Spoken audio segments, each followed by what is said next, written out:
As we traditionally try to do to keep things more efficient, I'm gonna put the budget with the amendments that you have that'll be introduced in a little while up on the screen. And if you should change anything, you need to look at it, I'll have it here so we can update it live.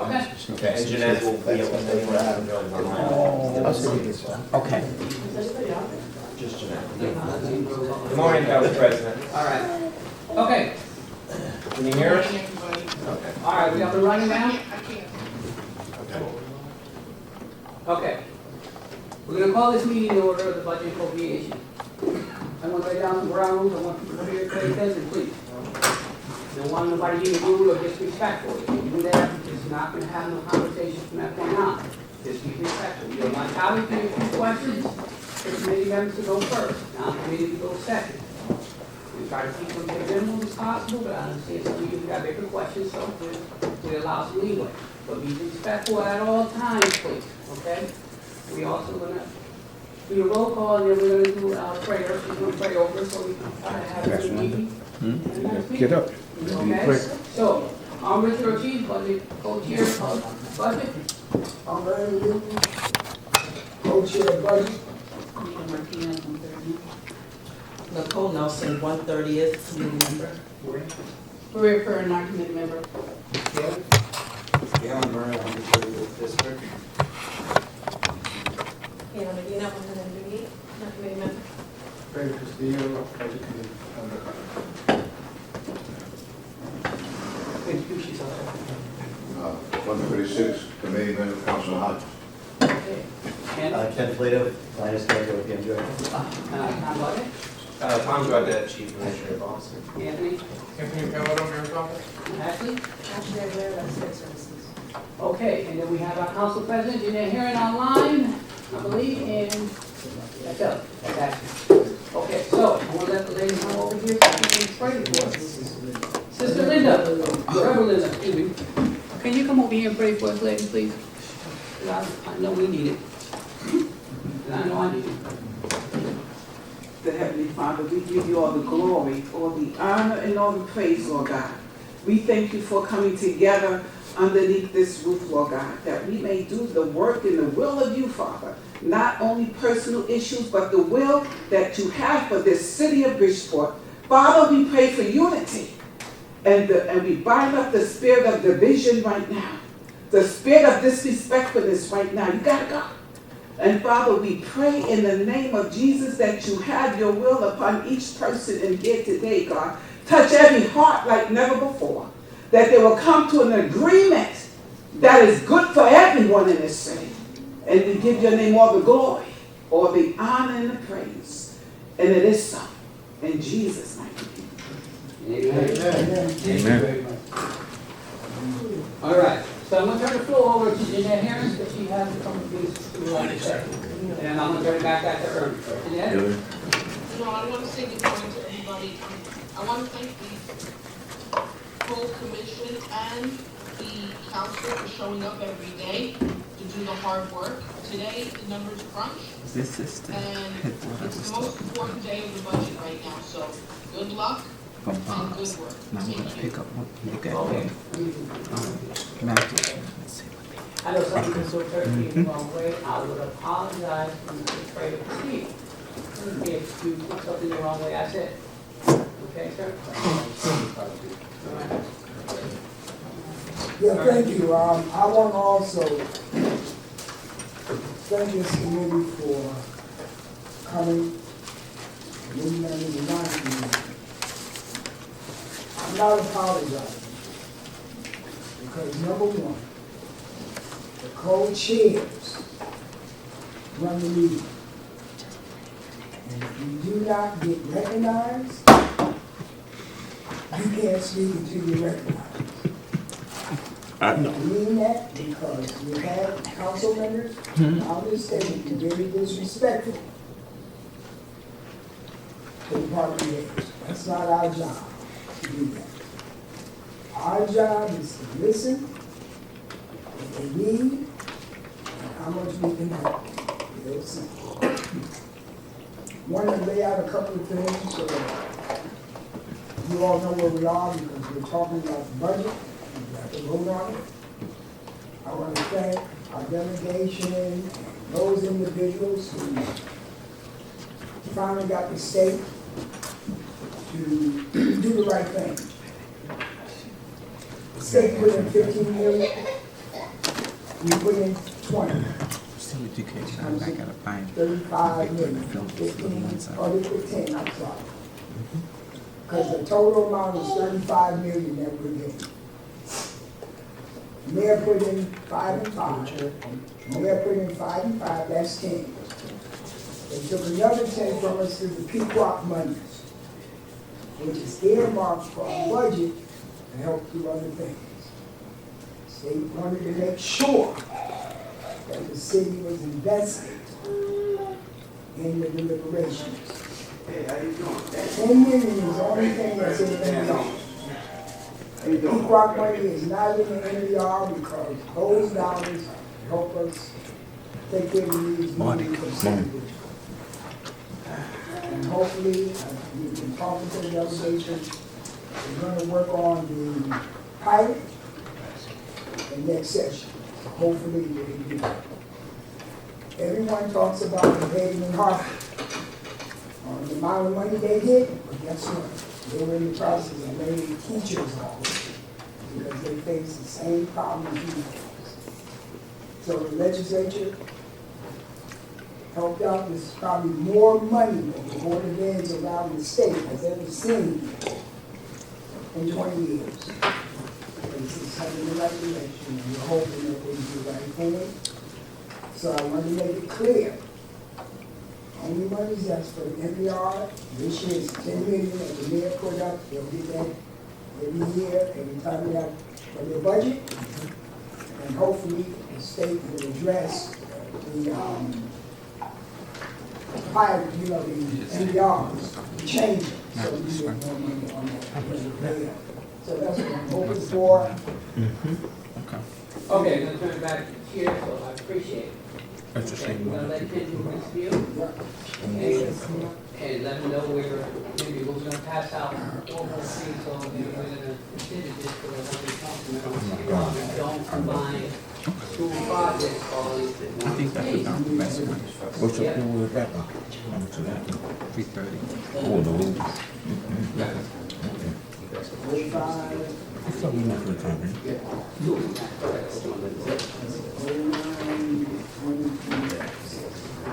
All right, let me, I make a motion to exhibit state grants for schools. 05092026A. Can I get a second? Second. All in favor? Aye. Anyone against? See none, hear none, it passes. Okay. What we're gonna read is from Michelle Otero, who does all the grade grant funds. Explaining what goes on and why we don't do individual, budget at once. Because we have to get the money back from the state, No. makes it easier, and always complain about not getting the dollars quick enough. So, if you wanna make your job 10 times harder, and get money, it takes longer, you cannot get it any longer than yourself. Okay, so, it's just a want to explain the state needs and see this as a grants process. This is already looking for the line item that calls it out for a standard resolution, the project of the new funds allocated. I am, that's a Winthrop project to give you an idea when you turn the next page, you'll understand why she does what she does, because then everything is allocated to that school. And every project's allocated to the school. You don't bundle in one because they have to get the money back, which is our key. Okay? And the reason this is here is because Councilwoman Neves moved the school to Bungalow. And this is why we have this. So we moved, I think, was it Reed? Read and Howard. We didn't have them. We moved it to an off year. And Not only, we bundle with the citywide looking project. so we can't do it based on a person who has an expertise that deals with the schools. Since she's been here, I take her word that we have to undo what we did. so we don't mess ourselves up on reimbursements and stuff like that. Thank you. All right, now we're going to the second exhibit that came in. So through the chair, the $133,000 has to go back to Reed School, Yes, what you saying? yes. Right, thank you. You're welcome. All right. Yeah, that's it.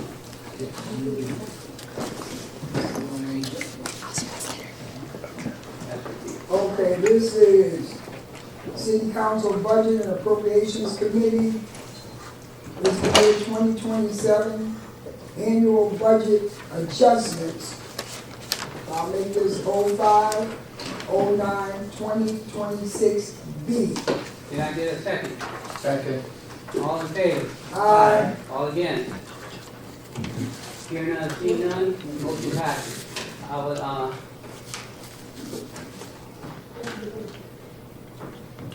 okay.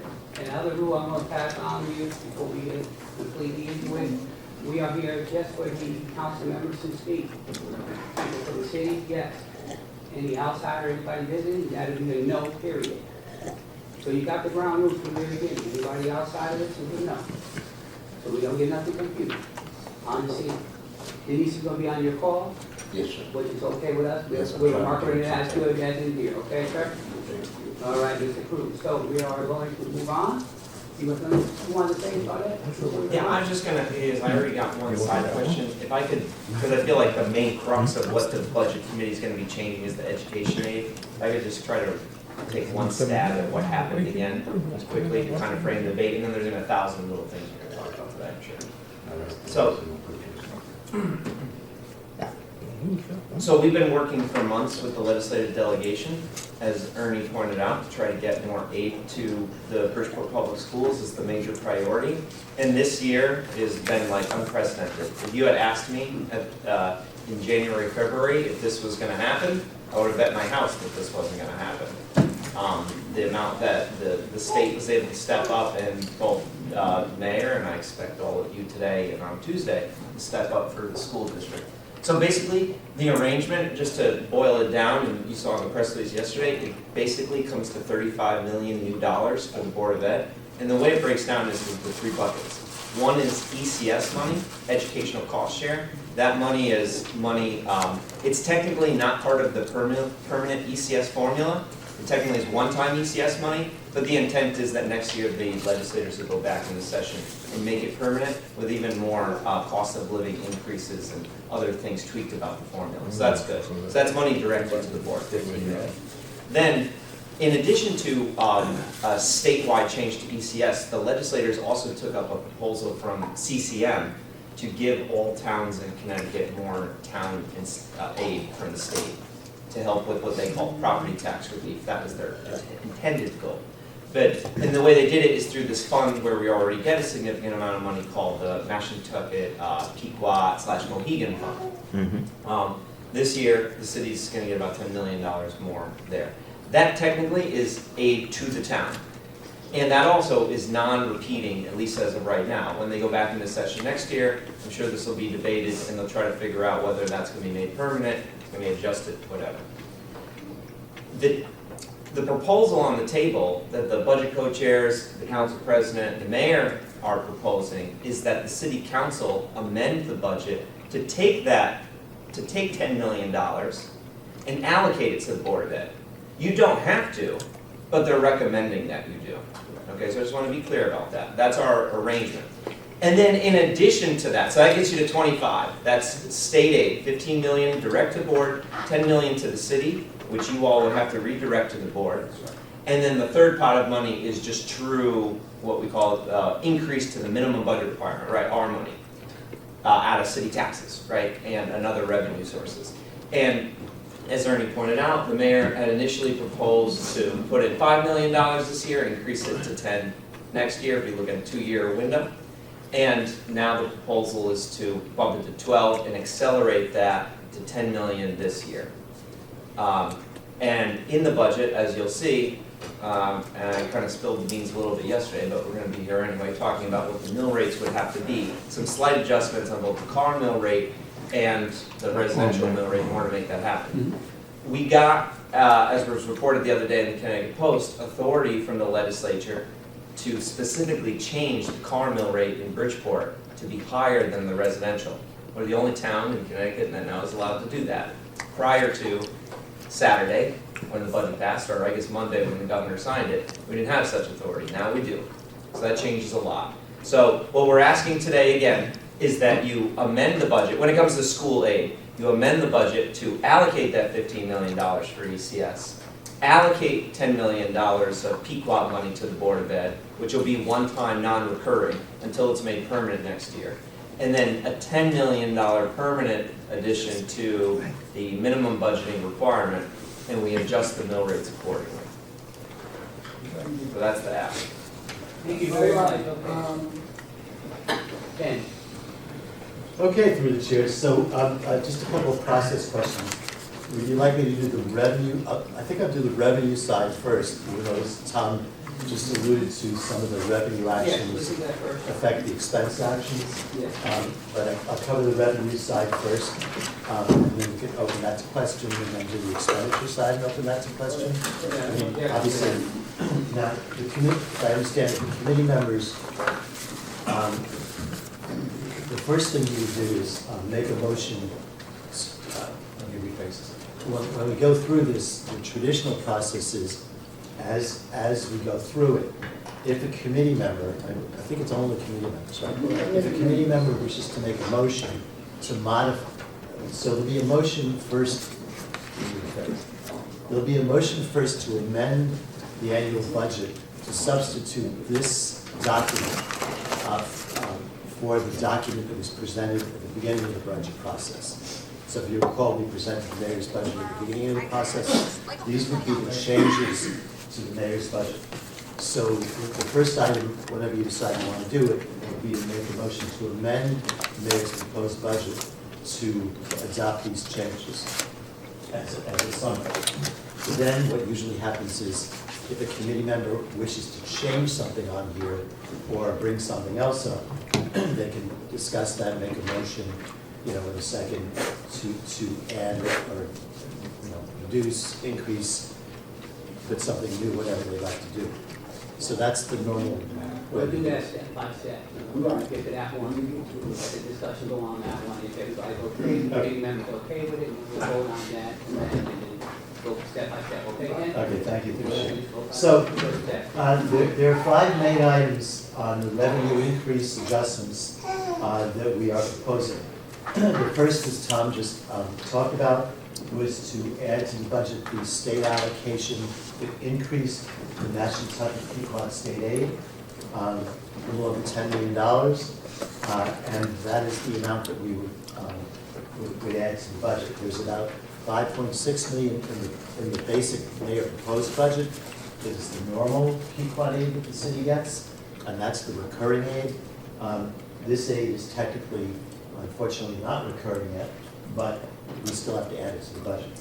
The second item would be to add what they call education, it's CS, not ESC. It's education cost sharing equals, what they're calling it is education equalization aid. If you actually look at the legislation, the phrase, even though it's under the ECS category, it's a new category called education equalization aid. And it's a supplement to the various aid sources. So this is not Alliance District aid, it's not ECS aid in the traditional sense. It's a education equalization aid supplement that is being afforded to all school towns, cities, and school districts. The reason we put it in this budget line, and this is something that Mr. DeQuo, the Director of Finance at the Board of Ed, and I discussed yesterday, is that the state education budget department informed all the school districts over the last few days that they consider this equalization supplement aid as a different category, and the funds have to be restricted in the budget from the regular ECS aid. And so Nestor said, and I agree with him, that the best way to do that is for us to put it in what we call, if you remember in our budget book, toward the back of the budget book, we have that omnibus section called other financings. So I'm creating a new section in other financings called Other Financings ECS Equalization Rate. I want to recognize Ivy Evans. Okay, go ahead, Kim. Thank you.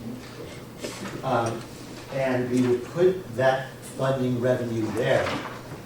When we get to expenses, we're going to put the expenditure to the Board of Ed there. And then the Board of Ed is going to take that money and they are going to enter it into one of their grant accounts. So what the State Ed Department said was, rather than put it in their regular budget, because it's not recurring, the state wants them to put it in a restricted account. So they will be putting it from our budget into their budget, but it'll be into their budget grant accounts, which is the same way they do the Alliance Aid. The Alliance Aid goes into a grant account at the Board of Ed, not in the regular budget. So I just wanted to try to explain that because it's a little tricky. The tax collector items are three modifications. The first modification is, and again, it's in the intents. Some of you know, but most of you, for those new members, behind each section of these four sections of the budget, so we have revenue increases, we have revenue decreases, then we have expenditure increases, appropriation expenditure increases, and appropriation expenditure decreases. That's the way the charter requires us to vote. So it's four sections to modify the mayor's budget in each of the four sections. So behind each section of the numbers is a page that describes the legislative intent, which words exactly what we're doing, so that if somebody looks back, they can see this is why, Ashton Tucker is going up. This is why. So on the tax collector side, what the administration is proposing is that the real and property mill rate that we have set in the mayor's proposed budget as a proposal for 27.75 mils. We're recommending it increase slightly to a level of 27.95 mils. So it's approximately 22 mils, and there were some other adjustments in the mill because of, I'll explain this at the end, but because there are adjustments from the mill and the granules to the actual amount we get from taxpayers. I'll explain that in a minute. So that's the second line. If you got side conversations, take them in the hallway. He just asked a question. Where's the clarification? Go ahead. So that third line is current taxes, property taxes raising. Sorry. Now, is Reverend Lee here?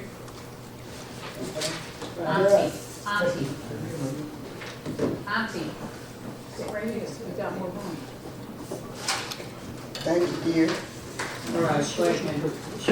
So again, that would be to raise the property mill rate from 27.75 to 27.95 mils.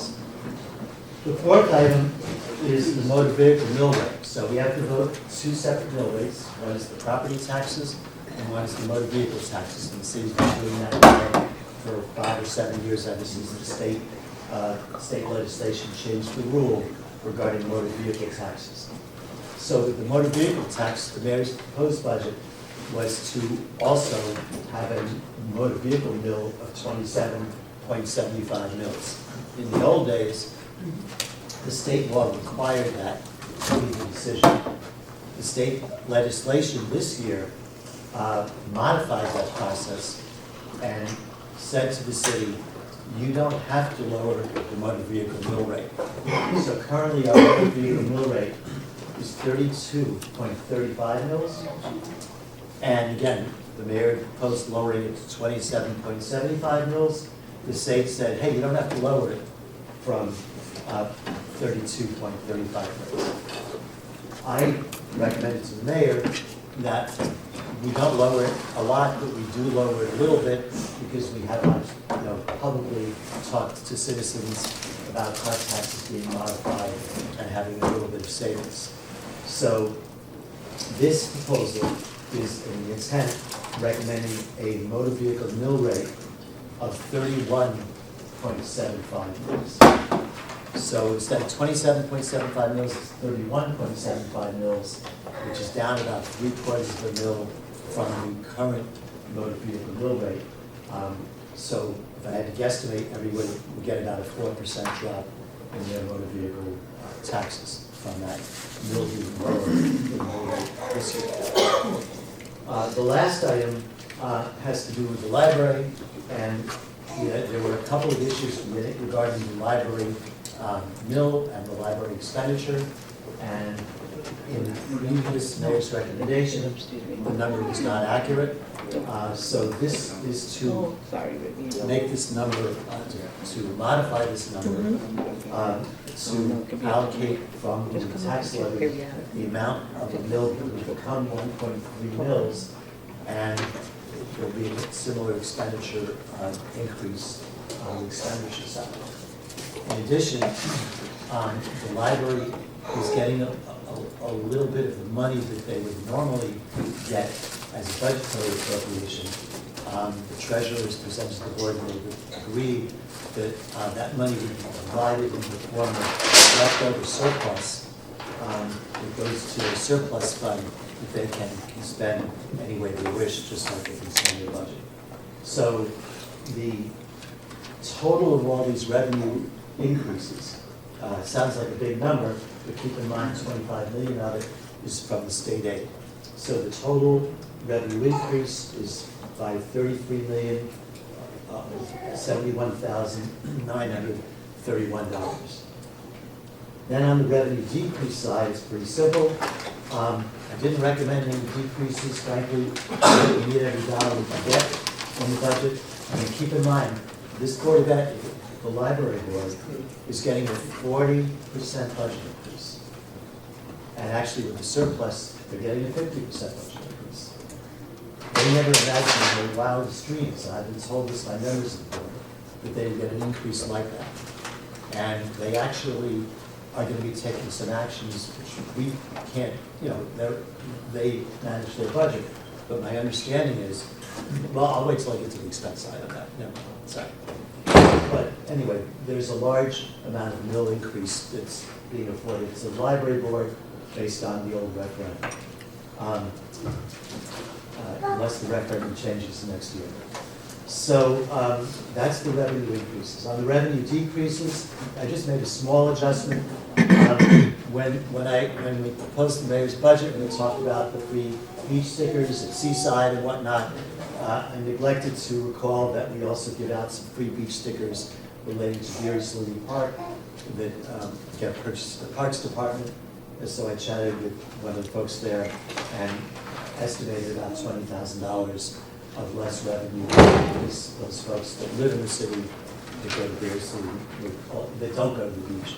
Obviously, 95% of our residents go to the beach and get the gold sticker, but there's some people who just get a Beardsley sticker, so I made a small adjustment on that, down 20,000. So the net of all the revenue increases is $33,071,931. The decreases would be 20,000.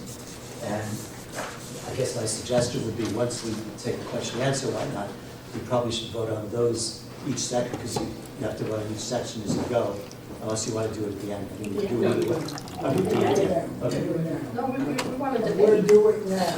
We're not voting now. We're not voting All right, so now. we're just discussing that. Okay. Okay, that's right, he said, Well, vote. please, I was chair. asking. Marie, Go to the listen, chair, please. you need to go do We're the going to chair. have a discussion first. Okay, well, I'm just saying, he said voting and you said No, yes. I was just asking. Okay, We don't be having a discussion. Okay, that's right. Starting of every conversation, let's have a discussion first. right. And then when we're done with that discussion, we'll be voting on it.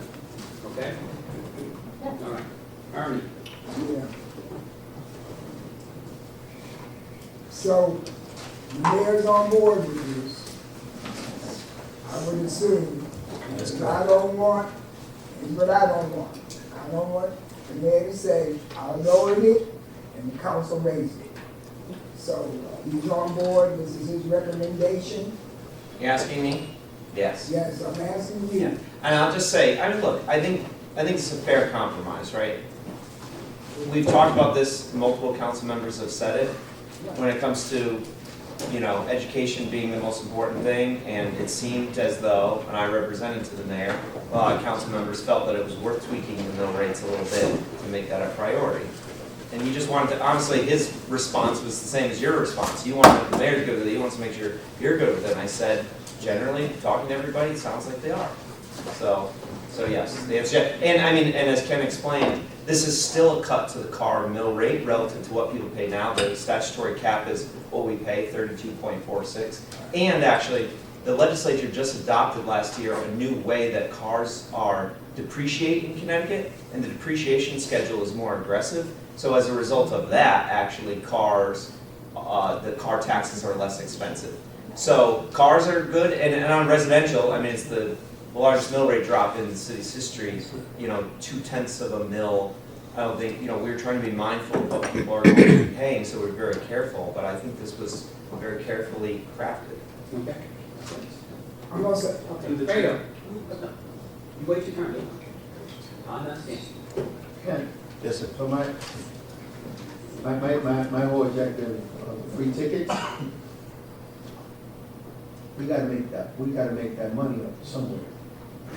And it hits public facility, because that was the revenue they were getting, at least fix our parks. But now that we're giving free tickets, where's that? Somebody's gotta make that up. Nothing's free. Everybody pays for it, but I know he wants to say it's free, but we have to know how we're gonna make up that money. Is that in the budget? So through the chair, so keep in mind, while revenues are listed as in a department section, they are not department revenues, they're city revenues, that's just state law. So basically, the mill, it all nets together. So if the tax levy could have been, say, 20,000 lower, higher, or lower, if the you know, beach stickers weren't 20,000 lower. It doesn't have to come out. It's not going to come. Parks is not being hurt or being affected. We're not suggesting to lower their budget by 20,000. No. I was just saying, giving out tickets. A ticket is a ticket. You can go any park. It doesn't matter if you're going to the beach. It doesn't say, you know, you can't go to Grizzly because you didn't get a seaside park. A ticket is a ticket. What I'm saying is, that's revenue that we were receiving on the budget, and now, because it's free, I'm just saying, how do so you're saying we're gonna use the mill rate to? So the other revenues basically offset. I mean, that's basically, that's what it's. Yeah, I'm all set. Okay. Yeah. Any other committee member? Okay, any other committee member? Okay, Maria. Okay, so I raised this, I'm a little, Laura, I forgot my glasses today, so I'm a little lost. So I just want to be clear, I raised this. We're giving the mayor a $30,000 salary increase. We're on this section we're talking about first. We'll get to that point. Well, that would be something that could be in Yeah, here. we're talking about this part section first only. We'll get to that part eventually. We will get there. We're talking about the part we're talking about now. Okay, so If you can stick to that topic, please. we're on revenues, which is that where the library increases, or is that, where is that? We're on the allocation money of the people out. Only the first page, that's the only thing we're on the first We're page? on revenue increases. in the Okay, tax. so if this is all about the Board of Ed, I just want to say, they still have a $9 million hole. What are they supposed to cut? They don't have librarians, they don't have kindergarten paras. Why can't we just raise the mill rate just enough to cover that? And they're not gonna be able to add a single position. It's just gonna cover what they have. Why can't we just cover whatever it takes to give them the $9 million? Okay. So, Well, Let Aaron, me you want to say just something? clarify. The Board of Ed, I didn't bring this up, also has an opportunity to be in this pilot with the state. If they agree to go in, that's another $8 million. So that's my understanding, and my Tom, you maybe explain it better, but Sure, I left that part out. So the legislature authorized for the first time MARP for boards of ed. And so they're allowed to apply, it's kind of a watered down version. In other words, like there wouldn't be any like, you know, union contract adjustments and things like that. But the idea is that towns like Bridgeport and Hartford would apply for MARB and undergo state oversight. And if they can demonstrate that the need was real, that they couldn't like reorganize and, make efficiency gains in a way that reduced their budget deficit, that there would be pots of money made available to them since the legislature will be back in session next spring before the end of the fiscal year. That's what was told to us. This is all very new. If you read the section of the state budget on MARB, it's, a whole process that they have to go through to demonstrate their needs and work with the MARB board and go through oversight. But that was kind of the answer to like, the legislature got them a bunch of money, the city's gonna give them a bunch of money, we're gonna get them most of the way there, and then they'll apply for MARB. The superintendent knows that, as do the board members, and, I think that's what they're going to exercise, I think that's what they're gonna do. Okay, now, hold on 1 second, Maria. Acknowledge Hakeem Boyd, that's here, okay? Now, Okay. before you want to follow up. What, I'd like to follow up as well. Well, it's my understanding that the Board of Ed, the superintendent, is in favor of this. Do you have any clarification on that? Yeah, I just want to be clear. Of course, they were looking for $44 million. They're looking for $90 million, right? They want more money. But the superintendent understands what's going on here, which is, honestly, to end this, to go in the next fiscal year with $35 million more from the city and state is far, far, far beyond what reasonable people thought was going to be possible. He gets that. He's happy about that. He's still got a lot of work to do, and he does have some things he's working on right now, reorganizing, busing, things the superintendent should talk to you about, reorganization items. And yes, he and his administration, and I've talked to multiple board members, are in favor of joining MARB because first of all, they're already under SDE oversight anyway, so it's not a big deal, they're an open book as it is. And number two, they're hopeful that the legislature is serious that if they go through the steps for MARB, and they could truly prove that they need money, because this isn't just about the $9 million they need next year. Their budget deficits are going to continue to grow in the years to come, and they want to demonstrate that they actually really need this, that the Hartfords and Bridgeports of the world are structurally different, that we have more burdens, more ELL learners, more issues that require that our schools get more funding from the state. They're hopeful that by going through this process, it will unlock those pots of money. And I would just say our delegation understands that there's still a gap there, and that we're hoping that this MARB thing is supposed to be a solution to that.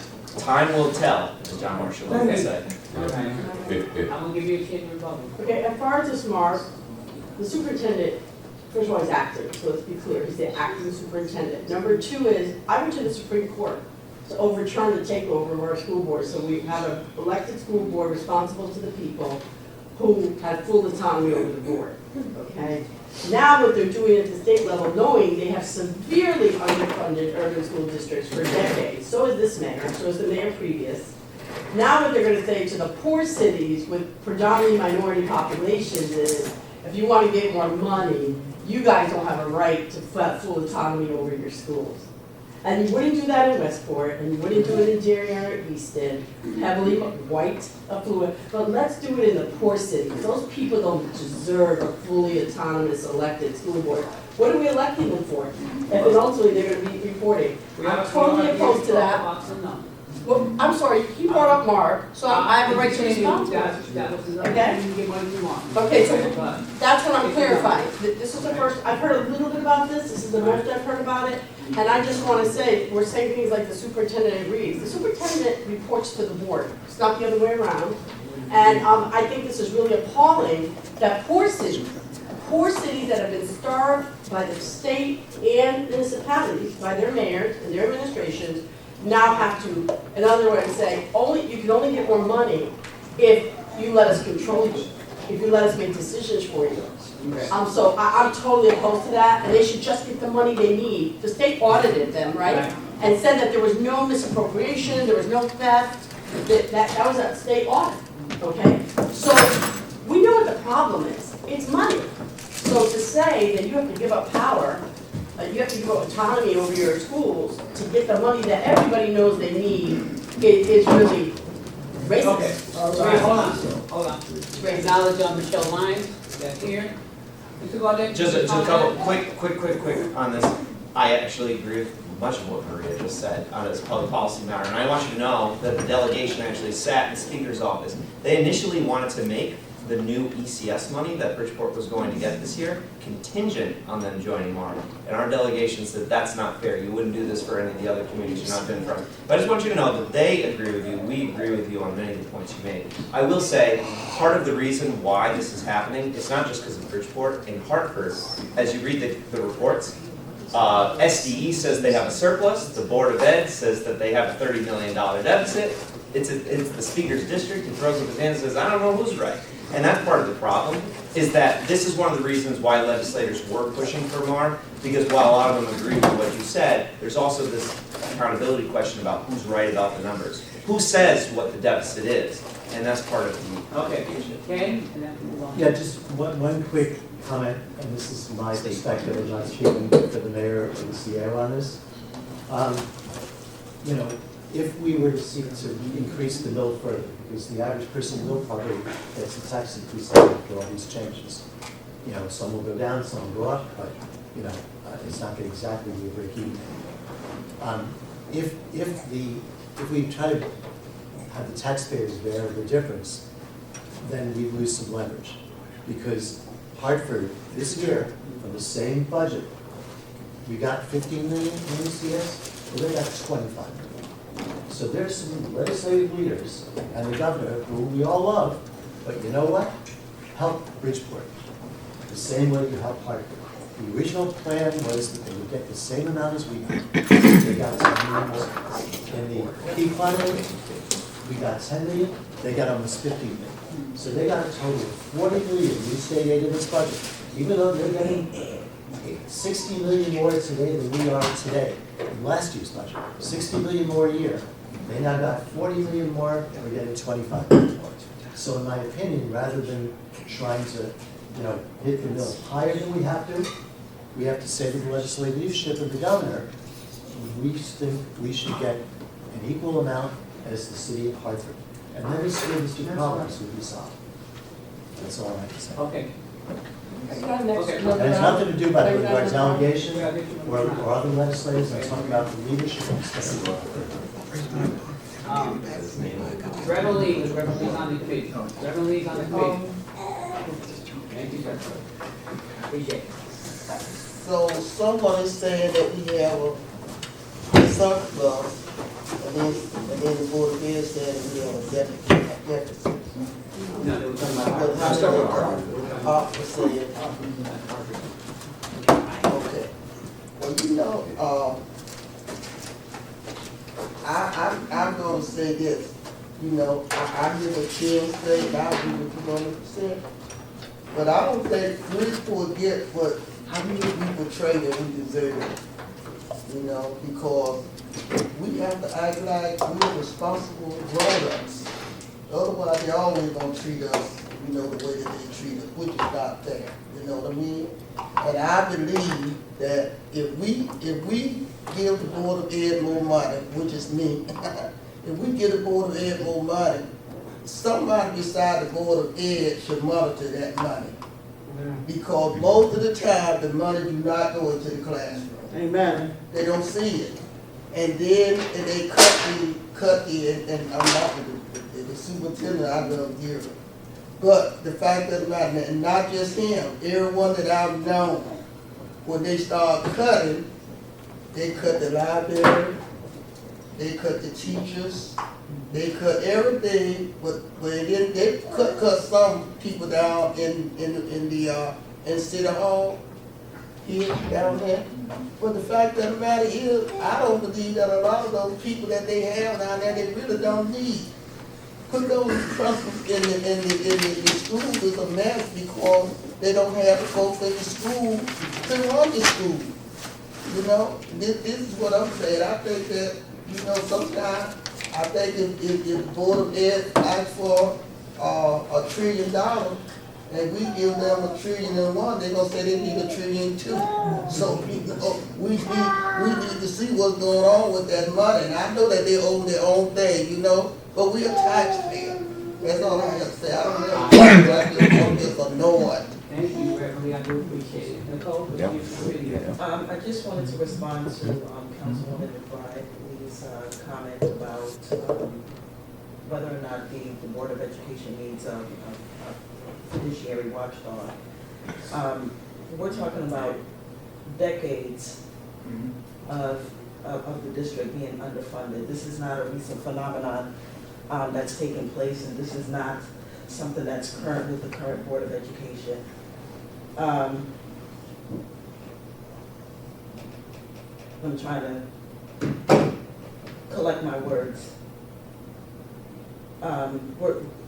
There's a long historical context to Bridgeport Public Schools being underfunded. And you are correct, Councilwoman. The entire budget does not all go into the classroom because the board and its administration have to pay for teacher salaries. They have to cover teacher salaries, so that includes your salary, for paraprofessionals, for librarians, school nurses, benefits, health benefits, 401k plans. Those things are covered within the school budget. So you're right, not all of it goes towards the classroom. If we don't take care of the staff and the faculty, then the children, the students, cannot be taken care of in the classroom. So it's a domino effect. And so to compare Bridgeport schools to a school district like, let's say, Westport or Greenwich or Weston, and claim that they need a fiduciary watchdog is, respectfully I say, is asinine. And that's my statement. Thank you very much. Respectfully. Through the chair, I know we're talking about revenues right now, so I don't want to get, because you can have a chance on expenditures later. Yeah, unless you respond, then we just gonna stick to what's in front of us, okay? Okay, thank you. I can respond? Yes, you can. First of all, the teachers don't make no money. That's the first They thing. should. I don't know what they I'm don't. in agreement. They don't, Who the chair, they don't. So that money is not going to the teachers. And then as far as when I talk about in the classroom, I am the student, talking about they pay for the student, though the teachers pay for the student. We buy that material out of our pocket and stuff. And the other thing is because kids don't have to pay anything. And the other thing is when I say the classroom, I'm talking about the social work. I'm talking about the psychology. Because if you don't have those, if you don't have a good teacher or a good principal, then you have a lousy school. That's what I'm saying. You know what I mean? So I know I've been in the school system for almost 40 years, and I know exactly what's going on in there, and I know what's not going on in there. And I know for a fact that the money that they get do not go into the classroom. All right. Thank you. All right. Now, in this order we're going. Yeah. I'd like to respond to this conversation. Not one quick question, please. I'd just like to say, as someone who for the last 15 years has worked with school districts and state departments of education across the country, I've seen the legacy of us not having county-funded school districts in the state. This issue that we all are talking about, the state chronic underfunding of our schools, is a state distribution issue. And respectfully, I don't think raising the mill rate by another mill and requiring our city taxpayers to fill that hole that the state has created is the solution. I think we're on the path to incentivizing the state to fix this and fix this permanently. We on this council will continue to drown if the state doesn't fix this with education, if they don't fix this with infrastructure, if they don't fix this with social services. We are a wealthy state that doesn't distribute our money well, and this council and our residents bear the burden of it every year. So I really do think our state delegation, the mayor's office, the city council, we did well here. I just have a quick question for believe Ken answered this. CAO mentioned the new legislation on motor vehicles. Have we switched? I believe there was a switch from 80% depreciation. We are now allowed to change that to 90% depreciation on new vehicles. Oh, no, it's like if I may, Chair, it's like a schedule of that like goes from like every year you take down like 5%. There's like a depreciation schedule, so it's 85%. They changed the depreciation schedule, I believe, in that bill where it started at 80% for new vehicles, the depreciation. It's now raised, I believe, to 90%, so we can actually So it's kind of set slow. our assess. But I know the assessor mentioned in the schedule slightly changed it. I thought it was in last year's session, so it was already done in these manuals. Right. In other words, so what happened was, sorry, right, it's so much work, it's so complicated. As your car gets older, used to be, they used to use the, how did they call it, how the assessors would say, hey, the car's worth $5,000 because it's 8 years old, 10 years old. Now the state changed it over the last couple of years to say, instead of taking a pick out of a national book, we're going to say you automatically say the car is 5% per year or 10% per year less in value as the car ages. And then once it's all the way down to 30%, it stays there. It stays in that value. So they did stretch that schedule out. I believe that was adopted as part of this assessment. So that will also help reduce car taxes. The sides will be less than this year. So there may be a couple of percent average additional decrease in car taxes for people with used cars as they're not forcing the value to be I low. just had to follow up with you on this. And just as an aside, this revenue item, while yes, I am jealous of Hartford, just to what Dan was saying, I mean, I can recall the days because I worked up there for a year where the state was struggling to stay afloat. Not saying it was that bad, but they were really struggling. And there were layoffs and there were, some draconian measures taken. So the state is very healthy right now, and we're thankful for that because they are. This is the biggest municipal education increase across the board that the state has done in a long time, in quite a while. So the legislation is wonderful. I just get jealous of Hartford. But that budget could change, if the economy slows, that state sales tax and the rest of it is going to take some of that budgeting and keep revenues just like ours sometimes. I want to recognize Rolanda who came in. Okay. Yeah. That one, Rita. I want to go back to, there was a question that I had, that Councilman Alfredo brought up. I did some research and, the city of Bridgeport has about 60,000 vehicles that are registered. Doing the math for the parking stickers, the park stickers at $15, we took a loss of 900, close to $1 million in revenue with the park stickers. That's $1 million for 27, 26, and 27. The stickers expired in 28, so half of 28. We're like at $2.5 million of a revenue loss with park stickers. That's a lot of money for the city. Where are we making up this revenue for this loss that we're taking on park stickers? So again, we're the number on 2025 and 2024 revenue from the parking sticker didn't even happen. I'm saying, but that came in 2023.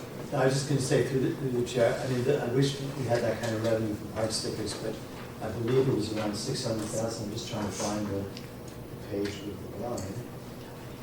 Well, there's 60,000 vehicles registered in the city of Bridgeport. If we do at $15 each vehicle, the revenue should be at $1 million. Half of 600,000, we're at a loss of 400,000. So where? Yeah, I think the you're calculating, what you're doing is you're saying everyone in Bridgeport that has a registered car is gonna get a park sticker, but that's not how it works. It's only the people that go to the park that previously paid, that's the only revenue we were taking in. I know what I'm saying. So- I'm adding off of the vehicles that are registered, so when they announce the free stickers, they're announcing registered vehicles in the city for people that live in the city of Bridgeport. So I added, what if all 60,000 registered vehicles? I get it, 600,000, I feel we're still at a loss, give or take 100,000. But the revenue, we're still losing revenue for these free park stickers. And don't get me wrong, I've been one of those advocates since I've been on the council that I think taxpayers should receive free park stickers. But with that being said, where are we making up the revenue for the free park stickers? Because it is still revenue that should be coming to the city. That's my question. I mean, theoretically, if everyone got stickers, yes, the opportunity to cost loss would be that magnitude. My guess is that only half the residents get these stickers. You know, maybe people get one for family, you know, you have 3 cars and you have one for but the revenue we have been collecting, you know, just like the page 316, you know, it's around 500,000 a year, you know, and that includes non-residents. So, you know, it could be a lot higher, but more people, but I do think a lot of cars, you know, the new car was this car, not everybody. It's a sticker on every car.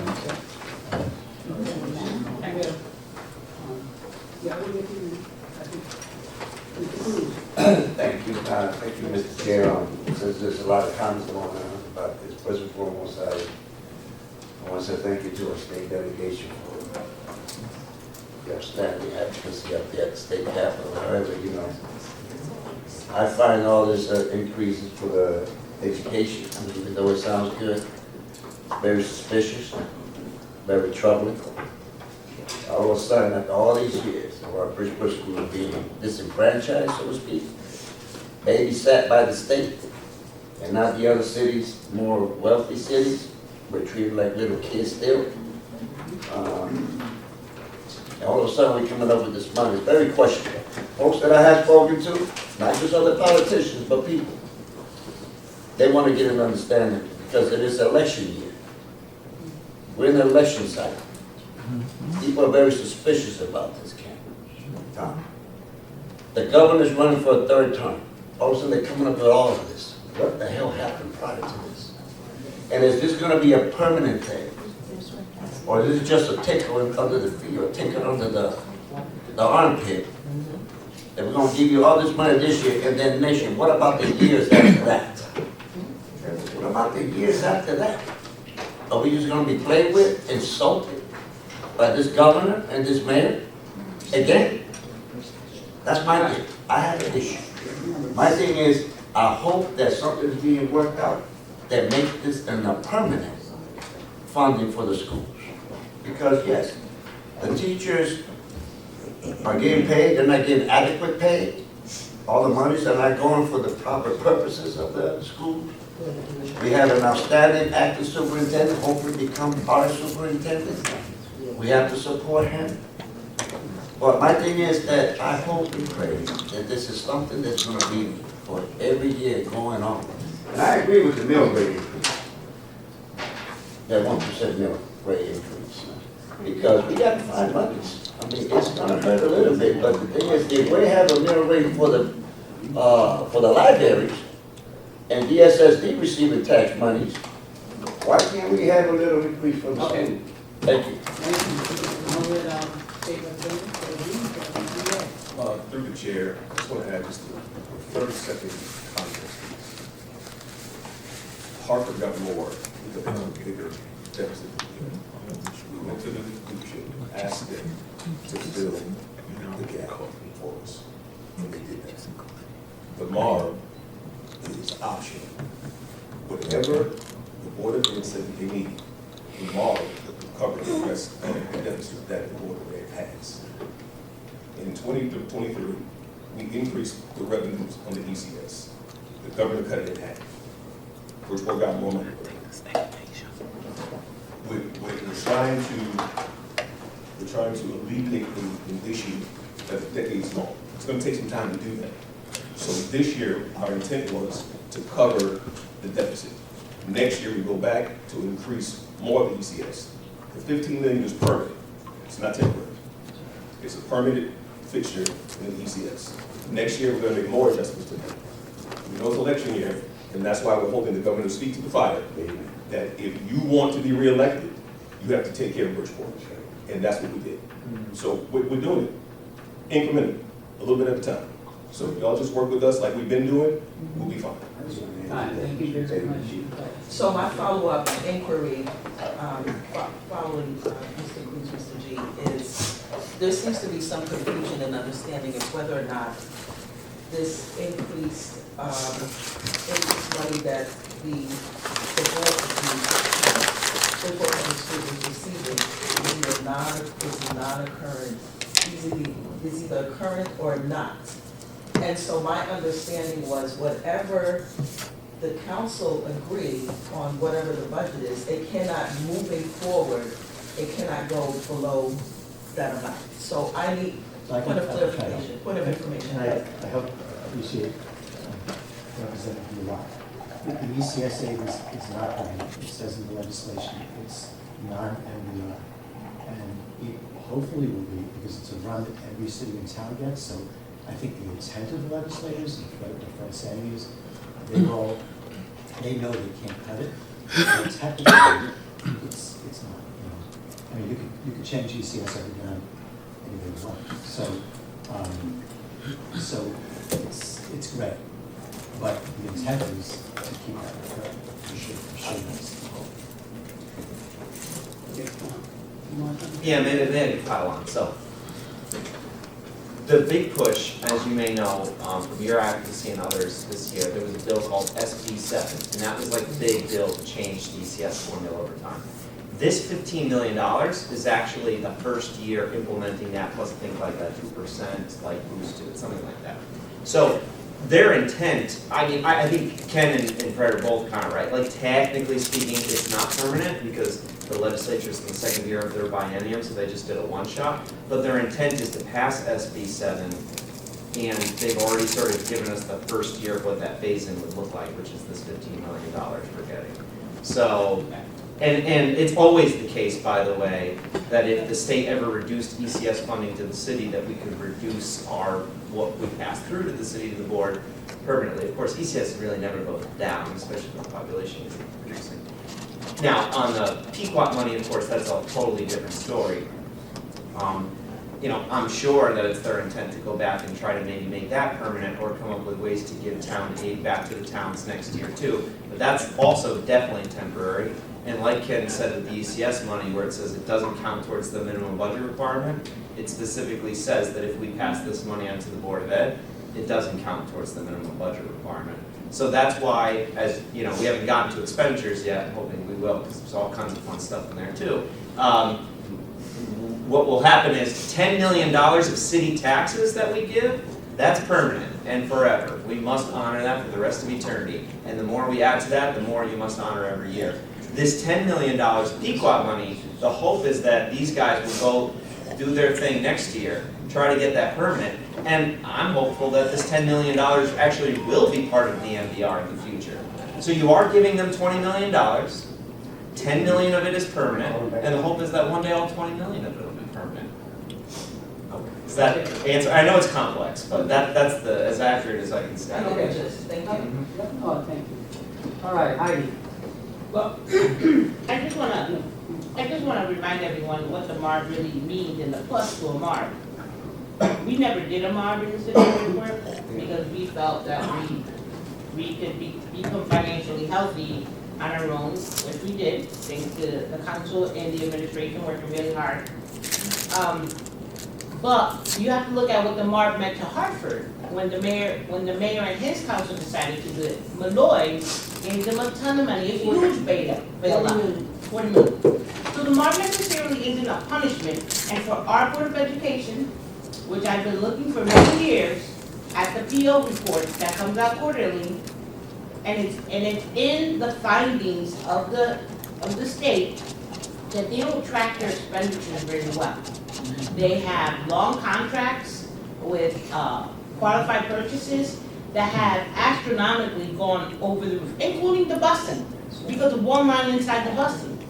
Busing has been like a QP for many years, which has restricted any competition. So, you know, the transportation company has monopolized the city, and even the state renegotiated that contract. Am I wrong saying that? And made them lower. So it's an educational component, and the way we got away with not doing the MARD was I hired a consultant to help the council in that budget year and the next two preceding budget years, because most of us were all new council people and new budget people. And that's how we got away from it. But I think the MARD, it is kind of a punishment, but then it's a blessing because we can hold the state accountable to making sure they fund us the way they're funding Hartford in their MARD. Because there is some money, because I'm pretty sure our delegation is not gonna let them give more money in the MARD than they are to Bridgeport. Because we have a bigger school district, we have more students than Hartford does. The difference between us and Hartford, they have quite a few more, you know, they have that Chef versus O'Neill, so they get that little bit of extra.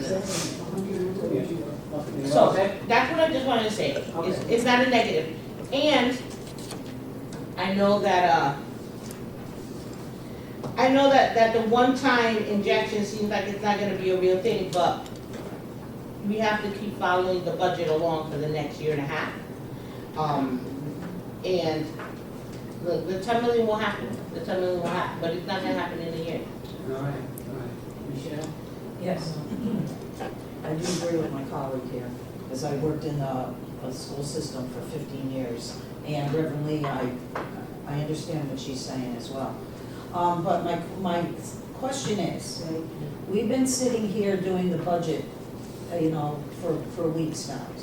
I asked the question of one department, but I'm asking the budget committee if they received this information. And the information I'm asking, which would help solve a lot of our time here, did all the departments, as we listened to each department, they told us so many things that they need in each department, so many people.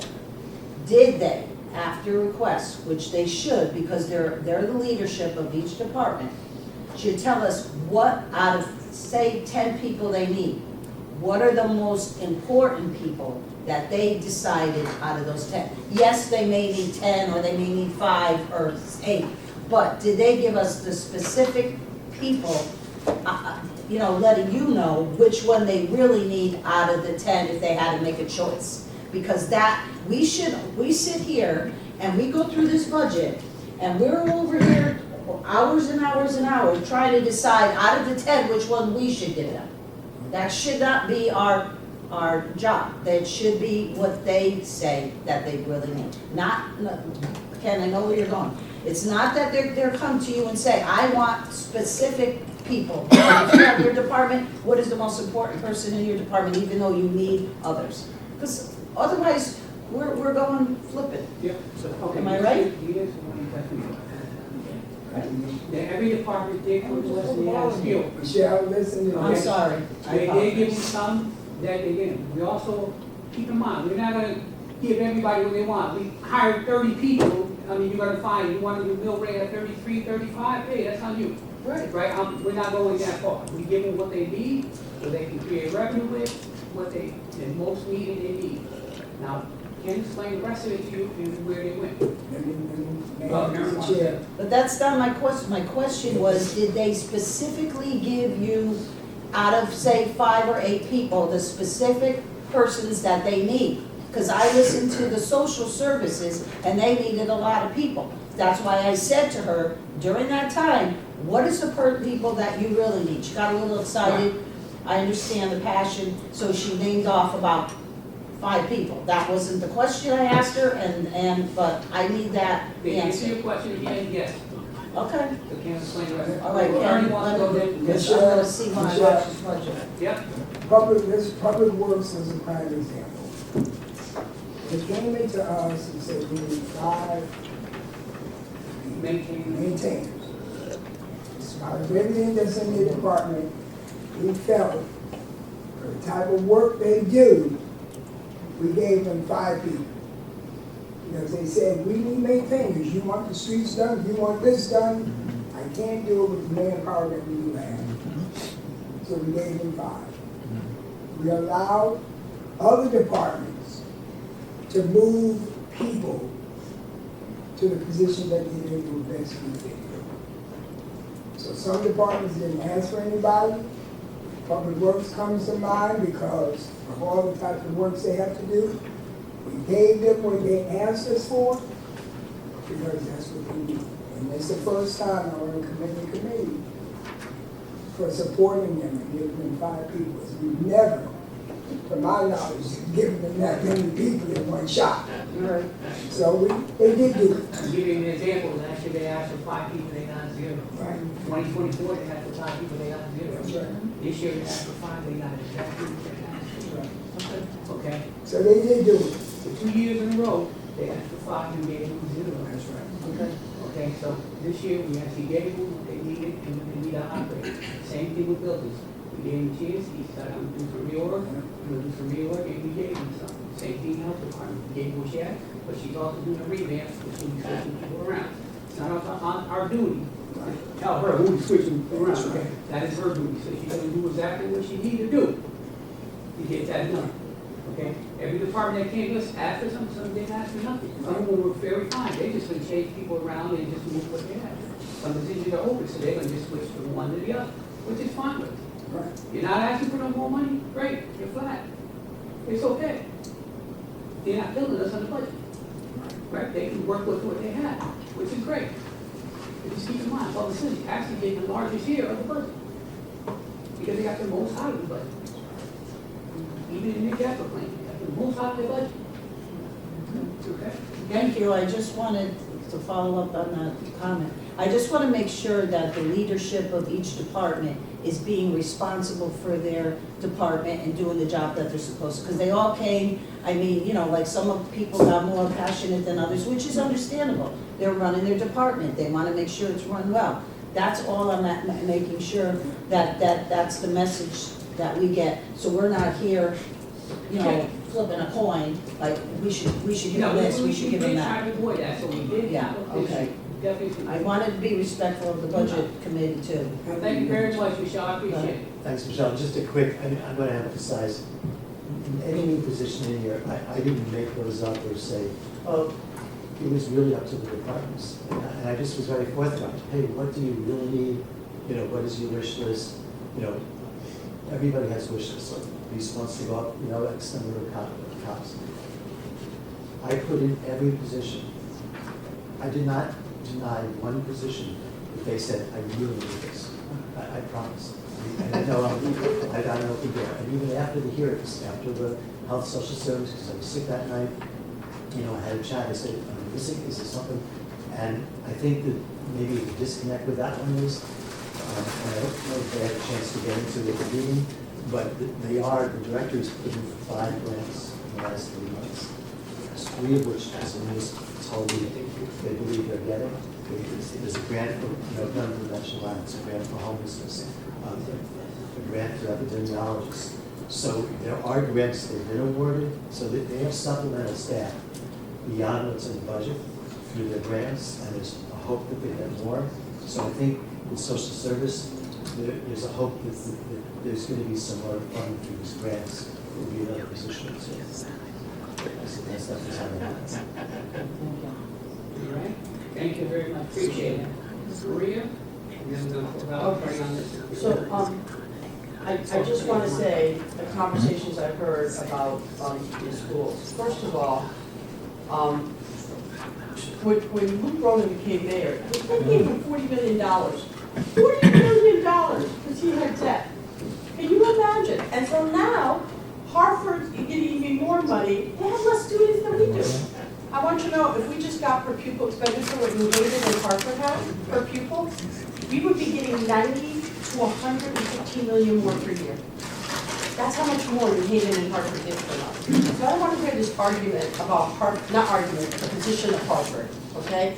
We have the most pupils, and that's with the crazy influx of charter schools here, which we have the largest population of charter school students in the state, and they drain from the public schools, okay? Number two is, I just wanna say, there's already an agreement that was done with whoever to increase the mill rate on real property by 0.20, okay? And I want you to know, if we just took the mill rate from which is now at 27.95, I believe, right? And we increased it by another 0.60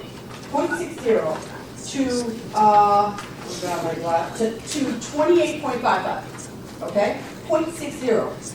That would give the Board of Ed another $7,755,739.60, okay? And then they're gonna have to balance the rest. And they can do that through attrition.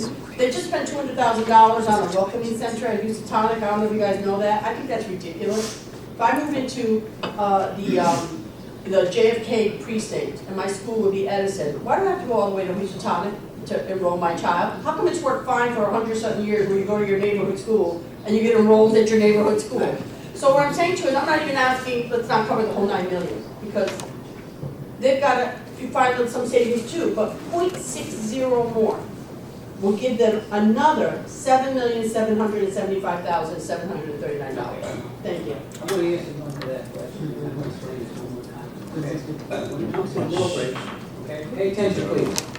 When it comes to the mill rate, okay, these are people on my district and Beverly Hills will explain this to you. They don't want to pay what they're paying, $400 or $500 extra a month. Okay, we got a lot of seniors that live in our district, so you got to get in mind you want to add that to that. Okay, be respectful of other people that are on their fixed income, that still live in Bridgeport. Amen. Okay, and there's renters that do live in Bridgeport, they're going to see their rent go up. So if you want to play around and give them more than another million, you got to explain to the constituents why they're going up, okay? Because even Success Village, property will go up, you have to pay even more. Okay, I'm just giving you an example. Okay, can I respond to that? I'm a renter. I'm a renter, so my rent goes up every single year, minimum 3%. But our property tax owners don't go up? The people who have it the least, how many people do you think are renting that don't get a rent increase for 10 years? Okay, so I'm sensitive to that. I'm sensitive to that, and I'm sensitive to Success Village. But to rent, if you're renting, you're likely the person who has the least, right? So if renters have to pay minimally a 3% increase, which I have, I've been paying a 3% increase annually. How are we saying that the property tax owner, who at least has assets, doesn't have to pay any increase for 10 years? I don't think it's reasonable, and I just want to tell you, I've said this before, I'm going to say it again. I have never had a taxpayer ever call me and tell me, Maria, I got my new assessment, my taxes are going up. They call me about cars, tractor trailers, you know, or whatever. So if I could just finish. And the reason that's important, I go door to door, and sometimes it comes up on the door. And seniors tell me all the time, Maria, why should I pay for the schools? And I said, well, if somebody's gonna break into your house or mug you or break into your car, who do you think that's it? The kids who got a great education or the kids who didn't? 95% of the time, I can walk away from that door, and that senior understand why it's important to contribute to the education of the children of this city. You're entitled to talk to your constituents, that's fine. You want to talk to my constituents and what they explain to me. Okay? You may not like it, that's too bad. But unfortunately, when I talk to my constituents, they give me a different answer. Okay? Unless you live in the 135th, then you can explain my own constituents. Unfortunately, you don't live in my district. I'm just giving you an example. People in my district, I'm speaking for. Okay? Not speak for the entire, excuse me, sir. I'm here. We speak for the 135th. Okay? Just like every councilman speaks for their own district. Okay? If you just want your district to go up more, I wish we could carve it out and make it go higher, so I don't know what. Okay? And they can pay for the stresses. But it doesn't work that way. So we gotta be respectful of everybody's district. Okay, but we can make a motion on the floor. We can make a motion on the floor, right? On Tuesday, Maybe you try, yes. But you can't make a motion period because you're not on the committee. No, on next week we can. On next week, yes. On the council floor, you can do that. Okay? All right. Mr. Chair, may I? All of you, before you go, sir. Before you go, we have two other people here. I'm going to give you a chance, co-chair. Relax. But then we still got two more people to go. But I'm going to let you go ahead, and then I'll let you go. Yes, I'm going to yield to you, sir. Let me say this, we're here today to vote on this package. We're not here to talk about raising the mill rate, because the mayor's already said this is what he likes. That's our job, not to listen to misinformed information. Number one, let me say this again, there's only 7 members that can vote this package out. That's the members that's on this committee.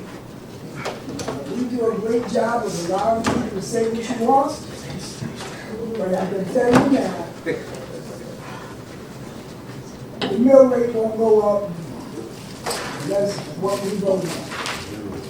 So I would hope that, let's move on, keep the ball rolling, so we can vote, and then whatever y'all want to do when it gets to the floor, if you think about making a motion to raise people's taxes, God bless you.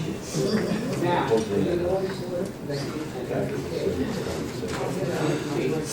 you can correctly. Yep, and then we're gonna take it. Okay? Okay. Yeah.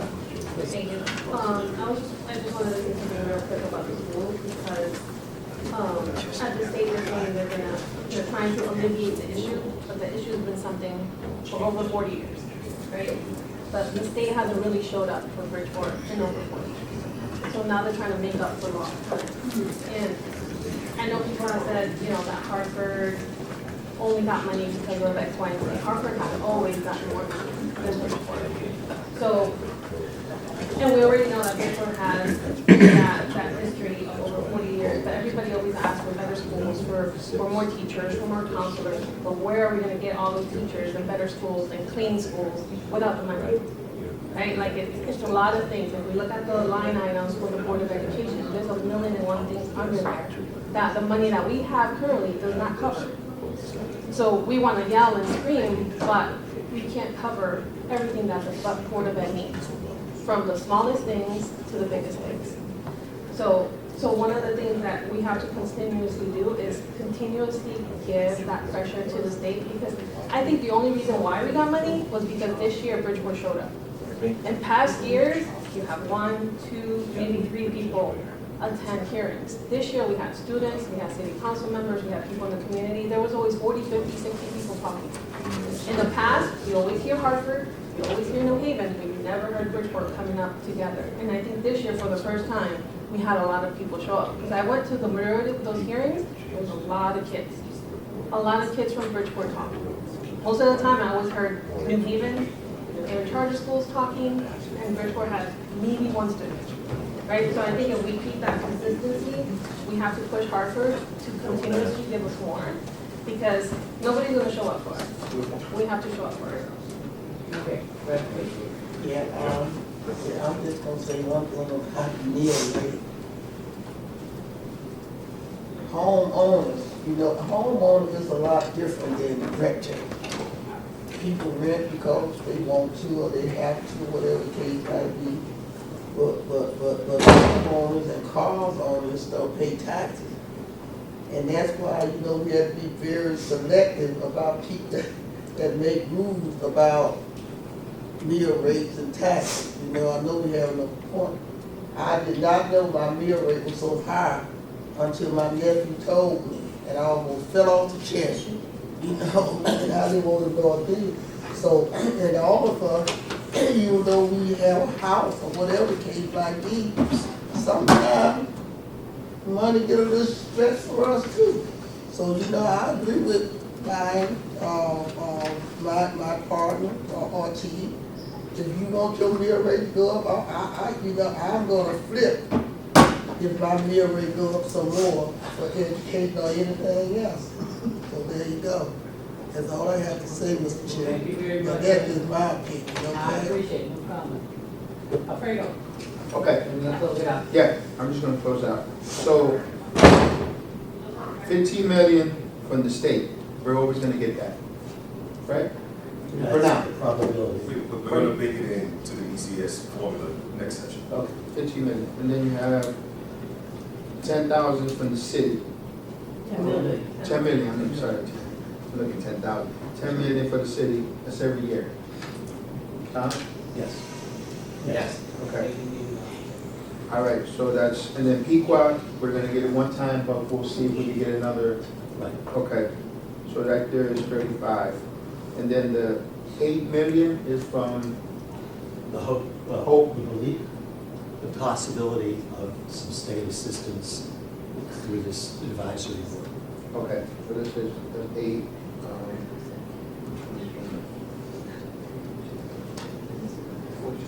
43, right?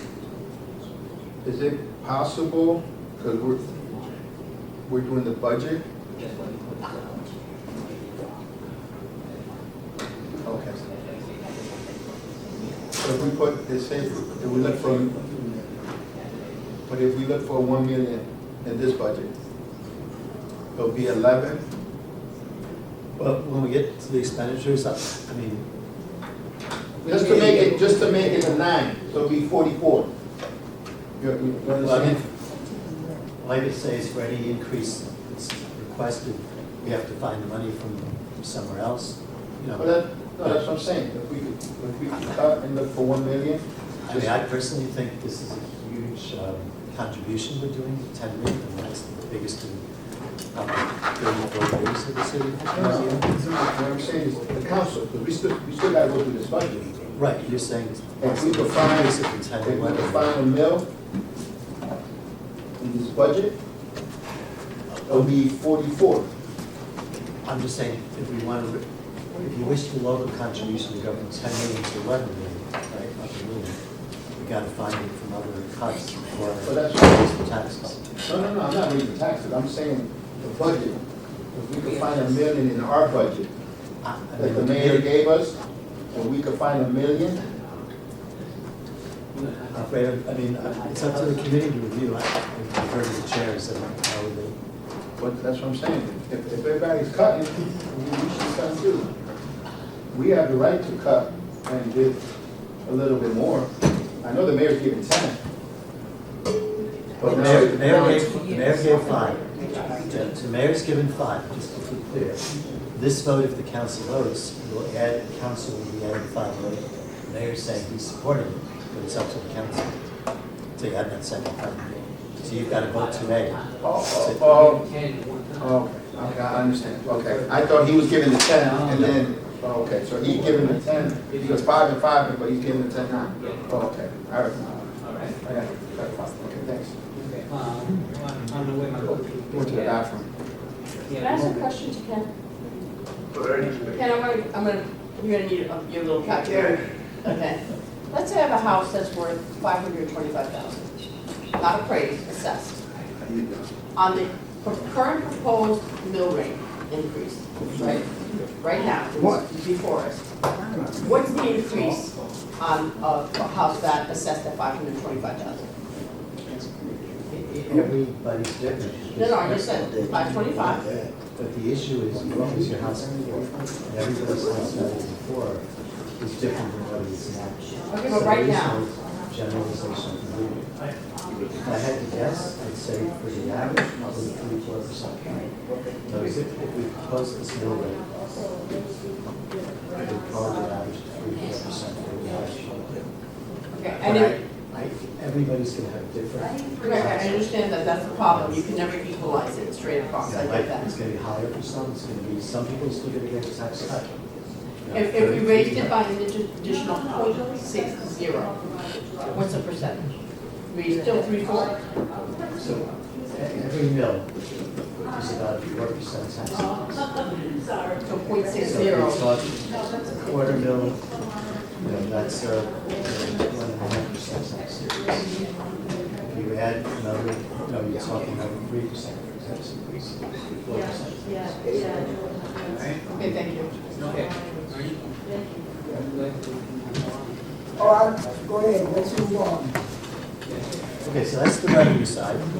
I'll try not to take all day, I promise. I will be. Are we voting on that Can we vote on one at a time, please? We can't vote on one at a time. I thought, Well, usually it did come at the. On everything right now?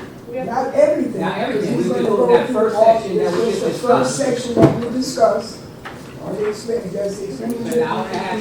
Through the chair, we've only talked about education, we're not talking about. Yeah, we talked about revenue. We talked about Not revenue. education. Only revenue increases, but has everyone read the legislative intent? Because on page 6, I have an issue with that revenue increase. That's expenses, I read. That's the expensive side. Right. No, that's it expensive. said, That's expensive, I'm gonna get it to that now. it said, general appropriations increases, That's right? expenditures. That's expenditures, not revenues. But through the chair, Okay, through the chair, the only caveat, Chair. sorry, the only hesitation I have about voting, because I wouldn't want to vote personally, is if there's an increase made, if the committee decides, hey, we want to add 50,000 for something, if we vote the revenue now, then we'd have to reopen it later unless you want to cut something to offset. You know All what I'm right, saying? let's go. So Let's it's move on. really- Move on, Let's move on. You always vote at the end. I said we're gonna move on to the next section you're given, okay? Okay, so we're going to turn to page 4. And again, I'm not going to dwell on a lot of these because some of them are just technical, some of them are substantive, okay? So I'll try to do the ones. So anything under $10,000 is basically just small adjustments that came up during the committee meetings where there were things the committee, I sensed the committee wanted to do, and I put them in. So for example, town clerk, we all talked about we need a bit of overtime because of the new rules with the workload. The civil service, it was Councilman Castillo, but there were a few people that said, hey, I cut their other services 10,000, and I heard a lot of you say, no, you should restore that. So I did small stuff like that in the legislative office. Ashley suggested recommendations to modify some of the lines, to add a little bit, for the membership, for the conferences. So I put those dollars in. So the small stuff is pretty much that. It's just things that either came up at the meetings, basically things that came up at the meetings. So I'm just going to kind of cover stuff over 10,000, okay? So the ITS one, you heard us at the committee meetings, and the department heads agreed. All the ITS items for personnel are just a transfer. We have 2 people in the police department that do technology work. They're going to remain located in the police department, but this budget will now transfer it to ITS to Mr. Denton so he can supervise them instead of a lieutenant or captain. So they'll be responsible to ITS for the ITS work, but they will exclusively work in public safety on the ITS. So there's 2 positions going in here to ITS, there are 2 positions on the revenue, on the expense decrease that are coming out of police. And both Chief Porter and ITS Director Denton support that. So I don't think that's controversial. The ITS department also requested, if you recall Curtis talking, 1 reclass of a position called,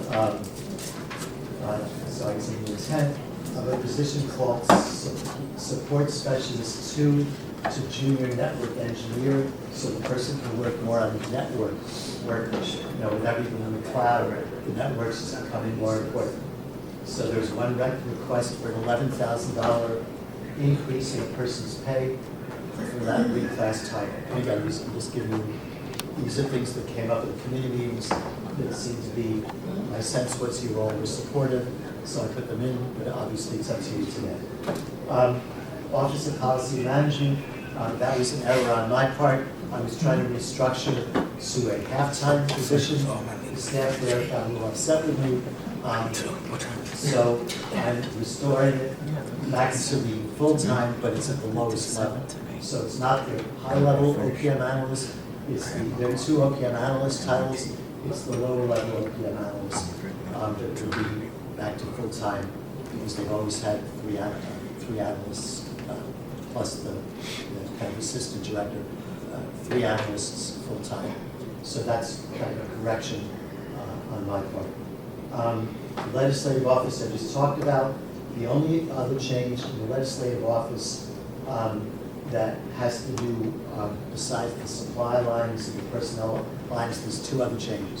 One is the council members in the meetings talked about having the stipend go up $1,500 a person. If that gets voted, this would be a $30,000 change, but, the mayor can have a change in stipends they propose. The last item on the legislature has to do with the liaisons. So some of the members talked about having a second liaison, some were talking not having a second liaison. The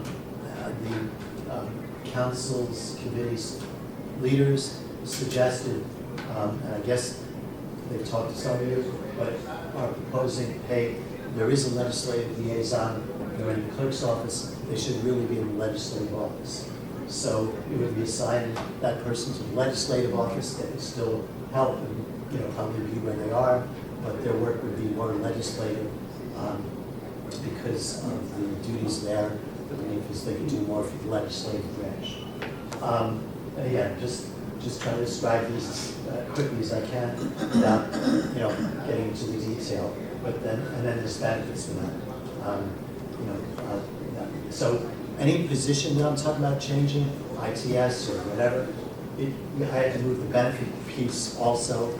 So you'll see in all of these that I've talked about so far, there are increases, but the exact same amounts are being decreased on the pages with decreases. So increase to legislative office, decrease to city clerk's office. Before you go, we are moving number to. Oh, okay. Well, location's up to you all, but the budget will have the person in legislative. Okay, thank you. I didn't realize that was on the second. But the budget would be there, so it's up to the council as to where the person is located. Okay, the Ethics Commission. So as you know, the charter required a director position. There was a bit of debate in the committee. I have recommended that the position would be funded at around $86,000. That's a relatively comparable level to mid-level directors. So not the senior department heads, but mid-level directors. Most of them make 80, 90, 100. So I've recommended $86,000 salary plus benefits. The benefits are another $53,000. So we're talking about. $53,000? Unfortunately, every position we add, because of health insurance and pension, it is set 65% of the salary. I'm sorry, I didn't mean to blurt that out, that just Yeah. shocked me, I'm sorry. And that's one of the reasons I keep talking about the difficulty for the budget, because we want to add people because of the workload, but the cost is very expensive. So that would be about $130,000 increase in the budget for an ethics director. For the police department, that one was just a transfer. So I only heard about this the other day. I didn't realize it happened earlier in the year. So there was a clerk moved from health to to police. There was somebody moved out of police, so there was an offset. There was something done by labor about 6 months ago. So it's not a new position. It's just moving somebody from health to police, and you'll see the decrease on the health side. But there was an offsetting flip going the other way. Going to fire, that was the one I mentioned where the budget book misclassified firefighters as lieutenant, and they looked like we were cutting the firefighter. We're obviously not cutting the firefighter. So this puts the firefighter back, but on the decrease side is the lieutenant being dropped. They're getting a new lieutenant that was in the mayor's proposal, but the book had 2 lieutenants. They didn't ask for 2 lieutenants. So that's just a trade-off. On the ECC, so these I should emphasize. So these are things that I heard were very important to people that hadn't been discussed prior to the hearings and prior to leadership discussions. So there's a new state protocol that's requesting cities to create basically funding for weather emergencies. It's called cold, hot weather protocols. And it would be a shelter, it would be having a place for people, it would be cost to staff with it.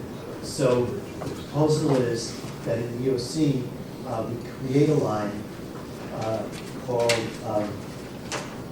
sorry, what's my notes here, called Weather Protocol Program Requirements, and it would be services or costs that may or may not be spent if there's no emergency, if there's no, 100-degree day or -5-degree day where people, so it would be basically to create that protocol. I'm not that familiar with it. Tom can address it if you need to after I go through this, but that would be a $100,000 increase to the budget. The second new proposal would be that, the other one is a proposal that the director of EOC and the deputy director came to the CAO with over the last few weeks, and it saves the budget money. There's a software system that now allows for non-vital emergency responses as they come in to be done through a system where people would get in effect, an AI response, but it would be a human voice. I'm just telling you what the proposal is. That would be more efficient, faster, whatever, to relay that to the proper department or to do whatever they have to do. They don't have to use police and fire. So they have vacancies that they've always had, that they're never able to fill all at once. So this offset to this 200,000 is 200,000 for the system, and the savings is over 250,000 from having less positions, because this will take about 15 to 20%, and that statistic right, Tom, of the workload off the telecommunicators' shoulders as the calls come in, because they're going to be funneled based on what the person says on the phone. Non-emergency ones will go to this system. Emergency ones will be handling anything related to crime, emergency, auto accidents stays with the telecommunicators. So this is a cutting-edge technology that other departments are starting to use, and it saves money. It doesn't cost money. On the public facilities, this was two things. One was, again, there was a transfer from police to facilities during the year. This is the same as the police to what I talked about before. It went from police to, I'm not sure where it was, to the other department. There are a few transfers, so just coming in and coming out, there's no budget impact. So this facilities clerk is not a budget impact. But there is one budget impact that came up at the meetings that I sensed that you all wanted to do, and that is the Conservation Corps and the Clean Energy Director. So that Clean Energy Director is doing more, and they're also helping the person with the Conservation Corps, because as I won't get into that, but the person's having some illness issues. So the Conservation Corps would have a chance to have the funding because the grant ran out for the actual people. So this funds that 25,000 funds the people in that corps, plus a small bump for the Clean Energy Coordinator. But most of it is for the Conservation Corps because there was a $15,000 grant that has not been renewed yet. In addition, on the facilities, the last salary impact item, the intent is that there's a recommendation, and again, this was kind of discussed during that meeting, that the parking aids are really difficult to track the salary. So there's a proposal from the CAO to have about $20,000 of salary increases. It would be spread among the 6 people, not the director who makes 70 or 80, but the people actually doing the work out there. It would be spread to the meter collection people and the technician who fixes the machines, that they each get about $3,000 or $4,000 increase, or something like that, about $4,000 increase. So that would be about a $20,000 salary adjustment. The Beardsley Zoo thing is just a back and forth in the budget because they had a senior zoo person retired. They called me and said they were missing the zookeeper, but they really meant the senior zookeeper. So they told me zookeeper, so I put in zookeeper, but it's really a senior zookeeper. And so this is just switching it back from zookeeper to senior zookeeper. So it's just the correction in the budget because the old budget had the senior zookeeper, but they called me and asked for a zookeeper. So it turned out it was the same senior zookeeper that was in the existing budget. So that's a very small, that's about a $12,000 difference. But it goes in here, it goes out of the other side, and the expense decreases. On the recreation area, that was just something that came up at the meeting that they had somehow $4,000 came out of their, summer camp supply line, so I just put that back. The building department, so this one is a little more interesting. On the building department, there's a request. They had a couple of part-time building inspectors this year that got funded out of vacancy savings. But they, as they're filling the positions, that savings goes away. So Sean feels for a while, at least, they need to continue with those part-timers to keep up with the workload. So I had to suggest $25,000 in the part-time line, because they don't have any part-time line. It was something during the year, civil service allocated full-time and part-time, but it wasn't in the budget, because the part-time was vacant, the full-time was vacant. So that $25,000 is a suggestion to keep that work rate. And there's some stuff on the decrease side, the restructuring I'll get into later. The environmental health, that one again is just a transfer that happened during the year. A person went from housing code to environmental health, and another person went from sanitarium to housing code, or from relocation coordinator to housing code from the other divisions. So they're just swaps that happen within the overall department, health department that already happened. There's no budget impact. The social services. So this is something that I heard a lot of you talking about, so I'm throwing it out there, but it's obviously up to you. There's $150,000 in the budget for relocation services. That's fire evictions, that's help for people that have financial problems when they have to leave their apartment or whatever, and the city traditionally has tried to help someone. We've always had some money for that, but the need has gotten much greater, and the state's requirements on fire evictions, on people who have to leave because of fires. Red Cross used to help all that, but now the city's required to help up to 2 weeks of the cost as a state unfunded mandate. So that cost, unfortunately, has to be borne. So I'm recommending a $150,000 increase to bring the total budget up to $250,000. I'm sorry, $100,000 increase to bring the budget up to $250,000 a year. Maybe we'll apply for some grant for that, or maybe we can find some money on, some grant line, but right now, it would have to be a city. We did have ARPA money for 2 years that supplemented them, but the ARPA money, now it's gone. On the veterans, that is also a switch for clerical, again, within veterans social services. Apparently the person was already doing some veterans work, but now they wanted to have them classified as veterans because they were helping the veterans before under social services. So that position, that's how you be proposed. Apparently we did this 6 or 7 months ago.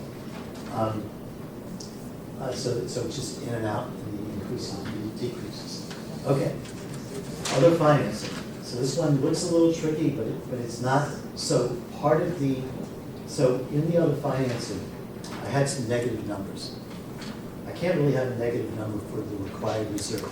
If you recall, when Mr. McCoe's here, he used to have this negative number called state aid negative, because he thought, even though we were never going to get it, I'm going to make it up and say, hey, we have state aid that's going to come to balance the budget. Well, that never really happened, and we had to eat it and figure out how to deal with it. Well, some of it happened, but it never fully happened. So this required reserve, is a negative 700, and very honestly, in the mayor's budget, I would have called it mayor take action. Remember, some budgets would say, mayor take action to find savings. And the mayor during the year holds positions, cuts things, and finds the savings. I didn't want to have that in this budget. I wanted to try to balance it in real terms. So I added the $800,000 back to the budget as the overall up and down expense increases to try to make the reserve close to zero, but not negative, because it really would be a fictitious negative. The attrition reserve is because we funded too much. If you remember, I raised the attrition reserve a little in police and fire, so I had to reduce it here to offset it. The Board of Education we talked a lot about. So this is the $25 million for the Board of Education. It comes from the state sources. Now we're putting it, and again, this was the school district's request, I want to emphasize, this is not my request. The school district said, the state education department is telling us it has to be outside our local budget. It has to be supplemental aid that the state's giving cities and towns. And the state education department had a call with all superintendents and state and finance directors 3 days ago, and then yesterday, and they sent me the document that was given to them. So what they're being told is, take all this special state aid, because it's not formally adopted as recurring, even though the odds are it will be, to take it all and to take it. The city wants to use the Pequot money for education, city choice, to take that and put it in the other financing as a supportive contribution to the Board of Education. So it's labeled in the budget, it's a contribution for the Board of Education, but it's not a contribution to the regular budget, it's the MBR. It's a contribution to the Board of Education that they are going to take and treat it like the Alliance grant and put in to spend for their budgetary needs just as they spend their Alliance grant in their budget, which is not in the city budget. So when we say they get state aid, ECS 160 million, they really get another 38 million of Alliance money to fund the schools, which they spend toward the regular school program. And now they're getting this 25 million to fund the regular program and their potential budget deficit, but it would be allocated to them and they would decide which costs go into it. So we had to put it in the other financing for education and specify that it's solely for education, so it is being given to the school, the cash will go to the school district for their programs. And then the last line on the revenue increases is the proposal to take the mayor's request of $5 million of city taxpayer funds to the Board of Education increase and raise that to $10 million a year of city funds to the Board of Education for the school district. And that would be a permanent MBR increase in school funding for the schools. So that's the increase side. I'm just going to quickly go through the decrease side because, like I said, 70% of it relates to, sorry, I missed one. I'm sorry, I missed one. Library. Apologies. Yeah. So the library, they get, as you know, 1.3 mils. In the original budget, there were some calculations that did not add up to the 1.3 mils. And so I had to modify the budget, as you saw on the tax levy and on the library side. So the original budget had an almost $2.5 million increase to the library budget. Here's another $1.5 million. So it's going up over $4 million. They're also getting over $1 million from a surplus account that spoke to the auditors that the library will be able to access and use for their budget. And then that last $1 million will go into the budget next year. But so basically, it has about $1.5 million budget impact beyond what we had in the mayor's proposed budget, and it was offset with the tax levy adjustments. Now, the tax levy adjustments on that came from, I was lucky, they came from legitimate changes to the base of the tax levy. So when I did the proposal with the mayor, I didn't have all the formal numbers on tax relief yet, how many applications, you know, the new statute that we put in for how much it would cost the city. I didn't have all the final numbers on some of the items that come out of the tax levy. So, for example, Steel Point. Steel Point, we get $650,000. I'm sorry, I'm trying not to talk too long about this because it's kind of tricky. Steel Point, we get $650,000, but the rest of the money from those taxpayers goes back to the Steel Point district. So back in March, I had to estimate those numbers. I estimated, as my predecessors used to do, very conservatively. It turned out when the actual numbers from the assessor were put into the grand list and crunched in February and then, you know, finalized after the appeals through the Board of Assessment Appeals, the change in the grand list from appeals, from the Steel Point properties, from the senior tax relief, I had put more of a reduction in the tax levy than I needed to. So there was about $1.5 million of dollars that are in the grand list and the tax levy that I hadn't included in the first total for the tax levy. So there was a mistake in the library mill, but thankfully things that didn't have to do with raising taxes were adjusted to reflect reality, because otherwise the taxes would just come in as a surplus during the year to offset that. So on one hand, it was negative, a mistake. On the other hand, it was positive, a mistake, and we offset each other. So that's the whole issue on increases. Just briefly on decreases, because decreases we all love. Some of these we just talked about in meetings. The registrar, remember, they're not doing the monitors, so it's $30,000 decrease. The city attorney said she's cutting about 100,000 contract services, which gets her, because she has the associate attorney proposed in the budget. The benefits area has to do with there was a position that was never filled, and it wasn't meant to be there, of a clerk, but they do have a part-time clerk. So this is the net difference between the part-time clerk was in the budget and the clerk was in the budget, but there is no clerk. So this is to eliminate the clerk that's not needed. The legislative office we talked about, the contract service was an adjustment. If you remember, Francis mentioned that legislative line, or not Francis, Ashley mentioned that legislative line, there was somebody that they're using for less, it's not costing as much as the contract was last year. And she meant that was from Ashley. The other services, it was just, so 5,000 of the 10 or 15,000 increases in the expenses Ashley asked for were already in the other services line, so that's just an offset, it's not really a cut, because it's on the increase side. On the city clerk side, that's just the, I have an error. Excuse my language, folks. On the city clerk side, that is the transfer of the liaison from the clerk's office. This is at 6 o'clock last night, to the legislative office.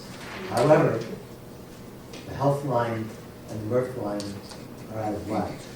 So the decrease there actually is a little less than I had. So at the end, I'm going to have to give you a small adjustment. But there's less of a decrease on the benefits than I had. So I apologize for that. It's going to be about a $30,000 difference. But that's just transferring the liaison. On the city clerk, that was the, you recall Francis mentioned that the software, the training is done, so you don't have to spend that $30,000 in the new budget.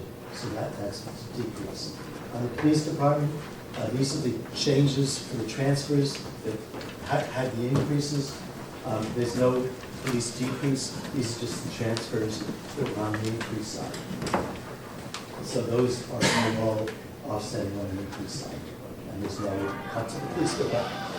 On the fire department, that as well was the firefighter, the increase of the firefighter, the decrease of the lieutenant because of the error in the budget book.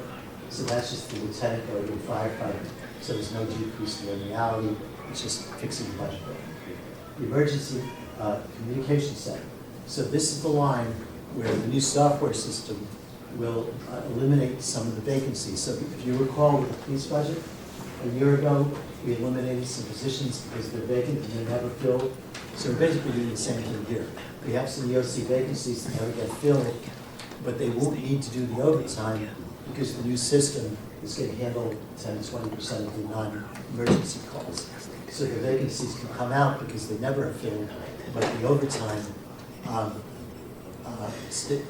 left the overtime the same because I just wasn't sure until the system really works how well it's going to work. So I didn't cut their overtime, even though there's a chance that the overtime will have savings. But I did reduce some of the vacancies that they never fill that they don't need. Now, possibly we could reach the overtime of 50,000 to make up for my little error here with the benefits if you want to, but I didn't touch the overtime for now because they always run over the overtime. So that's the EOC. On the building side, so here's the scoop of the building department. So the director of the division has a very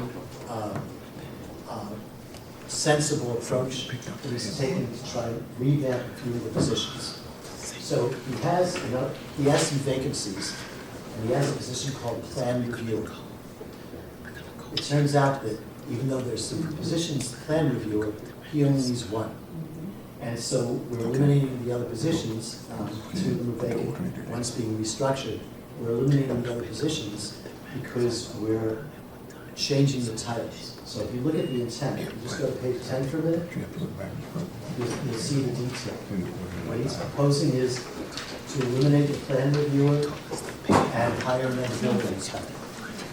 The second one is to eliminate a plan reviewer and hire a special, he has one special project coordinator that does a lot of permitting work, and he says he needs two doing permitting work. So instead of the title plan reviewer, special project coordinator, but it's not one of those project managers that you don't like. It's just a straight, real, the real position to do the permitting work. And then the third one is he has a big need for the paperwork and the file, all the stuff. There is a clerk there, but he said that clerk is desperately overworked and the plan reviewer is underworked, and so he's adding a clerk and restructuring the plan reviewer. So even though it's just a restructuring, three positions, there's no position being, there's three positions. So, but he said it's going to make it him a lot more efficient. And I didn't even know, he didn't even realize that the plan reviewers made so much money. The vacant positions are budgeted for so much. So it saves $10,000, $20,000 a position, and it gives him what he really needs to do the inspections, do the permitting, and do all that stuff. So that's the building department. On the health, that was the transfer I talked about before, going to another department that was increased. So it's just a flip from one department to another department. Same thing with the health social services. It was between social services and veterans. So it was just going from one side to the other side. And the health clerk that went to the police department. So those were the increases, and there were the decreases. There's no dollar, it's exactly the same in the budget. There's no dollar change. And then the last item is the lead prevention program. So we actually have a grant for lead prevention, and it's a 2-year grant, and the position was 100% funded in the city budget. So I defunded 60% of it. The grant covers 100%, but I frankly didn't want to cut 100% because the grant expires at the end of the next budget, and we don't know what's going to happen. And I felt like I shouldn't take the whole position out of the budget. So I suggested budgeting 40% of the position, but the grant at the end of this year and next year fund 100%, close to 100%.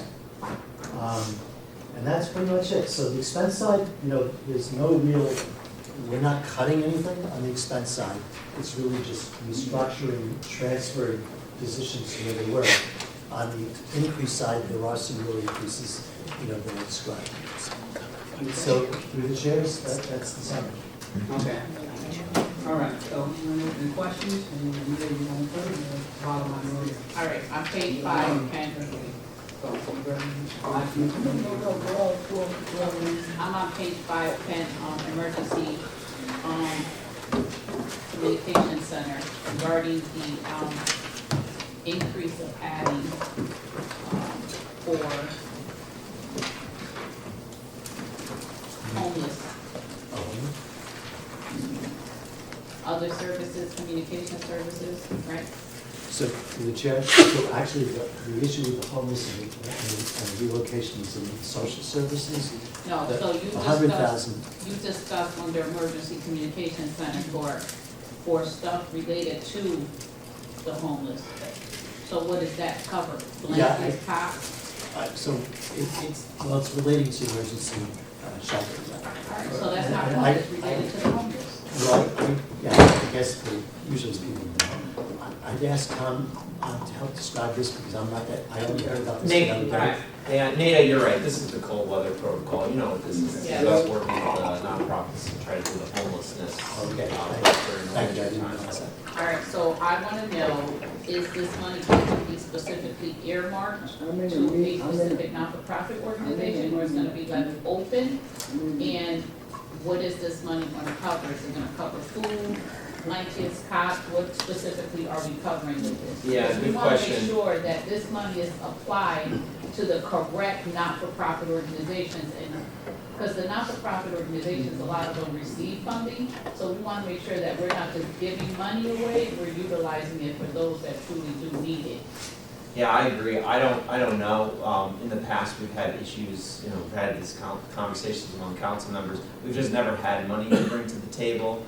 And so I don't think it's allocated for any specific purpose or nonprofit at this point. I think this is a placeholder so that we can see where there's a gap. We had our issues last year. We were trying to find a location for, people to stay during those very cold days and stuff. I just think this is money that we can deploy for those purposes, but nothing's been decided yet. And this is very much a placeholder. I can maybe help on this now that I understand what the purpose is better, because I didn't realize, I just heard about it. Because it's other services, it's not supported, and we can just give it away to groups. It would have to be an RFP, a contract, so whatever the No, that administration wasn't, decides. I was asking because I wanted it to be left open and it wasn't specifically for a specific not-for-profit. That was the reason why. Well, what I'm trying to say is, if you wish to hire providers. No, I know all of that, Ken. I'm very well tuned to that. My last question is social service, we have relocation. Is that money specifically earmarked for fire and eviction victims only? Because when we put money into the budget for relocation, we are using this money with security deposits, 1 month's rent, 2 months' rent. Unless that victim is fire or eviction, we should not be utilizing it for other purposes, because that's how we run out so fast. So I did in page 6 put that language in, if you look at it. I to make sure if this language is adopted, the office will be told it can only be for fire and eviction such as price salaries. Perfect, great, thank you. I'm all set. Thank you. The software that Francis is asking for, are we gonna be voted on that she did or do not get that money? They just voted. And hopefully pass it, she's gonna work. Okay, all right. In the city clerk's office, you said that there was a decrease in there? Yes, there's apologize.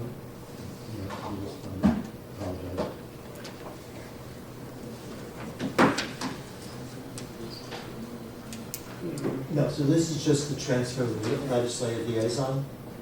I just made a small error in the dollars that I have to correct. So there's no decrease in city clerk's office. Okay. I mean, the person would be doing some other responsibilities, but the office supplies, the staff would, their work. I mean, I didn't cut any non-personnel line or anything. Thank you. Thank you, Maria. Okay, I want to talk about first, on the end of the round, but I want to talk about page 5, the library. So I have the certified grant list right here, and if, once we change the mill rate to minimally the 27.95, there was a voter referendum under Connecticut General Statute. The voters of the city have repeatedly decided that the library gets a dedicated mill, 1.3, okay? And the math was, acknowledged by Ken, was wrong, okay? So when you take the certified and you multiply it times 0.0013, right? The library should be getting, and the budget has it at 12 and change. The budget says they're gonna get a total of, I wanna just be, make sure, $12,280,502. You're proposing here now that you're gonna fix part of the problem, which is you're gonna increase it to $5,938,000 instead of the 4,693 that was in the original budget, because you admitted there was a calculation. What they're supposed to get, 1.3 of the mills, is over $7 million. And so what you're saying now is you got $1 million in the capital plan for windows next year, like they're not a city-owned building that deserves to be on the capital plan. So you're trying to take capital plan money and give them another $1,245,000, that's a correction, right? And then you're now saying there's $1 million in some kind of surplus account. But is that what the voters voted for, Ken? Or did they vote that under the statute? Let me finish. They must be given 1.3 mils of the certified grant list. Now, you've also been telling them that you only collect 98% of it, so you reduce it by 2%, which is not what the statute says. The statute says they get 1.3 of the certified grant list, which I have right here, okay? So what you're doing, even with the million in this surplus account, which if they have a surplus, they're entitled to it. It's their money. The voters gave it to them. And now you're increasing it by $1,245,000, and now you're counting money in the capital plan towards the shortage. And even with all of that, you're still shorting them $1 million. So, and you're saying they've agreed to it and all this. Let me just tell you something. Nobody can override the will of the voter. And you know that, okay? Now, they are very supportive of building a library in the 135th district. They have told, I'm at the meeting, they are supportive of it. They think it's on perfect census track for them. And now what you're doing, and then we see here that they're gonna be helping staff schools with librarians. So you're taking millions away from them that they are entitled to because the voters of the city of Bridgeport said they should have it. People love libraries. There's no negative with it, okay? And you're saying that we're gonna work around all these end runs to do what the voters have overwhelmingly voted for. And I just want to tell you something, you know it's illegal. Nobody can alter the will of the voter. I don't care who's agreeing to it, whatever. And now that could hurt the development of their library because you're shorting them over $3 million. So I don't care about the capital plan. We act like the library is not a city-owned property that's deserving of being on the capital plan. It's not right.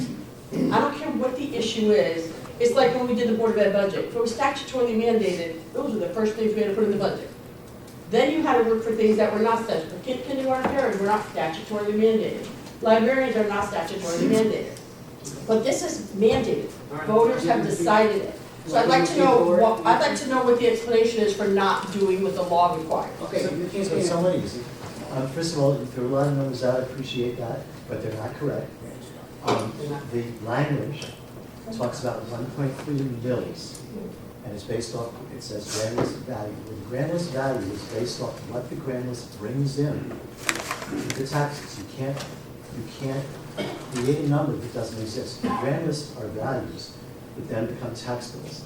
It's the tax bills that define how much a mill is, not the grand list. That's the law. So while the referendum thing talk about the value of the grand list, what the intent of that is the value of the mill, 1.3 mils, based on the taxes. So the collection rate, for example, for motor vehicles is 90%, not 98%. So you can't use the grand list number. And this is nothing I did.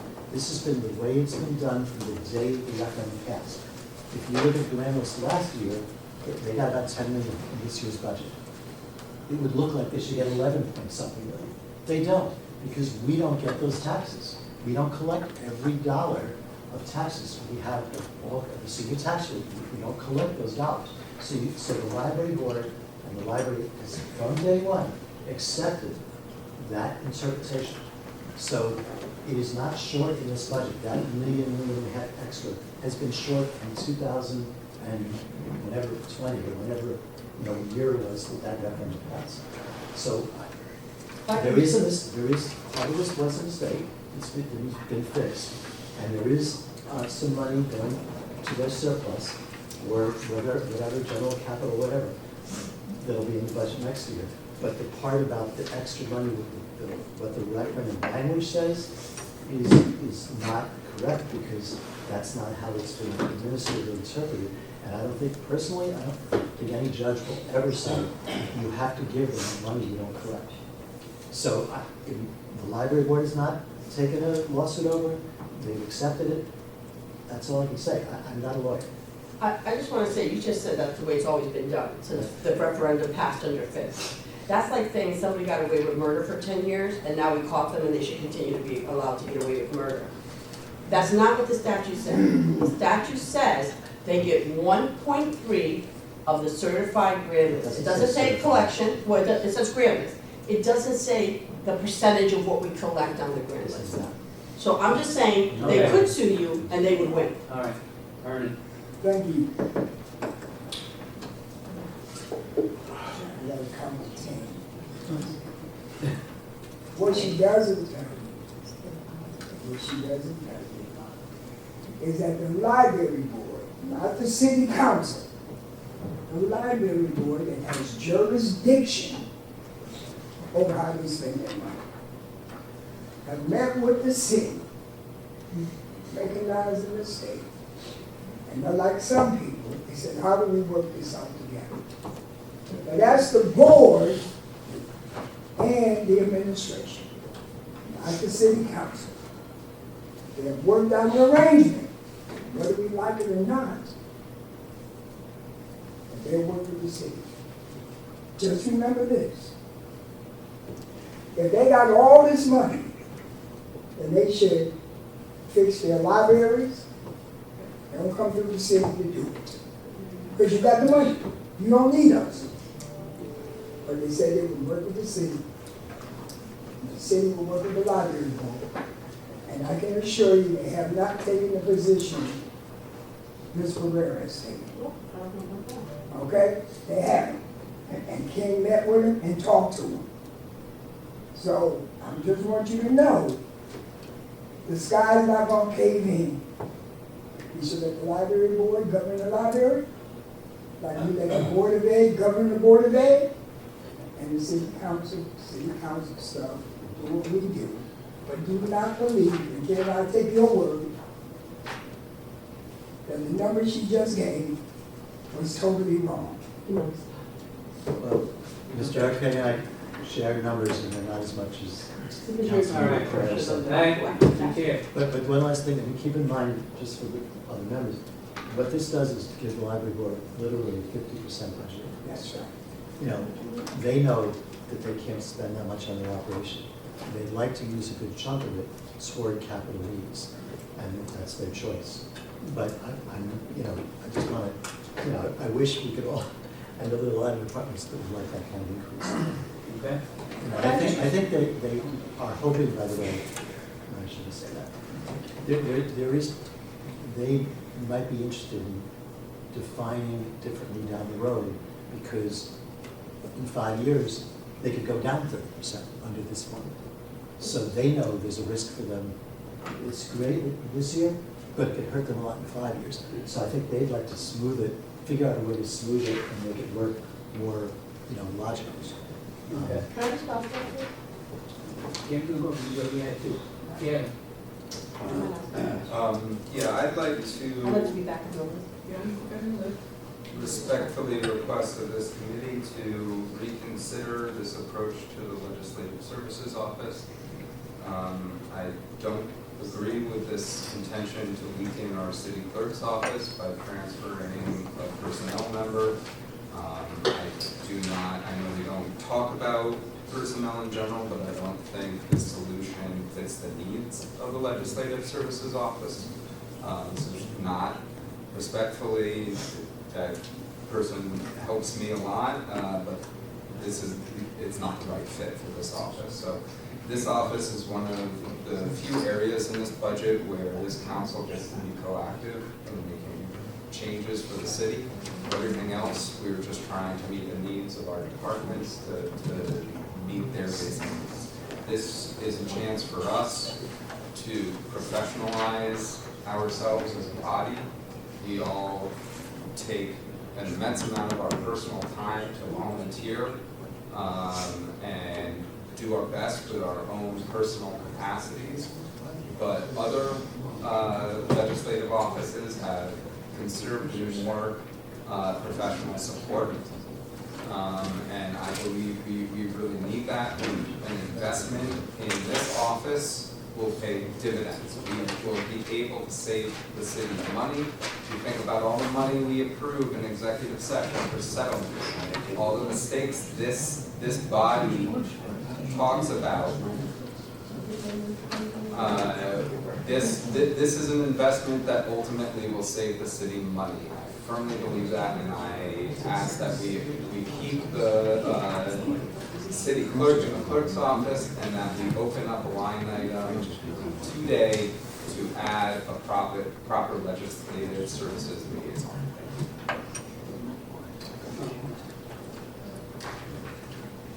Okay, when it comes to a certain individual, he already works for the legislative office. So basically, you're taking the thing that already works for that office and bringing them right back here where you belong. Because that's what he wants. He doesn't work for them. Okay, well, I mean, that is what he's there for. again, I don't think that, respectfully for the chair to respond to that, even if we do need to transfer him to this office, that is not filling the request from our legislative services office for this legislative liaison. It's a different role than what we're asking here. It is a different role than what we're asking for of him or her, whoever it is that's being transferred out of there. And as Francis came before us on that clerk's office came before us, and there are already shortage, and what she was talking about trying to do with AI and the computers coming in there, and we're taking someone out of there. I don't think that this is the right time to be doing it. I really don't, because she needs it. Yep, Reverend Lee. When the city clerk came before us, I had a report card conference, so I came late. So this is my first time hearing that, and I'm sorry, this is my first time hearing that, is someone gonna be coming out of the city clerk's office? I can't say names, yeah. I'm talking about- Yeah, the guy that already works for our legislative office. Okay, well, I agree with you. I don't think nobody should be, transferred out of the city clerk's office down to the legislative office. If by chance, and I agree that we need someone in that legislative office. I was here when we discussed that. But I didn't know that somebody out of the city clerk's office is gonna be moved from the city clerk's office down to the legislative office. So I agree with you 110% on that. Okay. Here's what I'm thinking, we should make a suggestion. Seeing that the legislative person that's in city clerk's office is labeled as working for the city council. She may happen to do a little odds and ends on some other stuff, but its title is responsible to us. It doesn't say liaison, city council / city clerk. So what we should do, if you think that she needs some more staff, you need to move him and give him somebody else. Stop fooling around, because he's supposed to be responsible to us. So if instead of us having to hire someone, we got a person here, we should move him over. And if she needs a person to replace that person that will just do city clerk business, we should think about giving her that person. To the chair, I thought we were giving, I thought we were going to give, I thought, okay.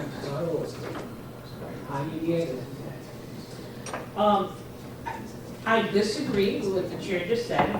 I agree with what Councilman Murray says. The thing is that correctly, that title is only that title because at the time when the council had a director, we couldn't hire a director. So technically, it's just like all of the other people we have that have titles that they don't work in their classification when we do special. We could say he's a special project coordinator with just that title. But we all know how that goes. And I want to remind you all that that office had a clerk that worked as a front desk clerk. It was moved to the health department. And the city clerk gave up that position. She had 4 people in that front area. She only has 3. So now you're asking to put 2 people, a city clerk that works part-time, a full-time assistant clerk, which is changing the charter, and then only 2 clerks for a city of our size. And I know that we want to save money, but the intent of the council in growing its legislative office was to begin to professionalize from an amateur council. Now, I'm not saying that the individual in the role is not capable, but that is not what the legislative person asked for in their budget request. Right. And this year, the position is in there this year. The council president did not want to fill the position because it took so long, not until December 1st, for the job study to be completed from last May to July. It took almost 7.5 months to get it completed, which I want to say is unacceptable because it wasn't an administration priority. It was more of a priority to get the police testing done, which we just did, you know, we did that faster in the hiring for police and fire, then that was the priority, right? So under my leadership, I didn't get to hire the second person that's already in the budget, but this year we decided to take out of the budget, which again, doesn't fall in the progression plan of what the creation of the office meant for. Now, the reason why the individual stayed over there was because it's a dual job. Because they lost the clerk, remember, they gave up a position and it was never replaced. So now you're asking them to go to 3 people, 3 full-time people, and then the town clerk has twice as many people. And you think that that's fair? No. You think that that's fair for a department that does our work and the entire city's work? Every board and commission, all council meetings, holding of the city records, and you all think that that's fair. And I know someone's gonna bring it up that the assistant clerk is my family relative, but she's been there for 25 years before I even sat in this chair. So that's neither here nor there, because that's not the position we're talking about. We're talking about the legislative person who sits there and does dual jobs. He doesn't just do one job. So I ask that we amend and put the position back in the legislature, keep the position in there for the legislative services person. Because if the Board of Ed and the mayor found $5 million, and he's being required to give another $5 million, and is the budget chair still on the path to giving $1.5 million? Because I haven't heard that, because that was what I was told that was the intent of this body this year, that we're getting an additional 1.5. So if we're not doing the 1.5 to the Board of Ed, then we have the ability to fund this position. That's all I'm saying. All I said is this, and I'm gonna say this, okay? She's entitled, if she wants to hire another person, the other person can't hire another person. The position has to be, can I rebuttal? When I'm done speaking. Okay. Okay? She has a point, she can put it in there at any time in her scale, that she can hire whoever she wants to. Now, if you want to keep that individual there, knock yourself out, that's fine. But either way you look at it, we're gonna spend more money one way or another, right? So you can't go to him and expect you to do your legislative office stuff when you're supposed to be coming here, right? You gotta bounce around the 2 buildings and go do stuff that we should be doing one building. So does that make sense to you? Knock yourself out. You wanna burn more dollars? Knock yourself out. Can I, in my rebuttal, I just want to say that you're incorrect in what you're stating. Sure. You're incorrect in what you're stating, because the role of that position over there is more of the clerk / helping the legislative body with its materials. Because we do have 2 clerks who clerk our subcommittee, our committees, who keep the records of our committees. When certain individuals do use him for certain things, it's a trust factor until they begin to trust our office, which is started off. But to say that is to blatantly say, then let's just add, then let's do this. Why don't we just change his title and keep the individual a full-time assistant clerk in the city clerk's office and just add our position? Because that's what you just said. That's what you said. You just said, hold on, no, I have the floor, if I may, I have the floor. You just said, in your last sentence, why don't we just create another position? Well, she didn't request that position because she didn't request to take her position. It is the leadership or the budget committee chairs who have decided that the switching of the position is that you're asking the committee to vote on that. Now, as a member of the committee, I'm not going to vote on that. I will vote on adding, if we're going to add a position, I might as well just add the position that's already, leave the position that's existing in the legislative office and leave that gentleman there, because we still have to add a position. Then we owe her 2 positions. We owe the city clerks 2 positions. We should add the clerk that we took 7.5 years ago and that we sent to the health department, and then we should add another assistant city clerk, another clerical to her. Okay. So then we owe her 2 positions. And that's more money. Just leave it and keep our person where our person And that's should what I'm stay. clarifying. You can let her hire who she wants. She wants to bring But it she in didn't here. ask for that. She didn't ask for that. I'm not I'm saying just her. saying. I intend to make a motion that we keep we remove the transfer from that position. This is my motion. I make a motion that we remove the intent of removing the legislative person from the city clerk's office to the legislative office and add back in the legislative person to the city council's legislative department. That's my motion. Can I get a second? I second. Open for discussion. Beverly? I just want to say that I agree with ours. The person that's in the city clerk's office, the state, just that, we shouldn't even touch the city clerk's office in the first place. They never asked for anything. And then what I want to say is, if we need somebody in that legislative office, why can't we just hire somebody in there? Why we got to move that person down to the legislative office and then hire somebody to me, that don't make good sense at all. Of course, I'm glad we have a vote, but you know, the thing about it is that I think that if we're gonna hire somebody, it should be, and I do believe that we need somebody for that legislative office. Because some of the ones that's sitting around the table right now is the one that, oh, we need somebody there, we need somebody, because some of us work, you know, and I do work, you know. So, and we need somebody, and I agree that we need somebody in there to help the one that's in the legislative office. But I do not believe that we should take somebody out of that city clerk's office and put in that legislative office. I don't believe that. So I agree with what Ida was saying. That's all I have to say about that. And my vote is against. Yeah. Thank you. Maybe what we should do. Maybe what we should do. Seeing that we need somebody in the clerk's office, and he's been there the longest, that we should change his title from legislative clerk, because he's working there, and we got a set up office here, and it all should be together.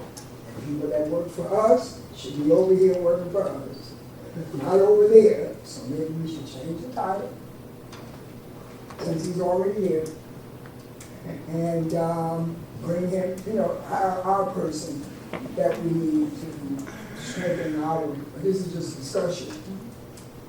Seeing that people feel that the city clerk, which does a lot of work for us, and maybe we should do that. That way he's not affiliated, and he can apply for, if he feels he wants to apply for the legislative clerk for us, he has the right to apply for it. Seeing that people feel that, you know, Okay, Tom?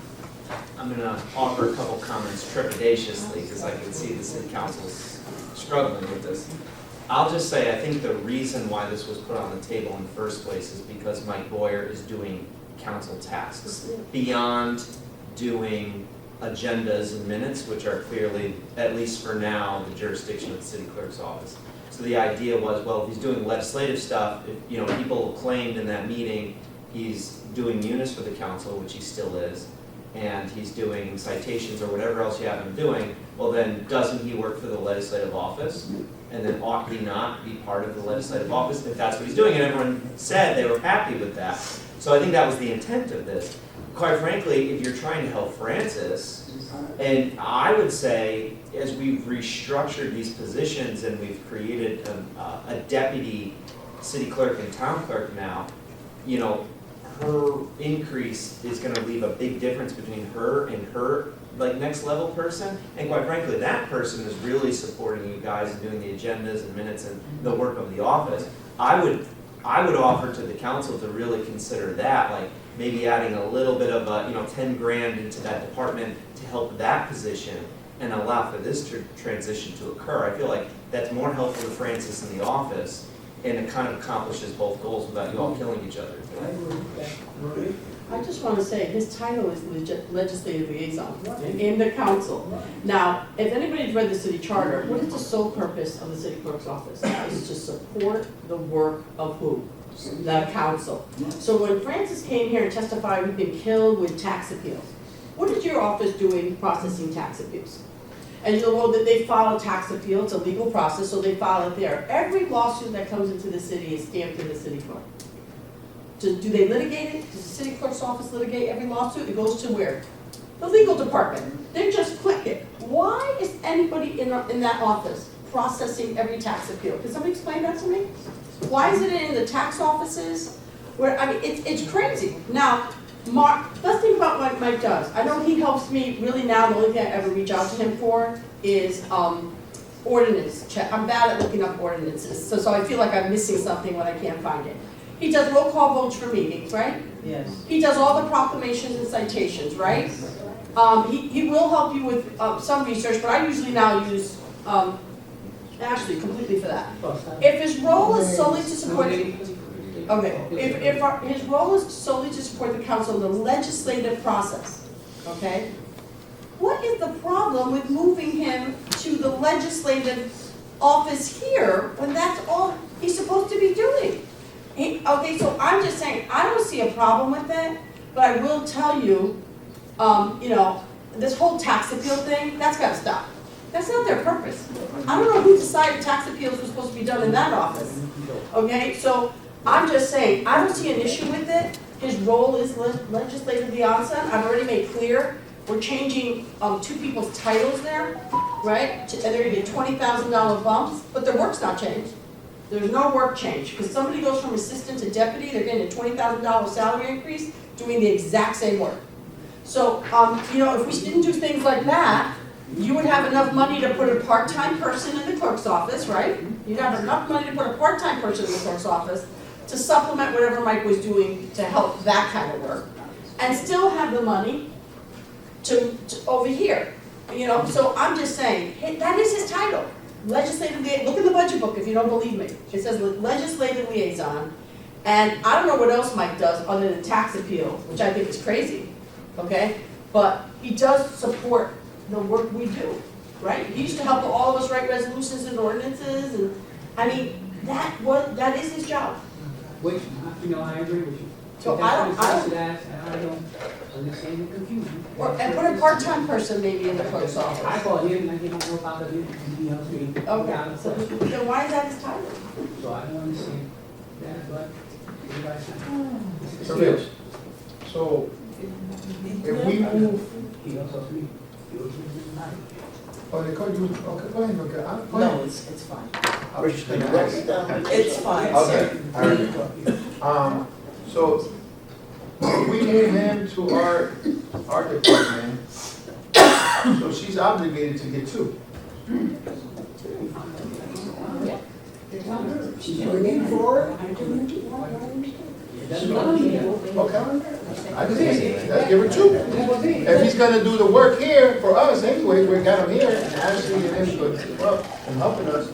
He's doing the work over there, so they'll be here, but then we could give her two people that were missing, because I know they took one person, no, they took two. I'm just going by what it's in the book, and she's But I'm saying, can we have her two? At least she won't be choked up, 'cause that's the whole. She's got a motion on the floor. My first question is, if, let's say, we keep this individual at the clerk's office, and change his title, right, from legislative liaison to what, clerk? Would he be deemed a clerk? Right? Okay. Does that change his pay scale? One. And that's the first one. You have to have about that, about the case, yeah. Then you have thank you. Then,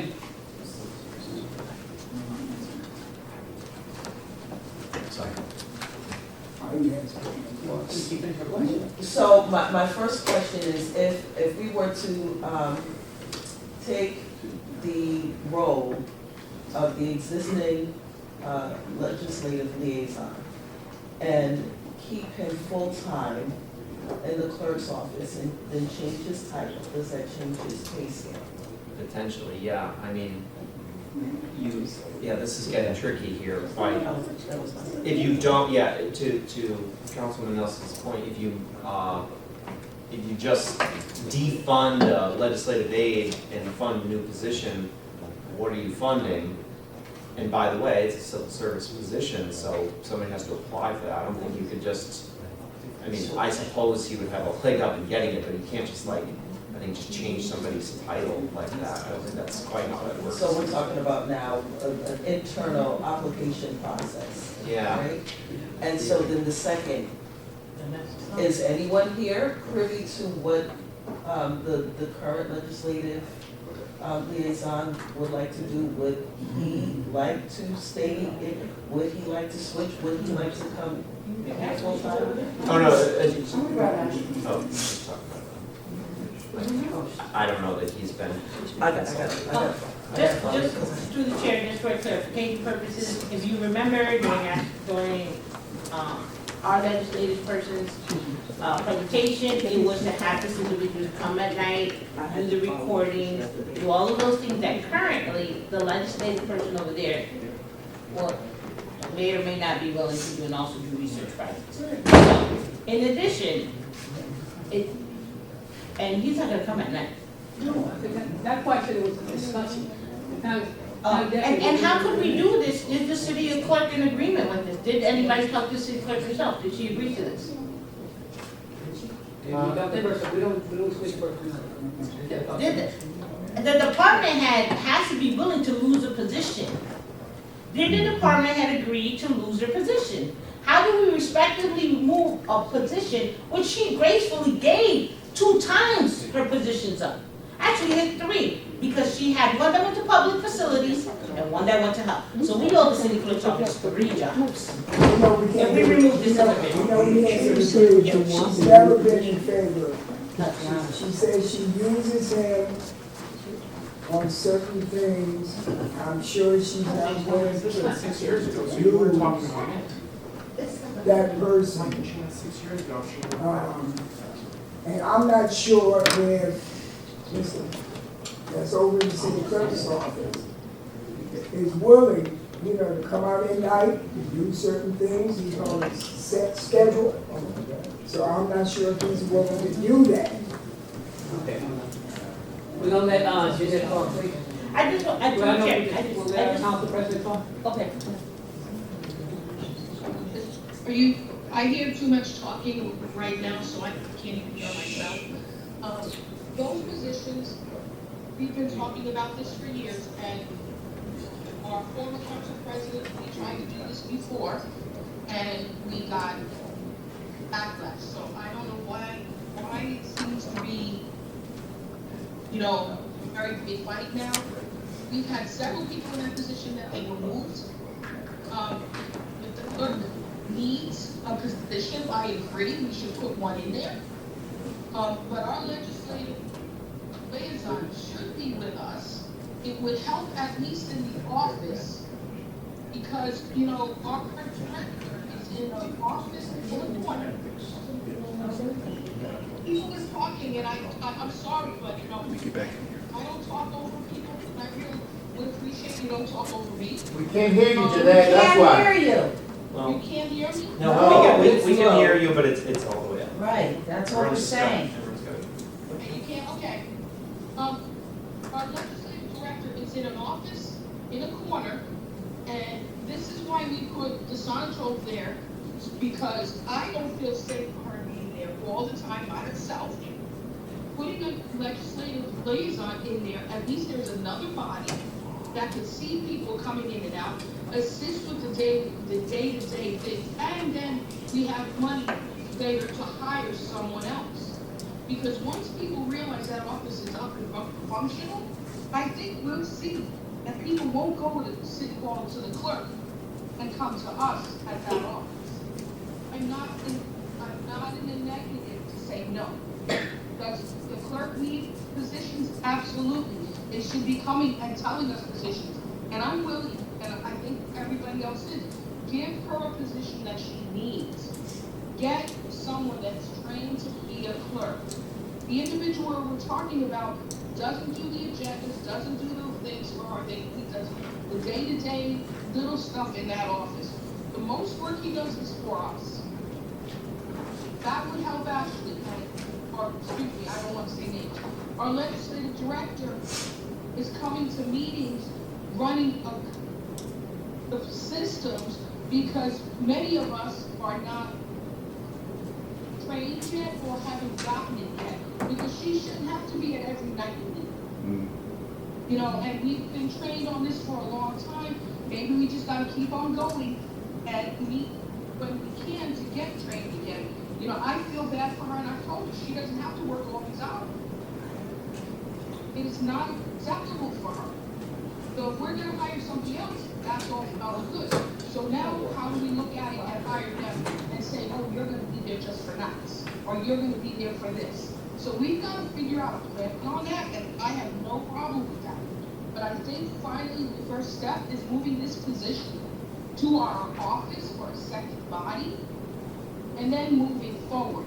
And this is not new, because this was tried in the past, and nobody can deny that. So, you know, getting upset and getting, you know, agitated, really, you know, let's work together as a team. We're here for the betterment of the city. We're here for the betterment of our constituents. And we want to retrofit and move forward. That's all I'm saying. So what you guys decide to do, but I think we should give the clerk a new position, because we've taken so much out. And yes, she's been gracious enough, but she should have been requesting positions now. That's all I have to say. Thank you.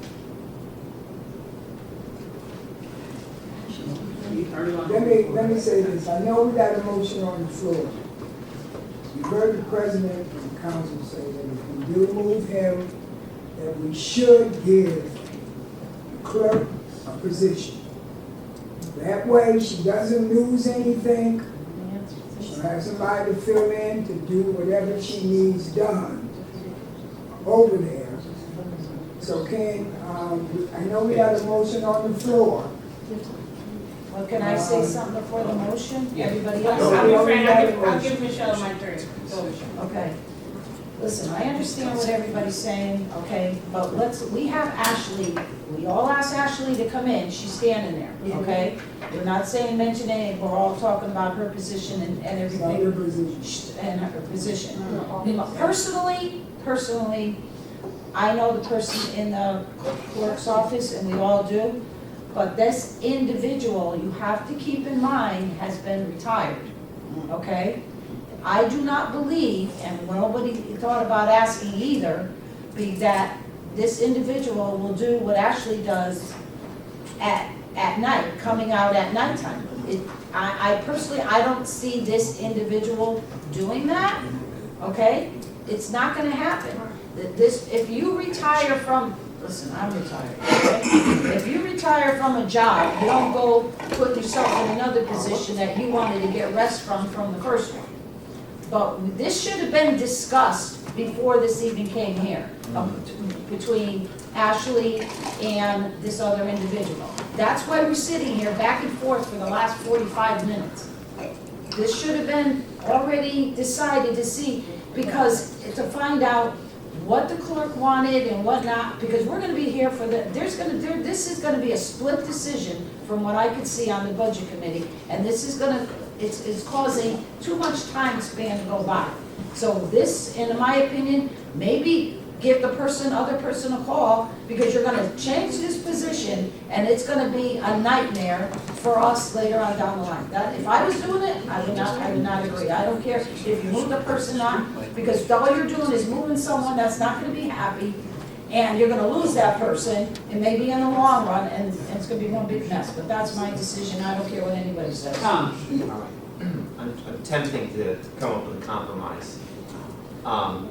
If you fund a position, if you fund a position in the legislative office, if you leave the amendment that's in place, moving the legislative liaison, you fund a new clerk position over in the city clerk, we can kind of figure it out later, working with Francis, and we can I can sort of see three scenarios. One is, for whatever reason, it's decided that we want to leave Mike where he is in the office, Option 2 is he ends up coming over here, and then in the city clerk's office, if he does come over here, there's sort of 2 options. One is she can hire a new low-level clerk, because as has been pointed out, Mike's duties are not really helping the clerk's office much, it's really more helping the city council. So you could hire a new clerk, or she could decide to deploy that money to do what I was talking about, which is to help one of her other people in her office. But she can kind of decide, we don't have to decide all this right this second. You still got a motion on the floor. I know, that's what's got the attention now, I know. Ashley's right there. Hey, Denise, Sure. go ahead with this. Denise. Go ahead, Councilwoman Taylor Boyd. What I would like to ask is, why can't Ashley, why can't the 2 people in the legislative office work the same hours? Because if you got 2 people doing the job, it just seems like this one would be doing that hour, this one would be doing this hour. So I want to know why someone has to come in the evening time or late hours. We're always talking about having to this job. Because once the job it's not necessarily what time of day that they do the job. If the job is getting shut, then why can't the legislative service people be in the office together doing the job? That's my question.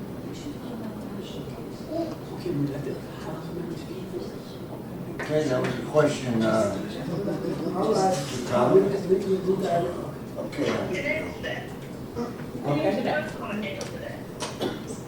don't think you have to split the hours with the job to get done.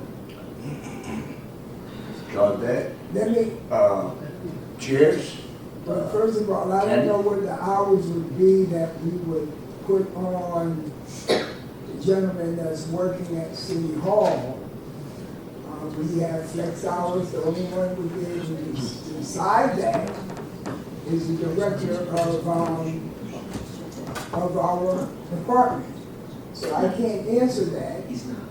But should he come over, that would be something our director and him would discuss, probably first before he even comes over, because we don't know if he wants to do that. I mean, he's doing it now.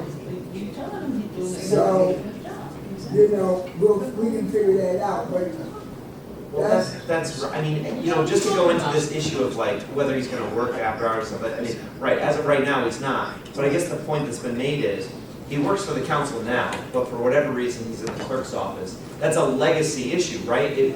This position existed in the clerk's office before, under the previous council president, the Office of Legislative Services started to get built out, right? There was nobody in this office, and now there is, and so the thought is, well, I think, you know, the legislative office is supposed to have the legislative people, because they do the legislative stuff. And he's the legislative liaison, and he does the legislative munis, and he does the legislative, all the things, so he should be in the legislative office, that's all I'm saying. You know, so like whatever Francis needs is kind of a separate issue from this, like where does his body belong, and we're spending a lot of time on this, like, it's not that big of a Anita, is yours. All right, I'm gonna be the biggest elephant in this room we could ever have.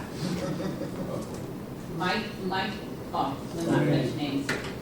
We had a lawsuit in the city of Bridgeport with Tom Kelly. Underneath him. Tom White. Tom White. Underneath him came the person that is in the position right now.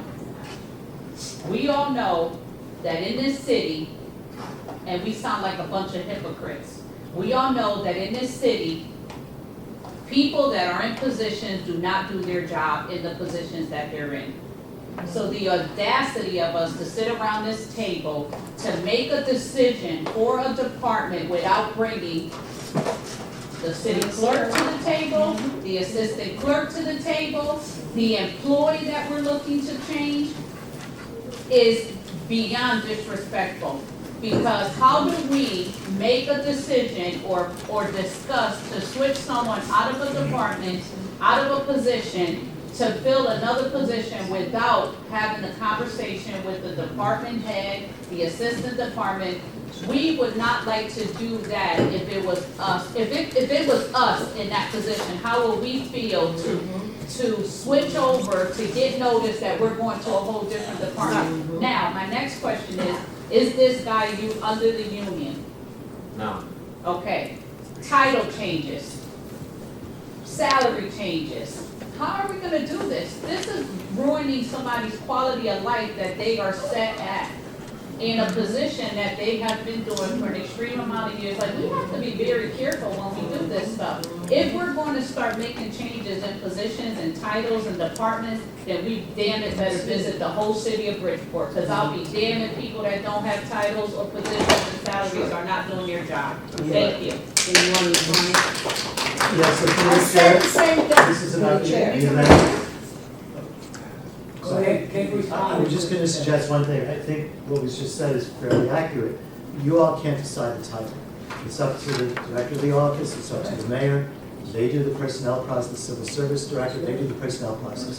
So there's no point changing the title here, because the title could be changed during the year, whether you like it or not, whether we like it or not here.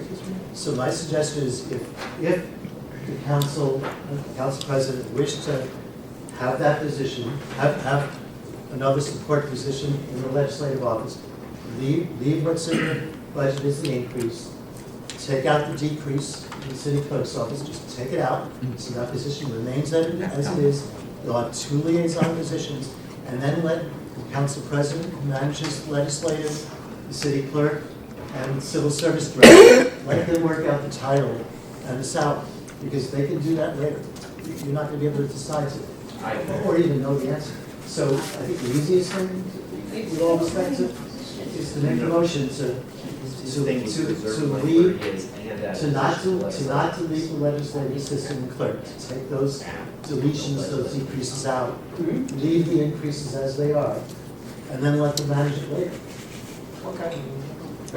And this way, there's an extra position going into the legislative office. All right, George. Thank you, Mr. Chair. I just want to ask very quick, but how much longer you think we're going to be here? I just want to get an idea. I had to deliver medication to 2 hours, 3 hours? Maybe. No, that's not, I just want to get an idea. You come with it, Thank you. maybe later. All right, listen, thank you, Mr. Chair. Yeah, I'm very concerned at how long this been, this is an ongoing topic. I have to agree with my colleagues, Councilwoman Nieves, Councilman Murray, others, that as far as the position in the city clerk's office, should be that alone. I also agree, one of the co-chairs, that, you know, we have the director of our legislative office here. We haven't even heard her speak. What does she want? As I understand, we can't tell the department what to do, what to change around. You know, I'm not going to mention her name, but I remember a few years ago, they took a lady out of the engineering department because the health department director wanted that lady to work with her. She didn't want to come, but eventually she came. So, I don't know how that happened. So, they took her out of engineering. She didn't want to come. She was doing a great job over there with John O'Queen. And they transferred her over here. She didn't want to come originally, but she's also doing an outstanding job here. So what's this thing about, no, excuse me, Mr. Chair. I thought you were going to. No. The other thing is that our current legislative director spends so many times after hours at the council meetings, helping us set up systems, meetings, everything, which I find it very troubling, especially with the kind of salary that she has. This is a meager salary. Is that correct? 77,000? 67, actually. 67? Are you kidding me? 67? What's the average? What's the average salary? I'm so sorry. That is very disrespectful. That is very degrading and disrespectful for a person who's doing such a job for 20 council members. Who knows how many for you guys that work in the office in her. I recommend that they increase the salary, round it up, my Lord Jesus, to at least $90,000. This is wrong, but anyway, my point is, as far as the city clerk's office, I'll leave that alone. Put a timeout on that, and let our legislative director speak with the director of the city clerks, and y'all make the decision, but no, this is 67,000. Thank you. Thank you very much, Maria. That was at the door. Okay. You got me? I'm gonna leave my phone here, and you're online, I'll be back. Maria, I just want to say that I think we have the legislative, first of all, they both did come before us. And the reason I know what Mike was doing on the, or the legislative liaison, the clerk was doing all the tax appeals, is this all came up during that presentation. Why do we have a legislative liaison still sitting there, and there were justifications for it, including that all these tax appeals that are being processed. But we have the legislative director here, and I think it's respectful to ask, what do they need in the legislative liaison, and what do they need that person to do? Because if it's creating beautiful flyers and all that, that's probably not the person over, I don't know, but probably not the person who's currently in this clerk. Although I do see the conflict, if we have why isn't our legislative liaison in the legislative office?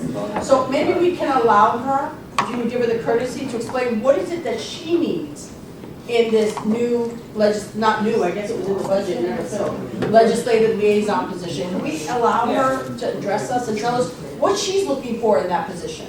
And if there's a disconnect between the person in the clerk's office and what she needs, then I think that should be the answer.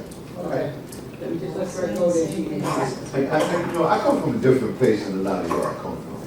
And what I'm seeing right now is that it was already in the budget last year that position was there.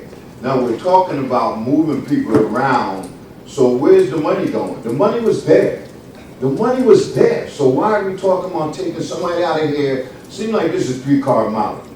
You know, when I come from a place, this is 3-car Molly to me, man. So the solve all this stuff, actually, the legislative director, we already budgeted the money for that. Why are we going around the bush, taking something from somewhere else, hiding something, but something's being hidden? You can talk to me all you want, numbers. I know numbers, and something's being hidden, because we already had it there, and now you're telling me you want to take somebody from here and put them over there. This sounds like 3-car Molly. Let's leave it alone. The money was there. Let's actually get a liaison, get the aid, and that's it. What's the big deal? Let me say one thing. There was a position put in there for another person to help. I remember. It was taken out because they felt that the person that's in City Hall is doing legislative stuff. That's why it wasn't taken out. That's why we took it out. So, Actually, if I can correct everybody, it's supposed to be done in the charter by the hiring of the personnel committee. Did the personnel committee vote to remove the position? Well, you're on the personnel committee. Did you guys need to vote to remove it, and you had to have notified the entire council?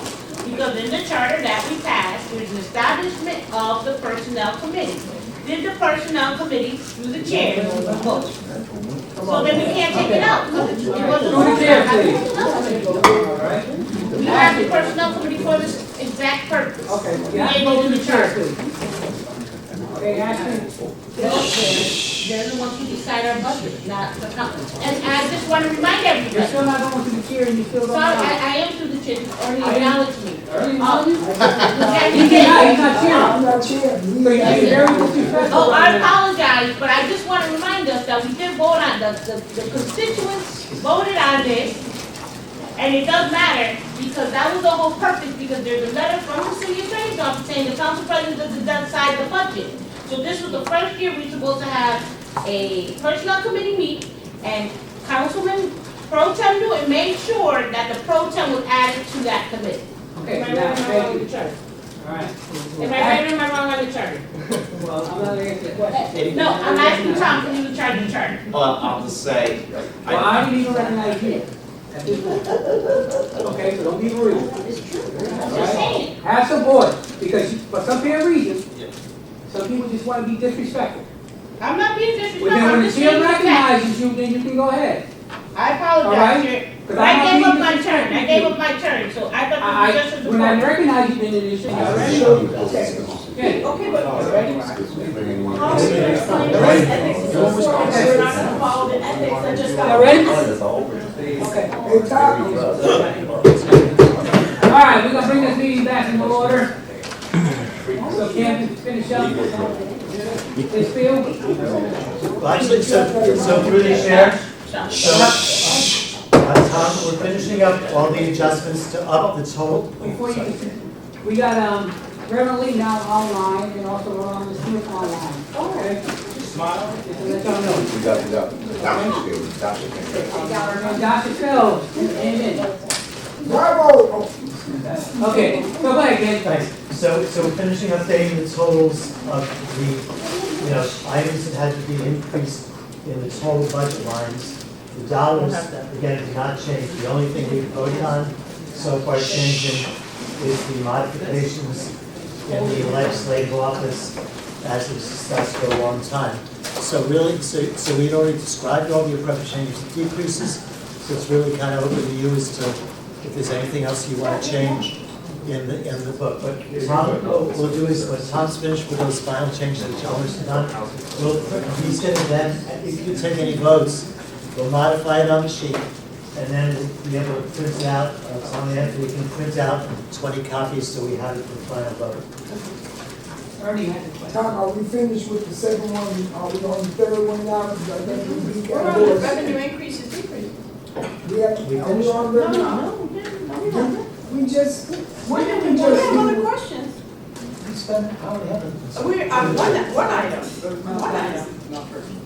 I think, We have issues. I think all we're doing right now is we're modifying the sheet based on the changes you've made and trying to make sure that the changes you're gonna make are line item changes to the next proposed budget. So we're working on that right now, but yeah, I'm sure there's other discussion on expenditures. All right. All right, Maria? Okay, I'm on page 5 of the revenue increases. So we were explaining that we're raising the social services relocation line by $100,000. I believe it was stated that we have to provide $4,000. It's an unfunded statutory mandate. And I just figured that out. And what we have right now, you're serving top 60, 63 families for evictions. And we seem to be having a lot of fires in the city. I don't know if anybody else feels that way. So I just want to know, is there CDBG money there? Because a lot of times there's sometimes CDBG money on that line. Do you know what's in there? So through the chair, it is eligible for CGB and program income. I don't know, they would have to see if this program income left could come back to the council without modification, but it is eligible. Right, but do we know if there was money put in? Because that, somebody hasn't come to the council. Got approved like 6 weeks ago, hasn't come to the council. What, is there money in CDBG for that also, or no? Not for that. They said with the new allocation, they may not have taken income, but they do get extra program income left over that they reprogram. So if you wish it, I think they should be able to do that, but. I don't think this is enough. All right, well, Based on, more than they put in there. you can only help 60, 63 families. All right, man. All right. When the health I have the director, floor. How many questions you want to be I allowed didn't to ask ask? a question. I'm asking, the only question I asked is there an allocation in CDBG? What other question did I ask? Right, but I get 2 questions. And I just want to understand, is the statutory mandate, which is this unfunded mandate, is that you have to give a minimum of $4,000 per displaced person or family? My understanding is it's up to 2 weeks as needed. I don't believe there's a dollar amount on it, but it could be 1 night, it could be 5 nights, it depends on the incident. Ken, there is for fires, that's where the 4,000 comes in through the United Relocation Act, that we are statutorily mandated up to $4,000. Right, but through the chair, I meant it's up to, it's Right. not full. No, she's saying it's No, 4,000. it's up to 4,000. So No, 4,000 per family, sorry. Constance, you said up to 4,000, right? He said it's 4,000. Up to 4,000, Up to. yes. So if it's 1 night, it might be $250.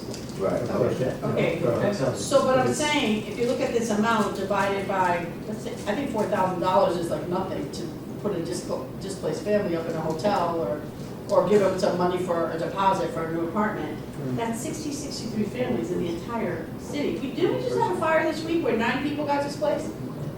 I've never seen so many fires. I don't know if anybody else has noticed it, but I've noticed it.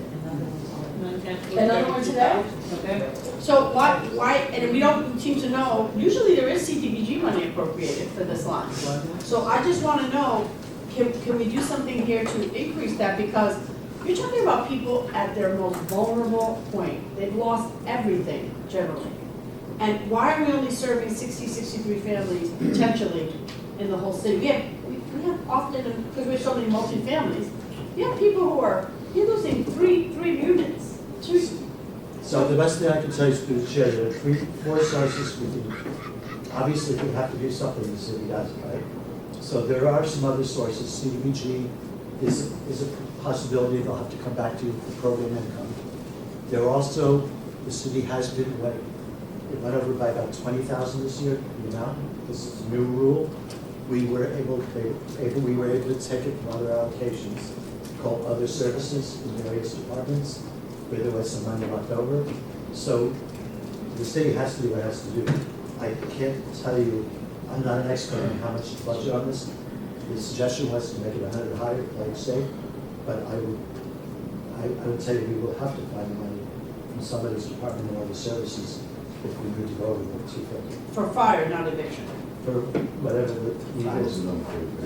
Right. In total this year, it's about 20,000 over the budget this year. So the 150, they needed about 20 more so far this year. So far, with 250 would be, if this is an average year with the fires, 250 should be enough because we have not spent 250 this year. But I can't predict the future. Ernie? Yeah, the health director came to us and brought this to our attention. And she definitely made it clear that the funding that we have, the problem is that we haven't utilized this money. We utilize this money to do other things. First month payment on your rent, last month payment, it was never intended for that. So that's why it went down. From my understanding, is that this is sufficient. And this comes from the health director. He met with us and understood that. I think the council president. So I would just ask us, we're aware of it. And when they need more, then we need to put it there. But right now, they don't need more. Can I get down back on the list? Yeah, we do that. Okay. Anita?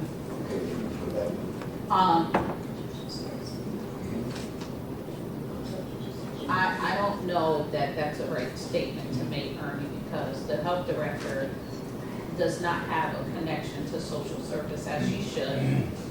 Therefore, she does not know the expenses that have occurred through social service to relocate individuals to new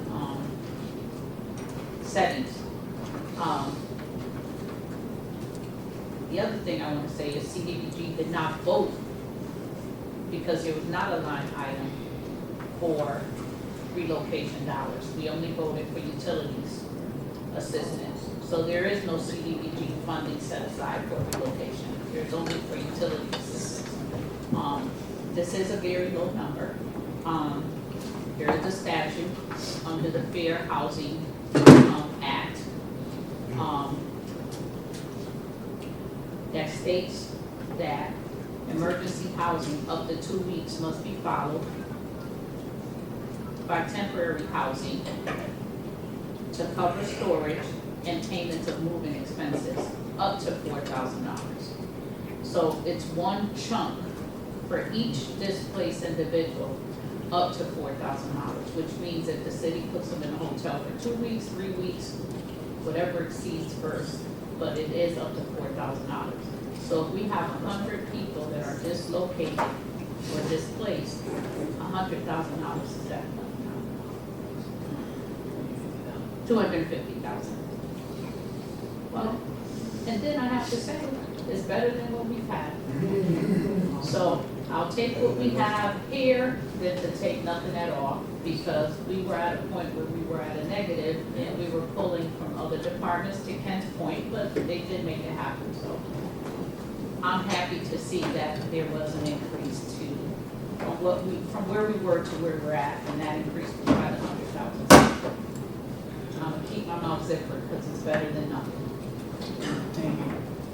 Heidi?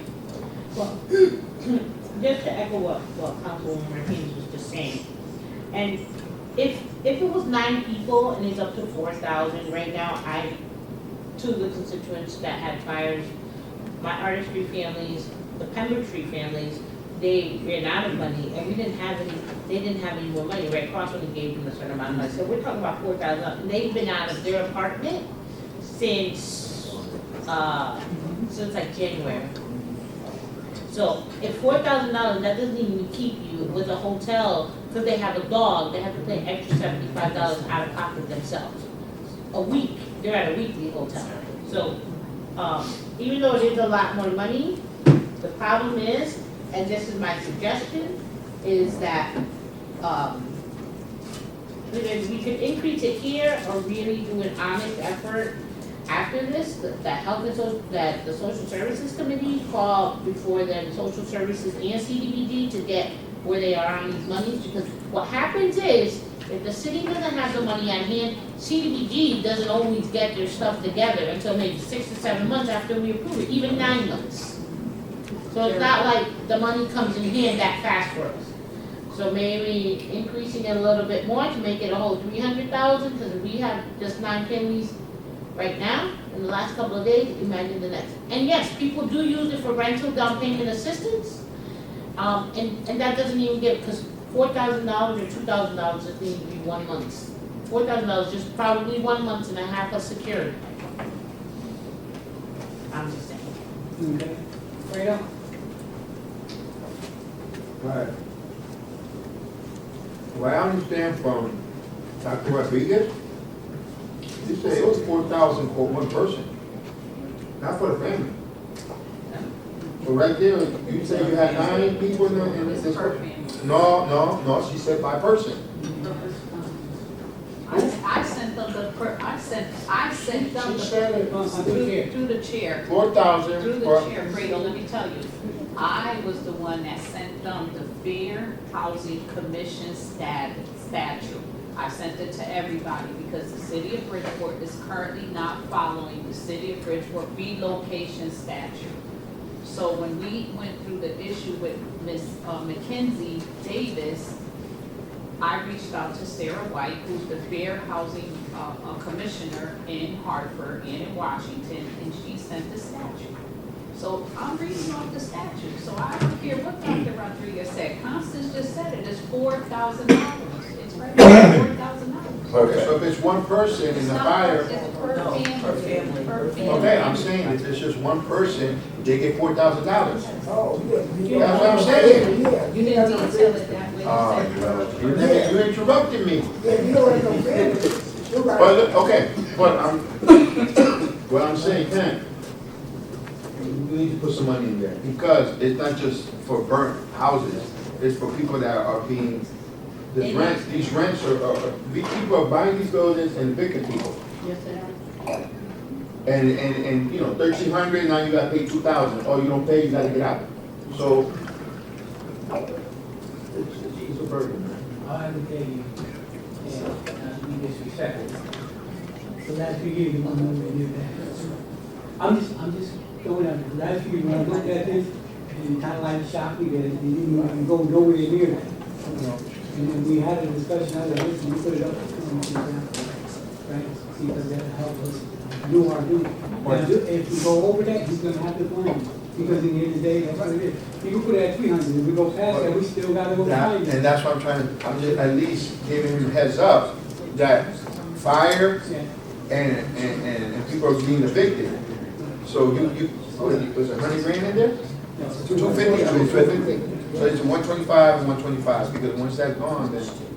But let me just through the chair though, there are other not-for-profit organizations that can tap in because they as well receive funding for such issues. So like the Lions, New Reach, Housing Collective, all those places receive money to help with, so if we give, say we give 2,500, Alliance can fill in with the remaining balance. So they're still going to receive what they need to receive to move forward. So the city cannot take the whole burden of replacing one family. Imagine if we replaced 250 families with the fires we're having.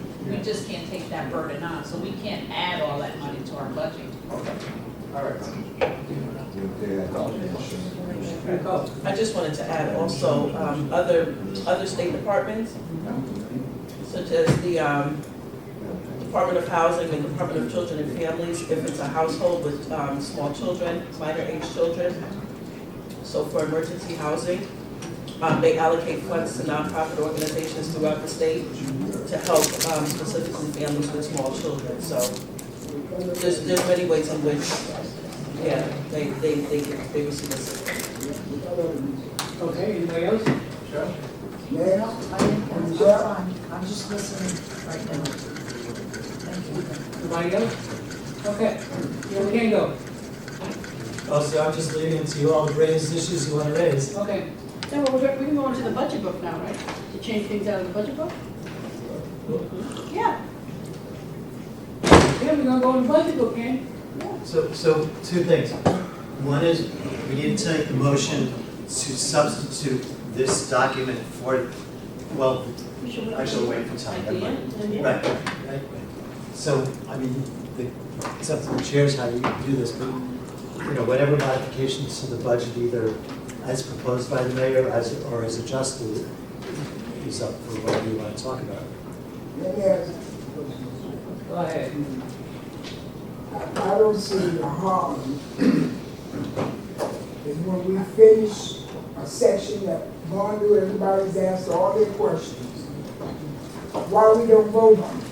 Somebody help me understand that. How we don't, come on. I mean, it doesn't make a difference. At the end of the day, you're gonna vote out appropriation increases and appropriation decreases, revenue increases, revenue decreases.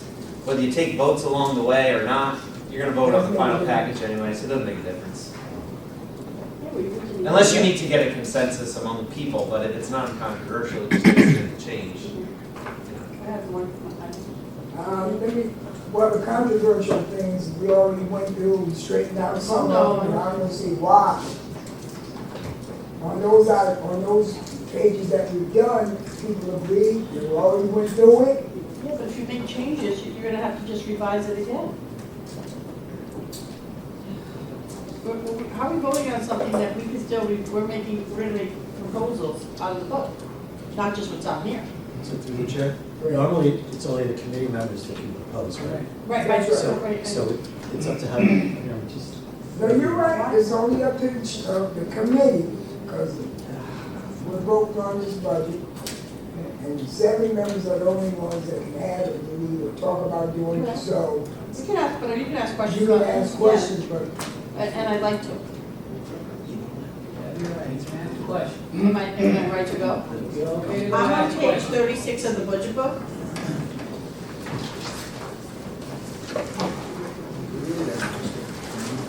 We have the mayor who's proposing a $31,145 salary increase, which is 18%, which is unheard of. And so, under the Connecticut Constitution, which was amended because of Mayor Mandanisi, who came in and gave himself a 50% salary increase. Yes, this is true, and 57 of his staff people got massive increases. They got sued, went to the Supreme Court in Connecticut, and they ruled that he couldn't have those increases because at the time we had a finance board. So then he had to go back to the finance board, and then he wanted to get everything the finance approved retroactively, and the Connecticut Supreme Court said no. In the end, he got his increases from the time the finance board gave it, because the Connecticut legislature was so furious about the increases that they ratified a constitutional amendment. In Connecticut, any elected official can only get a pay raise if they're serving 4 years once, every 4 years, and you have to serve 2 years of your term to get your pay raise. Okay, now, the mayor's been getting pay increases every year, okay? And I've raised this last year too, before I started going to charge meetings. So I don't know where in the world somebody's getting an 18% increase. If you even did 3 and 3, 3% for this year and the second year, right before a new term. Okay. He would be getting 10,000, I'm sorry. No, One question? now So- answer your question. But before Tom goes, if I could, through the chair, just to, let everybody know, so. But I'm sorry, I have the floor. I know, but you kind of answered one of your questions before you No, go right no, into it. I didn't finish. Okay, I think you want to know Okay. where you're getting the money from. No, I don't care where the money's coming from. Who deserved the $31,000 salary increase? You know what his salary was when he started? $156. Oh, okay. Okay? And now he's up here. Which one of our constituents have gotten 70? Where's he now? He wants to go to 207. So he's going to go to he's getting like a $57,000 pay increase. Okay, over time. So even our union contracts are top 3%. 3%. He's trying to get an 18% salary increase after he got a COLA last year, which is a violation of the Constitution, okay? So I would argue that he should get 6%, because he only gets one increase every 4 years. That's in Connecticut Constitution.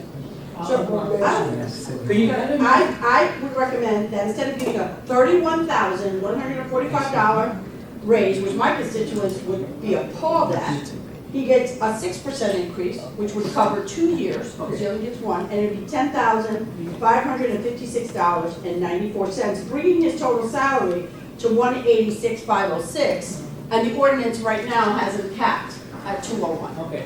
Now, So through the chair, I'm going to turn it to the CEO because he understands this better than I do, but what I want you to know is, the reason it's in the budget book looking like that big an increase, it's not a one-year increase. It had been in the, that reserve section where they had raises, because it was held up, the affiliates and new management were held up for 2 years until the contract settled. This is the first year that the kind of a cumulative amount is in there. And then you've got this 2-year rule that they couldn't change it for 2 years. As to how the amount got arrived, it's a multi-year amount, it's not a 1-year amount, but Tom understands that better than I do, so I'll turn it to I don't think actually that's the issue. This is what happens, right? For any officer, elected officer, it's not just the mayor, the city clerk, the town clerk, it's for 4-year terms. You cannot give them a salary increase, however that's defined. I'm going to set aside your constitutional argument, which we've debated for 11 years now, and city attorney doesn't agree. Let's just hold on, because I want to get to the core of the issue. Let's set aside that debate, right, for the Supreme Court of the state. Let's just deal with the issue before us. What happened was the council redid the unaffiliated table when we had hired a new city attorney and we were adjusting her salary. Okay, and everyone thought the city attorney was actually making just as much, if not maybe a little bit less than some of the other attorneys in her office. So you all made some changes to that table. You moved one thing down, you moved a couple things up or whatever. And at that time, you reestablished the mayor's salary. Notice that in the table for the elected officials, there isn't a range, it's just a number. You set the town clerk and city clerk's salary, and you set the mayor's salary. You did that at that time. And as Maria just pointed out, as of right now, the answer is like 200,000 or so, right around there. Which, by the way, 207. it's 207. Which, by the way, at the time that you said that, we had information from all the, a bunch of towns across Connecticut that the mayor of Bridgeport made less than even some small towns around the state. Even with this salary, he's still not the highest paid. Not the lowest paid, not the highest paid. Whatever. But you made that decision at the time you did the unaffiliated ordinance. The reason why it looks like there's a big increase now is because you cannot, a person in a 4-year term cannot take whatever salary increase you give them in the first 2 years. So once he hit December 1 of 2025, that was now the first day of first day of year 3 of his 4-year term, then he could start getting it. So he's already getting the salary established by the council.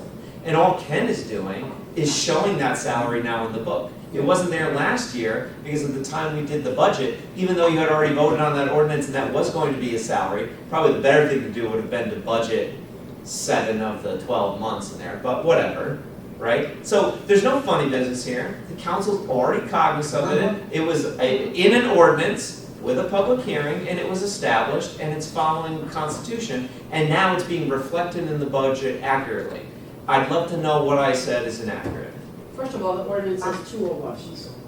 Whatever the number is. No, but he's going to 207. Oh, because now the COLA. Oh. Because the unaffiliated Hold on, table, Beverly. the unaffiliated table, as you know, updates every July 1, Correct. assuming that's when BCSA, because all unaffiliates follow BCSA. So every July 1, the table increases by whatever the BCSA increases, which is 3%. So it will go, that table will change to 207. Yeah, but he 207. can't be part of the PCAS agreement because there's an increase every year. So that has nothing to do with him, or the town clerk or city clerk, because the Constitution says a 4-year elected official who's compensated gets 1 salary increase in 4 years. He must serve 2 years of the term before he becomes eligible for that 1 salary increase. And he was getting COLAs, which is illegal. There is no provision in the state constitution that says a COLA is a salary increase. That's what it says in the Constitution. No 4-year term elected official can get a salary increase. You can put any name on it, COLA, this, whatever, interest, whatever you want to put. No salary increase.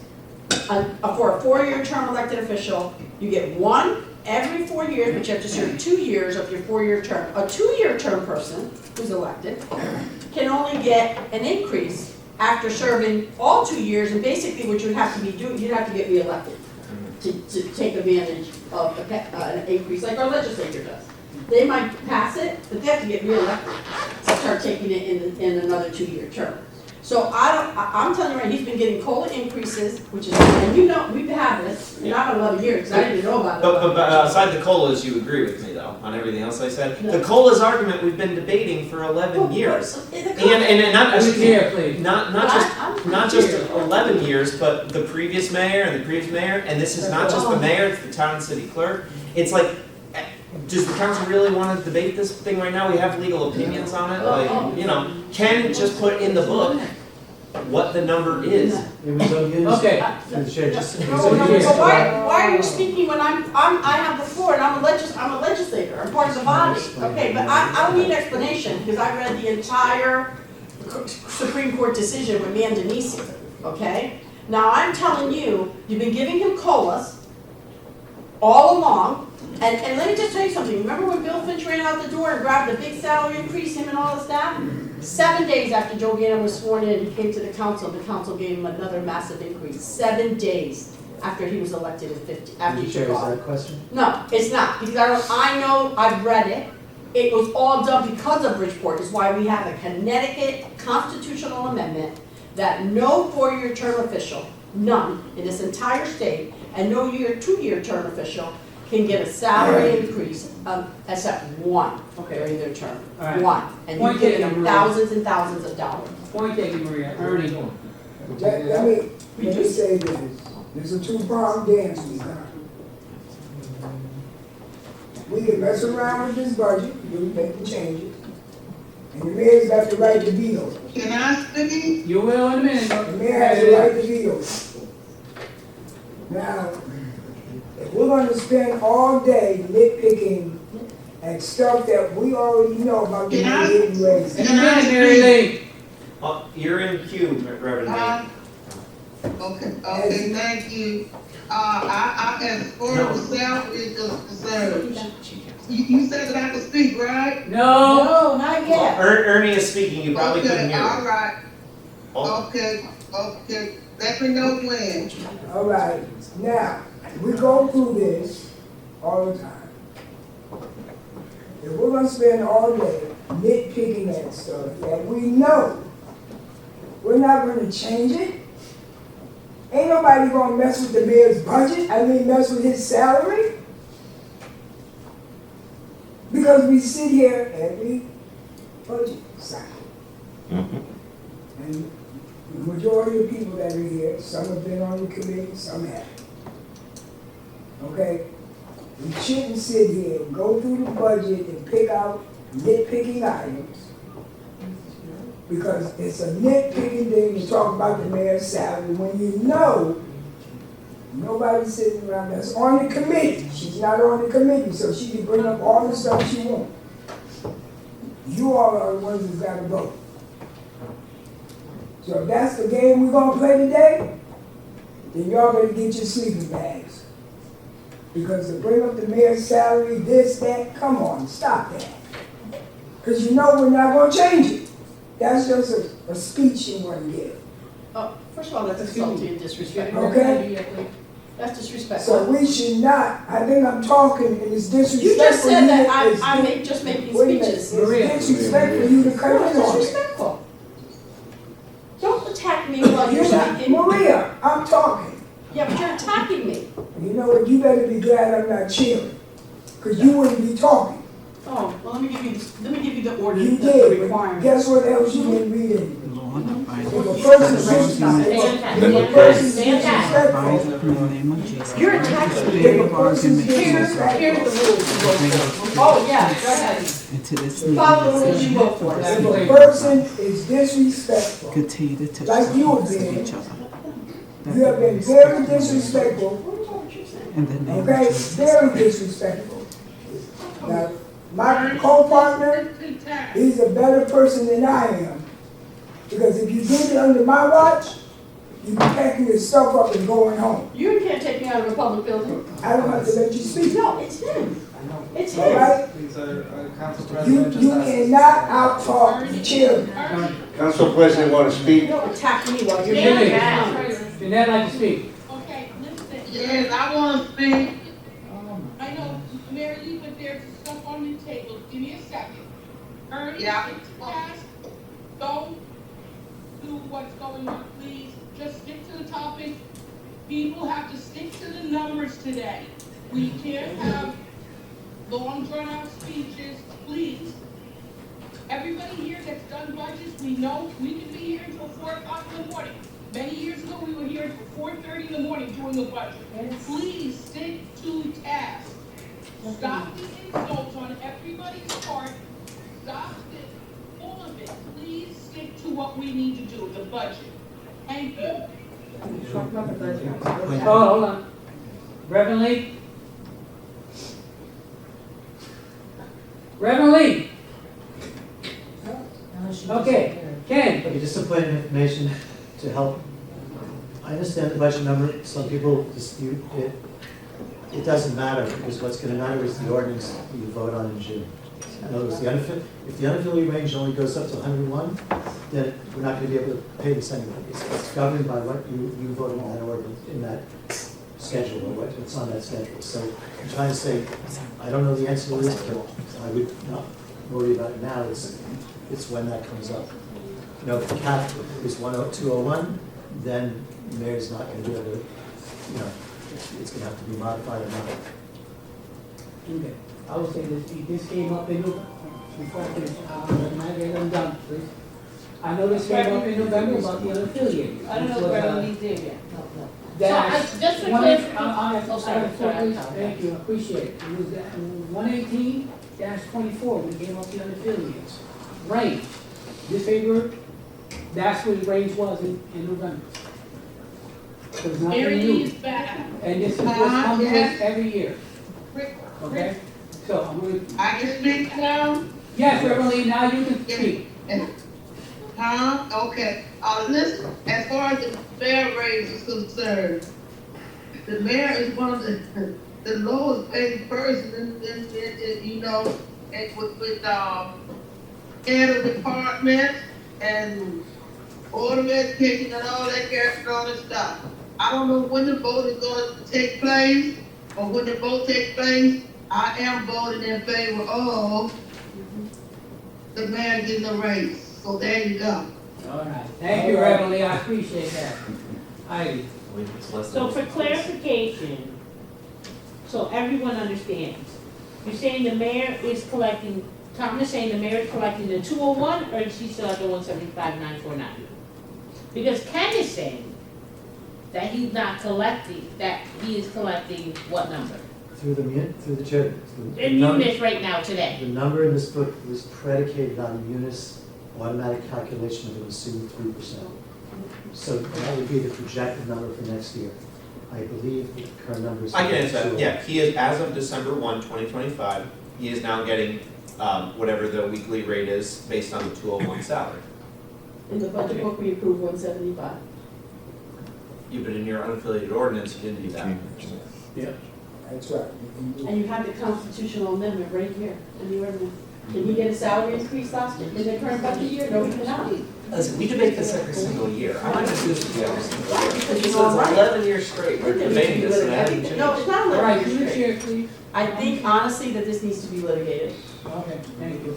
The Supreme Court has already All ruled, right. and it's a constitutional amendment. Okay, So George. you've been giving him a salary increase in a year that he cannot Maria. have any salary increase. Maria, I'm answering him, he's I'm- talking to me. He's talking to me. Okay, fine, it's justice, okay? You're giving him a salary increase that is not approved in the I'm not budget. giving him anything. No, I'm not saying you. Okay, they're giving him, and that he could get no salary increase in 25 or 26. Well, Maria- None. Maria, None. Maria, I'm gonna throw one point at you, right? You always vote no on the budget anyway, so it ain't gonna be a vote, right? It's not gonna be probably gonna vote no. Here's the thing, if everybody How votes do no. you No, know? listen, Can I let speak me for finish. me? Yeah, Can let I me speak finish for first. what I'm Let me gonna finish. Let me finish.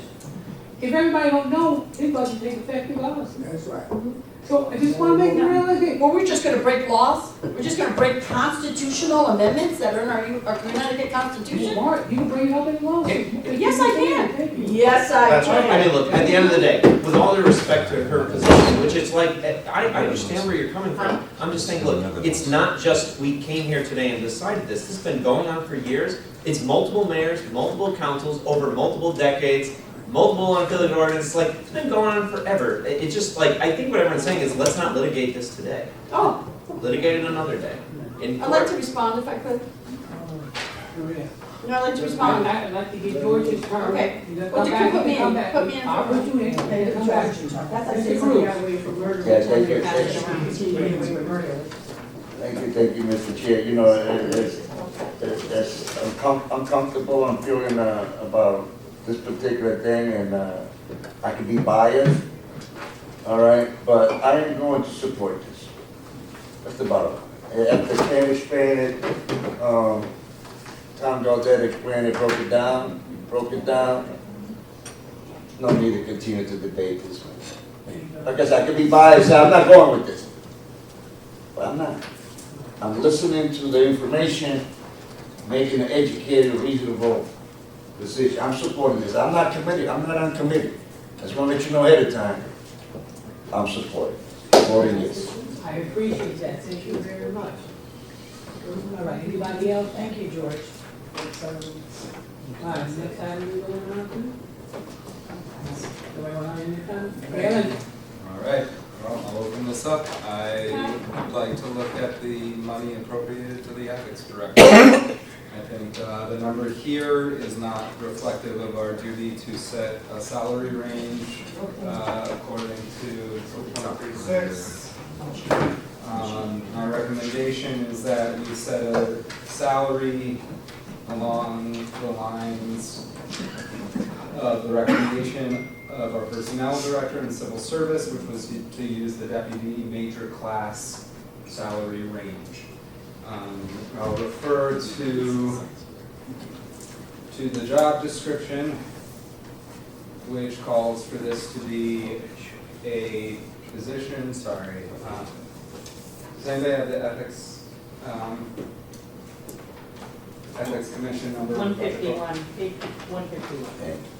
So there's nothing allocated. I will say that the line item in what Ken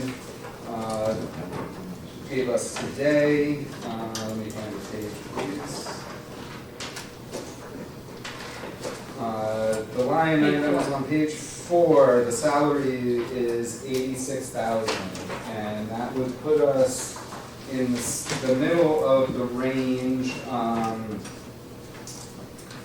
That includes things like a database administrator, or no offense, and there's aid.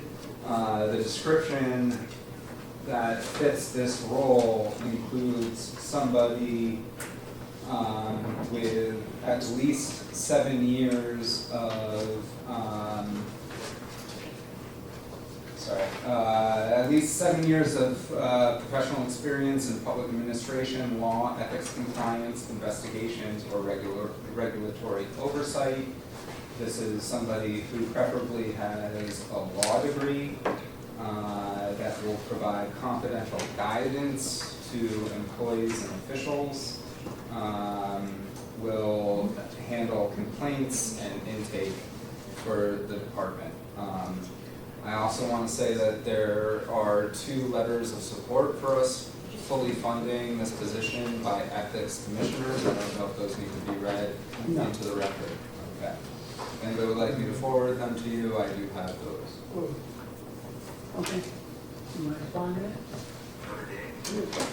Oh, you're asking me? Oh, it's not my, I mean, no, I just say, we're open-minded to what the council wants to do with this position. I've heard both sides. You know, I just want to be clear to defend the civil service director a little bit, which is, you know, that information was presented to him, and he does not want it to look like he's putting his thumb on the scale necessarily to support one of the 2 positions before you. You know, certainly I think the 86 that Ken put in there is, you know, shouldn't be lower than that, because, you know, I've heard people that did advocate for lower than that, and I think at the very least this should be a solid clerk of you know, of the commission, and has a lot of work to do. But I can see where people wanted to do more. I think it's a council decision, and we'll follow whatever you want to do. I would just say, you know, again, this whole thing is kind of unfortunate in the timing, because we're citing a job description that, you know, really hasn't been adopted by the Ethics Commission, because there isn't an Ethics Commission right now. It's still pending for miscellaneous, and so the timing is awkward, but I'm going to mostly stay out of this. I want to say for the record, I don't know who adopted this job description. You know? All right? I didn't hear anything or hear from Mark on this job description on this thing. I heard this from somebody who sits on the council representing me, and which was not supposed to happen. That I did hear. I did not hear that. I don't know. Nicole, before you. And so I'm hearing, we're all hearing the 2 varied salaries, right? So we're hearing with the 6-digit salary and the 86,000 that Mr. Plato had allocated in this budget. I would like to know from both gentlemen, you know, what were the justification of the 86, or what was it, 120? 120 to 132 range. Yeah, I would like to know the justification, like where did the salary amount come? Thanks. So on my end, what I tried to look at was what I think the duties are. So it's the clerk of the commission as a director, and it's in effect doing analysis, you know, looking for things for the commission to investigate, or reviewing things that come to the commission from the public about problems. So it's not a traditional director that's supervising, you know, 10 people or 50 people. Or in my mind, what I was thinking was, hey, this is a good starting salary, and it probably would be higher in September, October because of the problem with the commission quorum. So even if we ended up wanting 100,000 salary, this would be enough for this coming year, because it won't be a full year of pay, because the person's not going to start July 1st. So I was kind of, those were my thoughts. I don't, you know, I'm not an expert on, you know, what ethics people would make. So it was kind of a guesstimate. So to answer your question. Sorry, That's still good. my apologies, you know, I'm new to this chair, so it's not meant to be personal, but so this was a request from me. I want to make that clear that because this went to the city council and was voted by the previous council members last session, it then went to the public. We as city council members, because it is law, have the ability to act upon this, it is law. So I went and requested of the civil service director, based on the charter and the existing ordinance and the intent of the charter revision committee, to form a detailed job description, which is here, and I asked to be exhibited. So if you would like to read it, you can. But again, the goal of this is to find somebody with the proper legal and ethics compliance expertise to properly, not just be a clerk of the commission, that's not what the charter is calling for.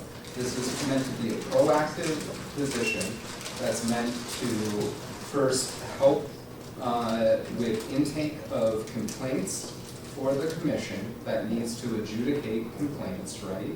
So you need somebody with legal expertise to guide them. It also requires training of all departments, right? Ethics compliance annually. So you need somebody with a fair amount of professional skills. You work in education, you know what's needed for professional development. So Ken, in his estimation, is looking at it from a supervisory perspective. And I get that. If you're saying what's important about this role is how many people they supervise, as many directors are, then that makes sense. If you are looking at this from professional qualifications, what a corporation in our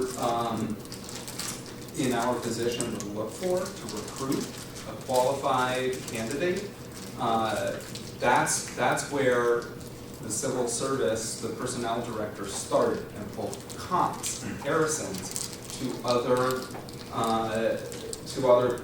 professionals in this role. The determination here is that 120 to 132 range is still pretty low for a competitive salary for somebody with that type of qualifications, right? That if you look at our city attorney's office, this is the lowest end of the range for our city attorney's office. So if we want somebody with those qualifications, this is what we need to invest. Now, we as a council can say, we're going to shortchange that. We're not going to then get the type of person that will have the impact. And I know we're playing, I don't want to use the word playing, we have a sacred duty to appropriate taxpayer funds. And we all, none of us want to place the burden on the taxpayer on the city, I understand. But this is one area where for an increase of what, maybe 25 cents per resident in this city a year, we could fill this position and fill it right.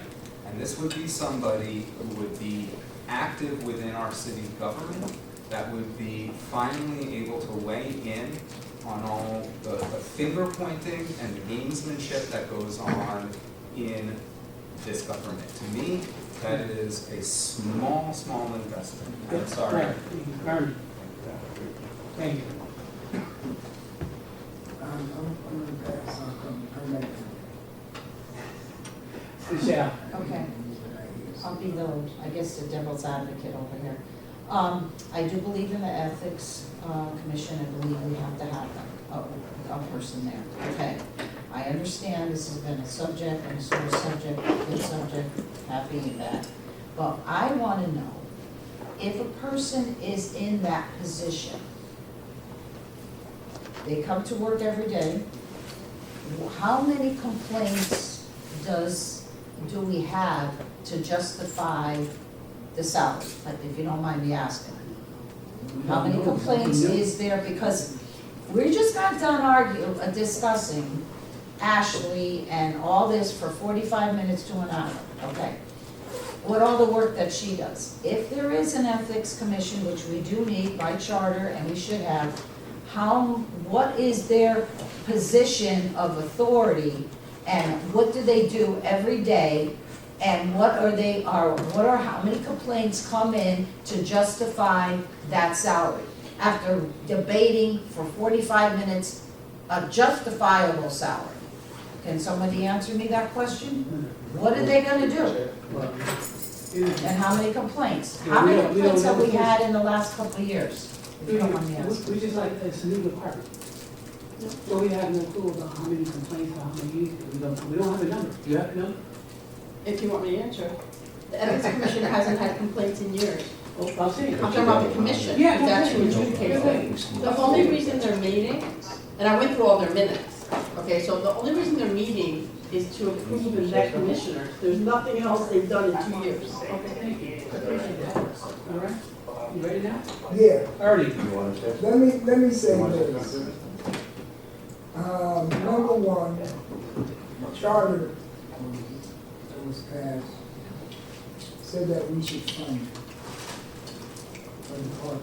Didn't say how much we should fund it, said we should fund it. And you wanna take $180-something thousand, put it in, and we don't even know if we're gonna get one complaint.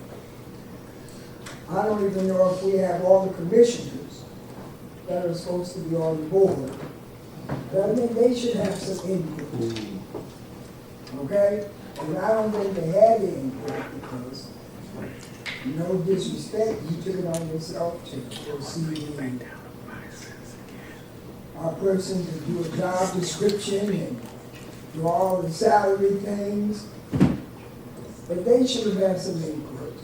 As a commission, to sit down and discuss, well, what do we think this person should be? What do you think this person should be? I don't think they did it. They had no input. Now, we can't, it's not up to the city council to do the commission's job. And unless you're on the commission, tell me if I'm wrong. If you're on the commission, you're not gonna understand. But I didn't hear one thing from the commission saying to us, we think the salary should be $100 and something thousand, and we need 4 or 5 other people. They haven't said that. I won't say they haven't said it. They haven't said it to the co-chairs of the budget committee. May I rebuttal respectfully, Chair? Go ahead. All right. First of all, I'd like to say that the charter says the city council shall establish an office of municipal ethics with a full-time director no later than July 1st, 2026. So it is not the commission's responsibility to establish this or to establish the role. It does call for the commission's feedback. Secondly, I have 2 letters that I just asked you to read into the record from commissioners stating, please establish this, and getting at the exact thing that Michelle just said, which is because there is no administrative staffing for this commission, the intake of complaints and the ability to actually process them is impossible. They don't even have a quorum. So saying that, asking the number of complaints, there are plenty of complaints that we know. I mean, you hear them a lot around this table, complaints about things that should be, right, should be adjudicated, right, that we have issues. So the commission was not made aware of the need to come before this body. They do have these letters, which I think should be read into the record right now for this committee, and I'll yield my time based on that. Okay, I'm gonna say something, okay? In the charter, it does say we have to fund it, right? We have to fund a position. It didn't say a dollar amount, no dollar amount attached to it, right? We're putting money into it, when you're claiming there has to be that. All right, even at the dollar amount 86, even when they're all funded, total, it's 130,000 with benefits. So I mean, you want to give 125, and then with the benefits, you're talking about 160, 170. That's just one person. And then you want to add a bunch of staff that we don't even know we need staff. I heard Ms. Pereira. I heard Ms. Pereira tell me that all they doing is that's it. So why would I go buck crazy and spend taxpayer dollars any further than that until the commissioners have got that quorum and they can come back and tell me, listen, we need this, we got a bunch of complaints, this is happening.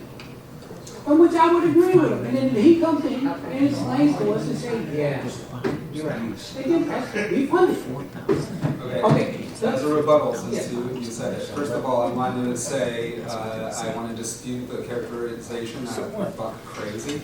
because I don't think talking about, debating about $40,000 to get the right personnel is a crazy conversation, right? If you give $86,000 to fill a role, and then you hire somebody who is not qualified at $86,000, you piss that money away, right? You didn't save any money, you just wasted money. You don't have the person to fulfill that position. So there's that. Okay, you do the bottom. To the chair, so I think we just should leave it at 86 and then we'll get back because us discussing this, we'll be here for another hour. I just want to, you put 86, Put does it, that 120 and we'll be done. Well, he ain't doing that 120. Just leave it at 86 and then we'll come back. We can do this. It's just, we're going around in circles. Thank you. Well, technically, to what Councilman Murray is saying is that the comparables is to get a qualified person in this role. Now, for many years, the body has talked about they want a charter change, fix the ethics, we need to be more ethical. We currently pay the Office of Accountability person almost $100K. And what does he do? What does that position really do? Well, that's supposed to be, hold on, that's supposed to be technically the Office of Accountability. Now, and the individual also has a contract with the city, so that's about 140. So let's talk about that. Let's call it for what it is. But we're here agreeing to give the mayor $30,000 raise. We fought to nickel and dime our legislative person in our legislative raise for our legislative person, but we're not doing what our constituents voted and mandated us to do, right? We want to nickel and dime that for our constituency. This is the time where we can really make a difference. I say do the 120 so we can have someone experienced. It's comparable. I mean, we have, and I know this for a fact, we have project coordinators that make more than 120 right now because they get additional duty pay. And we don't know what the additional duty pay is to pay for. So if we're talking about comparables, and Eric in his thoroughness, and I think Eric is a fair person when he makes his assessment, he tries not to go above and beyond and go overboard on anything. And to say that we need to hear from the commissioners, we have a commissioner right here from the charter revision, and we have probably letters from the ethics people that I want to hear what they have to say. Because that's what we're supposed to be basing our vote on. And if the mayor is making his 201 right now, and everybody's saying, I'm okay, we're okay for him to get the additional 31 because he's almost there, he's going to make his 207. Why is it not okay for this? Why is it not okay for this? I know Maria's saying none of it's okay, but in my mind, we raised it up to the starting salary of what we have here, which 120 would be in the middle, is the beginning of what a city attorney makes, and lower, where am I? I'm lost on my finger. In the majority deputy class. It's just like a deputy. It's just starting them as a deputy. And I just want to say, we have a deputy right now making 124, the assistant town clerk deputy is going to be making 24, and the assistant deputy, just for comparables, the assistant deputy of the city clerk's office is going to be making 111, and we're not fighting over that.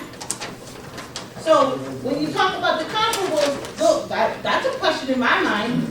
They're both deputies at the same time. One's making 10,000 more than the other. One's getting 20,000, one's getting 11,000. But we're not questioning the 30,000 of the mayor. But this we can do because it's still within our salary range, and it would be in a deputy class. That's all. That's my point here. To me, this is a deputy position with the responsibilities of running a department. Okay. That's how we got to look at it. That's what this position is. Not a city attorney, but it's in the deputy class role that won't have authority to make decisions. It's a deputy attorney's position. That's the salary range I'm thinking. Okay. Anita? Oh, no, excuse me. Gosh, my bad. Thank you. So I do agree in regards to hearing what the commissioner says, because I just looked it up, and you have a total of 3 commissioners, and you have a legislative affairs director. So there's Andy is already the director. He's not getting paid for his position for his job. It's not. Andy Toledo. It says it right here. And I do agree because, it says it right here, that he's the director for the Ethics Commission. What's that? And then my other piece to this is that we have 3 commissioners listed. So if they're not a quorum, that means you just have one person absent, you don't have a quorum. Right. So the question, true. So once again, if there's letters from 2 out of the 3 commissioners, that's the majority vote in regards to their needs. We do have a director that's listed, but then the question is, why are they asking for a new person if they already have one?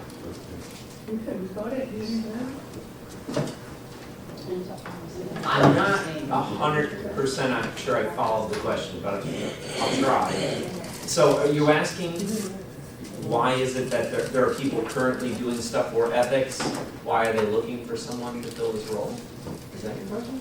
So, like Andy's doing part of it now, the attorney's office is. no, it says that Andy is the director. Yeah, no, so that's not quite right. I think what happened was, the Ethics Commission has obviously had its issues over time with quorum, and Andy kind of stepped in for a while as sort of the boards and commissions person to try to get them back on track, help them with agenda. So is the city attorney's office, so Tanya Lewis, who works for Taisha, now does that work as well. So they do have someone that, I think all those functions would go to this individual. I think it's very clear from the charter that this person is supposed to be doing minutes and agendas, handling complaints that come in, clerking the commission for sure. I mean, I think all those clerk functions would go to this new position.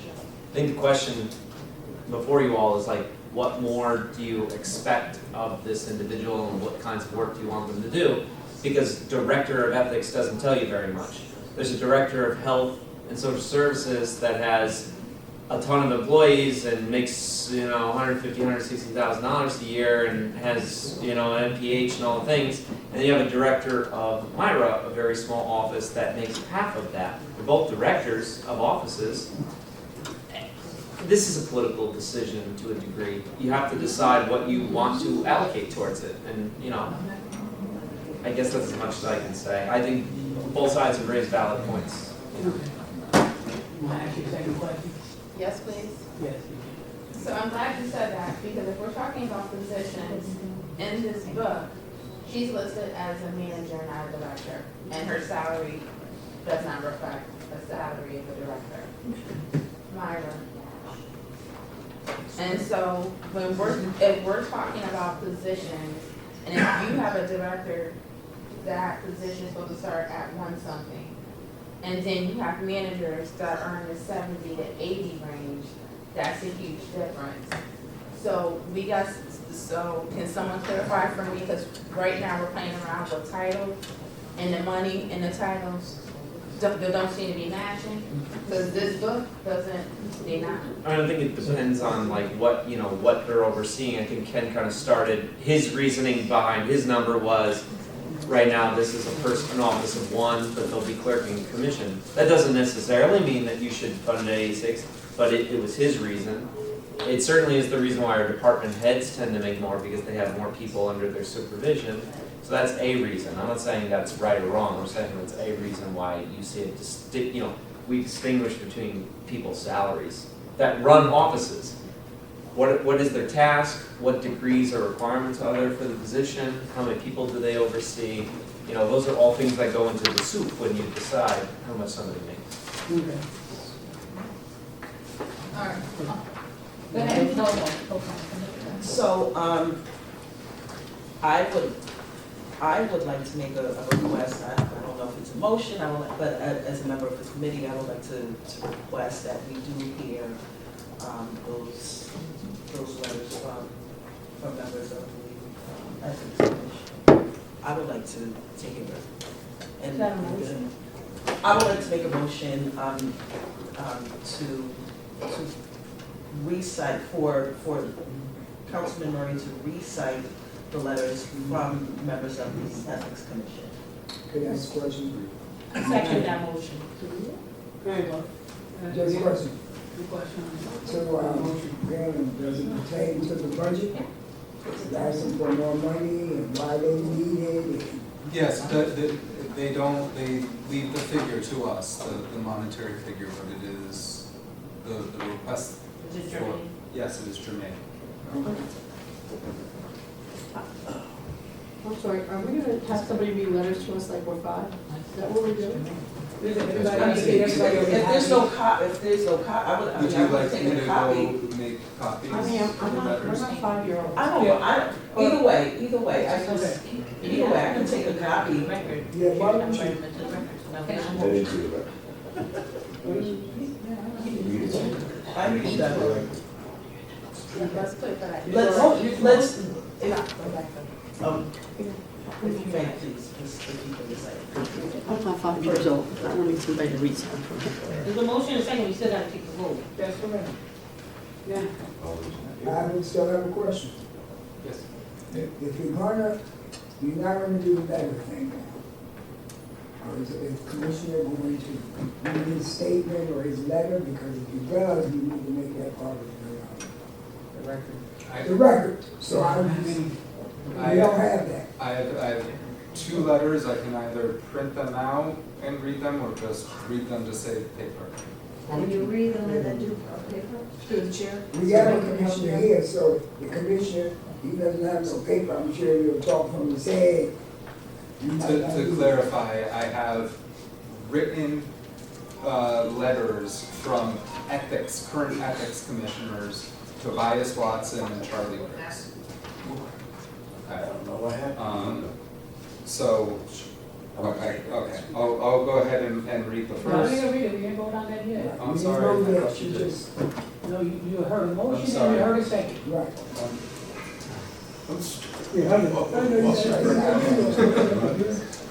Now.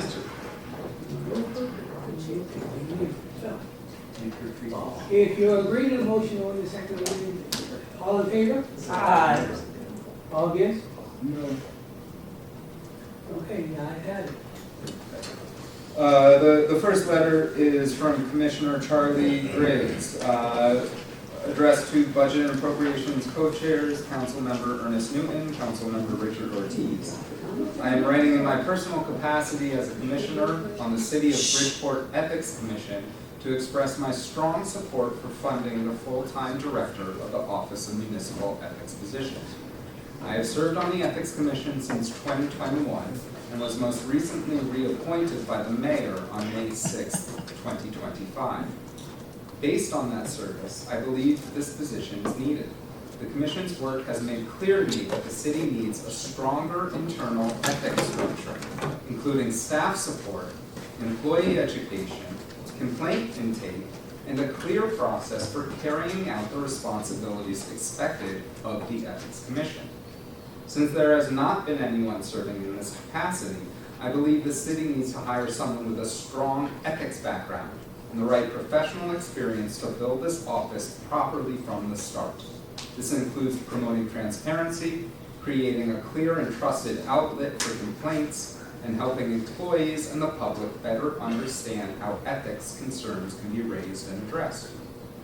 I was made of the proposed position and budget presentation through an email from Ethics Commission Clerk Tanya Lewis earlier today, that was yesterday. I also understand that the Budget and Appropriations Committee will be considering this issue shortly. In my opinion, the city should appropriate the necessary funding to attract a qualified director with the proper credentials for this important role. Thank you for your consideration. Charlie Griggs gives his address. Then the second one is from Tobias Watson, also serving May 8th, 2026. Tobias Watson, 65 Elmsford Road, Bridgeport, Connecticut. Bridgeport City Council regarding Office of Municipal Ethics. Dear City Council members, I am a current member of the Bridgeport Ethics Commission, and I urge the City Council to approve the funds necessary to establish the Office of Municipal Ethics. The new city charter redefines the role of the Ethics Commission, and the establishment of this office is necessary for the commission to effectively carry out its responsibilities as newly defined. The office will provide for the training of city employees, be a site for the public to seek answers regarding ethical questions, access decisions made by the commission, and file complaints. Current members of the Ethics Commission must reapply to the commission and, upon approval, screen new applicants. Time is an issue, and the funding for this office needs to be in place so that, once the new commission is established, it can quickly move to fill the office of municipal ethics. Thank you for your consideration. Tobias Watson. Okay. Maria? To my turn. First of all, I just want to say that we just had the CAO mention a legal opinion on the constitutional amendment about salary increases. We are the fiduciaries of every taxpayer dollar. I've never gotten that legal opinion. Who has that legal opinion? Where is it? You said there was a legal opinion issued. And we are the fiduciary. We decide how the money's spent. It was issued years ago. Where? I'll find it for you. Yeah, I like it. I like that. I like that legal opinion. Because of course we decide, so we should have it, okay? Number two is, I want to talk about this office. First of all, you know that the city charter specifically says that the Ethics Commission is going to hire the executive director. It will be the only executive position that is not hired by the administration. So Besides how, civil service, right? okay, right, because that has to go through, I forgot, that has to go through testing, right? Okay, so, well, who would ultimately appoints? Oh, the commission itself. Okay, that's true, so that's another one. So my question is, if they're the sole authority to hire the person, how have they not been involved in the job description? And all of these other matters. Now, I want you to know that there's a big problem with the Ethics Commission, and I spoke to the chairwoman because, you know, they called somebody who hadn't been to a meeting for 2 years to show up at, they had taken him off the website. I have an email that he's no longer on there from Andy, and they called him to a 7 o'clock meeting to get there to say yay and yay two times, okay? 2 years, he hasn't come to a meeting, okay? Now, the issue here is, when I spoke to her, Ms. Carmichael, by the way, they're all very intelligent people. Everybody on the Ethics Commission is very articulate and intelligent, okay? Thank you. Okay, can I just say that she told me, I said, how are you voting on these when you don't have quorums? And she said, I've never gotten training. She didn't even know there was a new city charter section with 4 pages. She asked me how to find it, and I had to walk her through over the phone how to find the 4, you know, because there's a lot now in the charter about ethics. It was like 1 paragraph before. She had no idea. She said, I don't know. I said, she didn't know about the new term limits. She did not know that you have to be in your position as a political office for 1 year to be appointed. She didn't know that if you have served as a public official in the last 3 years in any capacity. She didn't know any of that. So what I'm saying to you, what's wrong with that? What's going on? He's gonna get some more money, he said. Okay, so what I'm saying to you is, they need to be vested in what happens there, because I don't know how, they're not participating in writing the job description. They're gonna hire the person who fills the job. It's not anybody in the administration, correct? So, I mean, I see that as a problem, because that is, and by the way, it should be that way, because what if there's a complaint on the mayor or his own staff? You want the people who hired the guy to, so it's a good decision to let the Ethics Commission hire it. But certainly they have a vested interest. What's the job description? Because remember, the only person who will have authority over that executive position is whom? The commission. The commission. So, Chair, please? All right, okay, so I'm glad you brought that up, right? Because this job description would go to the Ethics Commission once it's reconstituted next month, right? We have 3 members going to miscellaneous matters that were supposed to go on Thursday, but we delayed that meeting, right? So that will give us what Maria's referencing about the Ethics Commission recent meeting where they had to pull out a commissioner who didn't want to retire from the commission but had a conflict of interest that, or not conflict, a time commitment conflict. That's why, yes, you were on that call, he said that.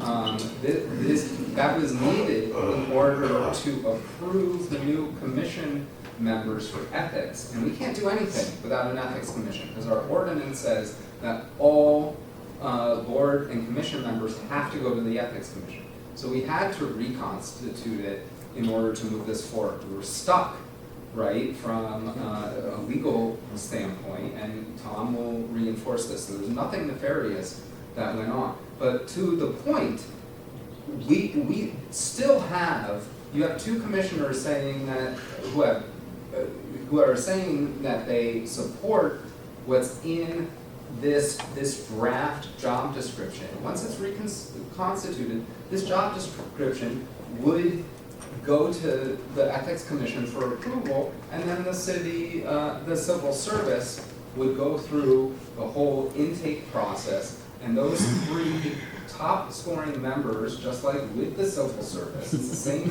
process for the personnel director, would go to the commission after they've already been screened, and they would appoint from those applicants. So all of this stuff that you're saying can still happen. What cannot happen is their ability to appoint a qualified person if we don't appropriate the funds. They simply can't do that. I mean, all our job is to give them the funds this year so that can happen. If we give them $86,000, that's not going to happen this year, and frankly, I think we all know it's not going to happen ever, because we're not going to come back here in a year and be like, oh, we hired somebody at $86,000, now we're going to go through the process of firing them,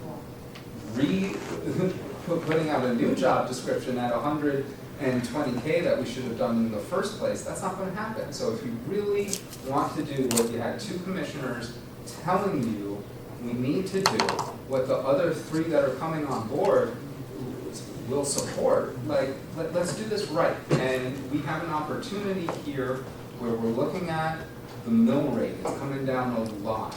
And we're talking about maybe a couple of hundredths on like that motor vehicle mill rate, bumping it up. We're talking about like 50 cents a year per resident to get this right. Like, please, I'm begging you, let's just get this right. Do it once and get it right. Okay. Nicole? Why don't we split the baby? Is it possible, per my calculation, we're looking at 103, 105, right?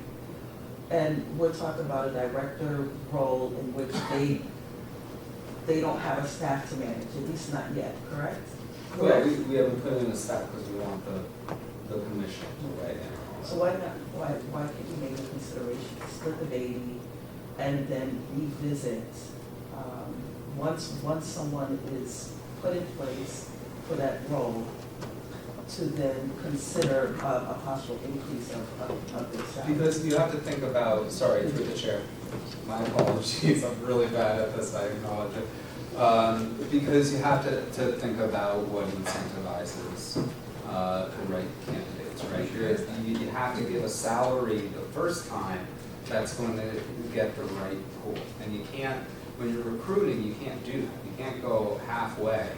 You know, what you pay for is what you get. Now, you might get lucky and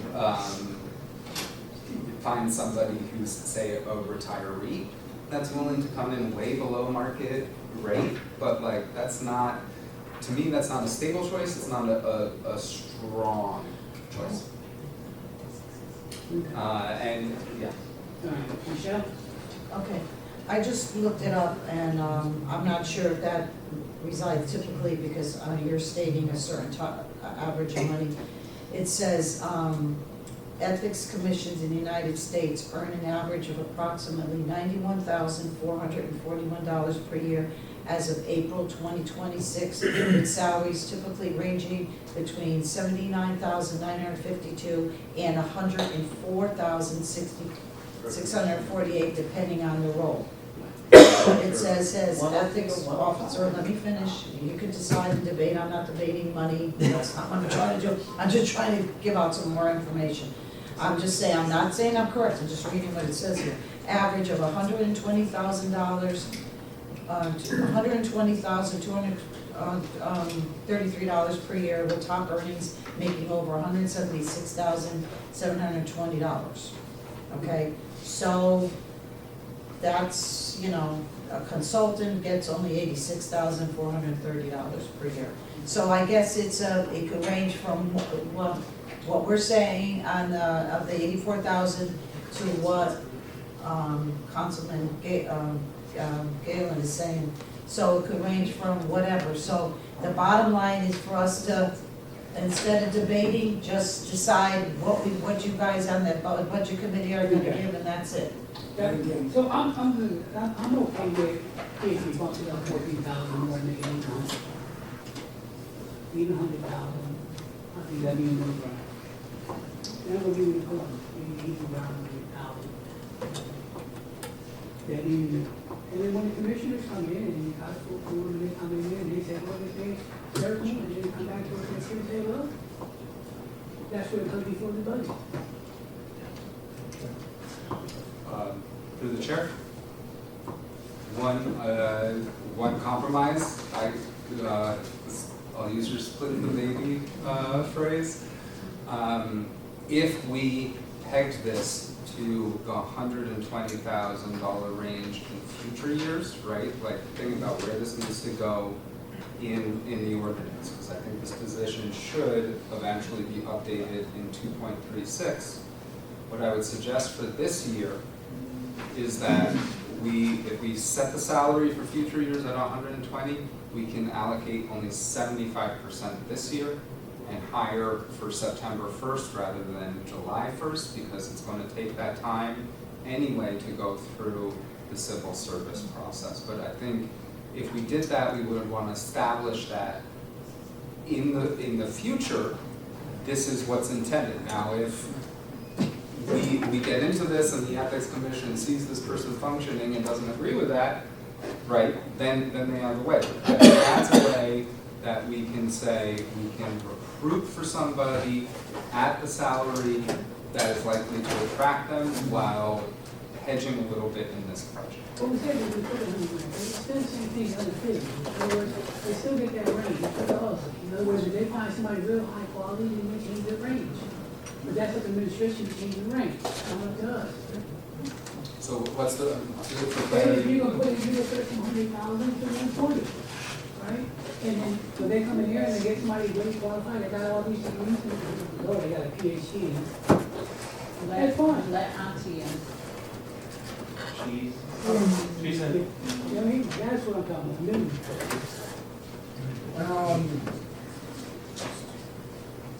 I hate when we do labor's job. I hate that. Labor sets the ranges on what salary should be and all that. Now we're experts on what we think people should make. I think I should make $1 million. Okay? I don't agree with us. Right? Because that's why we got labor. That's why we got people that set salary ranges based on certain circumstances. Now we act like we're experts. Oh, I think we should give them $100,000. I think we should give them $150,000. Like, you know, we're the experts in hiring code.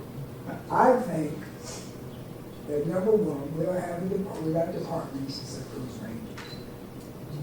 I think the co-chair said, listen, started in the 80s, the 80 range, now we're in the 100 range. We need to do what the co-chair says, set it at 100. All right, and you can't tell me that nobody would want a job for $100,000.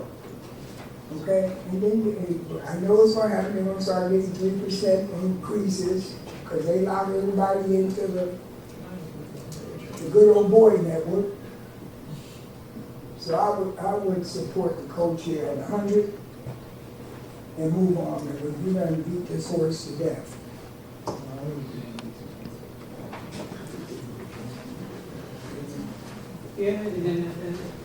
I just want to say respectfully, I think, I agree with you, Ernie, Councilman Newton, but I think we're doing the opposite here.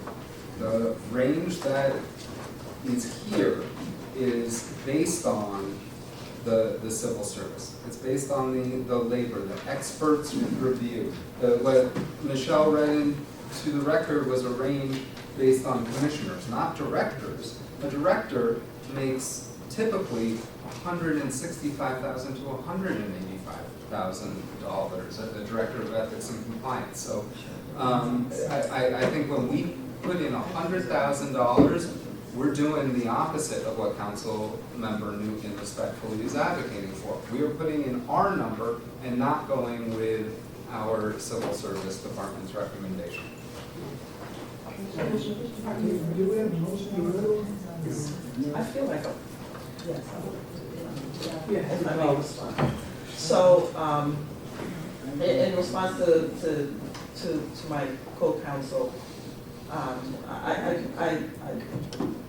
understand this is a keen interest, and I respect the work that you've done in your research. There are many municipal roles that carry the title of director, and not all of them make 6 figures plus, right? We just talked about one in particular, right? Increasing her salary, and she's still not near 6 figures. And she carries the title of director in her office. Because it is a new role, and there is no staff development yet for the specific role, is the reason why I suggested that we consider I was saying 103. I was saying 103 or 105, and then we do a range of like 103 to maybe 121.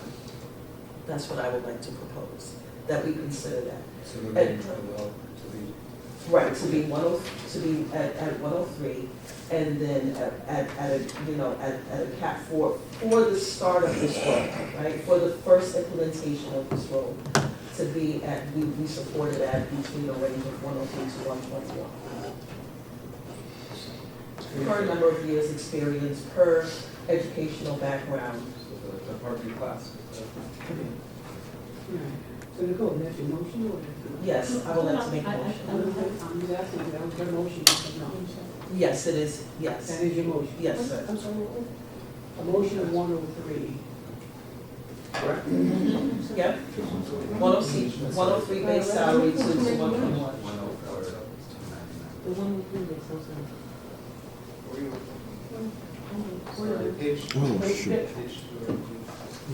I would like to for clarification, if you're talking the 103 for the department class, then it would be department class grade 104 to 121. Or 104. That's what I was raising my hand for. Because I was saying 103 or 105, but yeah, 104. Okay, that's your motion? Yes, that is my motion. Okay, the motion is the second on it. I'll second that motion for the Okay. 104 to 121 range. All right. All in favor? No, I have to make a question. Great, this is for the committee. No, I know, but it's debatable. I'm debatable. Yeah, there's a question. There's a motion and second. There's a Right, but motion. it's debatable. You already took the vote. No, they didn't take a vote. There's a motion and a second on the floor, and it's debatable. And we have a problem here. They just took it off the range of page 2 of the ordinance. What title here would fit the executive director of ethics? There's no title here for that. That's correct. There is none. So I'm asking, It could be under project manager. project manager? Well, there is a spot, go ahead. I can address that, yeah, I mean, I think it's a new position which will be added to the unaffiliated table. The charter creates the position, so there's no like, typically when we're creating positions in the city, it has to go through civil service and the council to adopt it. But in this case, it's an exception because it's created by the charter already. So it'll just be added to the unaffiliated table. The council have to amend it at some point to add it. What's it going into the budget, okay? Project manager or something? You can put it as, no, you should put it as its charter title, which is ethics director. And that would be my recommendation, because that is the title. That's what it is, I changed that. Can she, Yeah, no, I'm sorry. can she? So there's a motion and a second on the floor. All in favor? Aye. All against? Hearing none, seeing none. The motion passes. Thank you, guys, thank you very much. Johnny, what's up, later around? You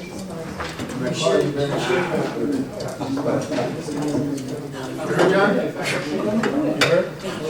Oh, yeah, what up? I'm sorry, that What's your motion again? 104 to 120. Made it. We have to. What is Puck? He lost his Puck. Sitting on that chief out there. You're gonna change it over to the records. 104,299. Just a range of 104, 299 to 121 when you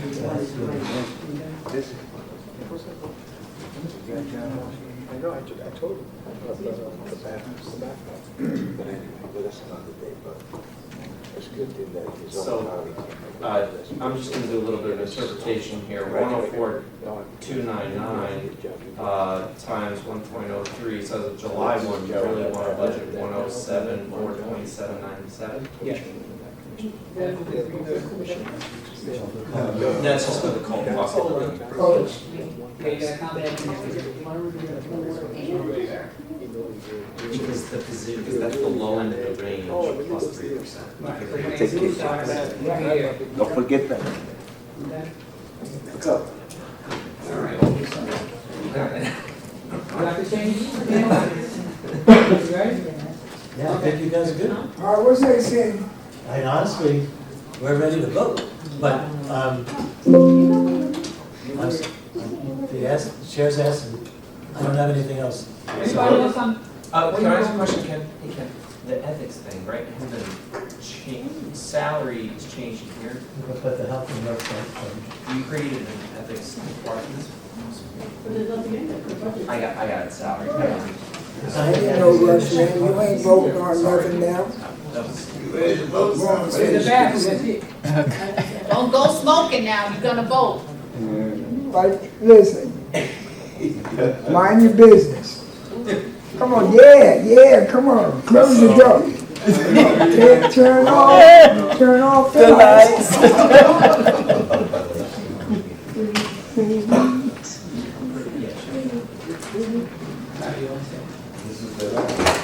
Okay. Thank you, Maria, want to add something else? Yeah, I do. I wanted to talk about page 40. It's Ms. Jesus, who introduces herself as the director. Huh? Oh, it's on the top of the page. Okay. On page 40. So if you remember, when she came to the meeting every year, she introduces herself as the director of central grants. But her position is project manager. And I just want to say, that I couldn't help but notice. Thank you, baby. Same for the head of Myra. My phone lasted all day. Every single person who's at the top, tax level position is a man, except for Taisha Tom and the health director. Every other person in the cabinet level position is a male. And it disturbs me that this is somebody who's bringing in 32 million in grants. The total cost of the whole department is 600 grand. So they really pay for themselves. By the way, the entire staff is females, yet she is not coded as a director. She is coded as a project manager, okay? And I just feel like you don't see that on the male side of things, okay? And it's really disrespectful, because, I mean, again, their entire budget projected for 27 is 610,000, and they're bringing 32 million in a year for revenue. So can we give this person who does an amazing job, who's been struggling as long as I've been here with staffing, this is the first time I think she's been fully staffed, still has done a lot. Can we please consider giving her the respect that she is due and deserves, and make her also put a position higher than she is? Because she's in the project manager, which is what we just were at 104. She's currently making, or proposed, she's gonna make 123,948. Can we add her position to the major deputy class? And make her an executive? No, we just have to, if there's an amendment, it'll have to be a dollar amount number one. I can't make it. We can't make changes to titles. Council doesn't make title changes. They can make intent changes. It's up to the administration. I don't control that.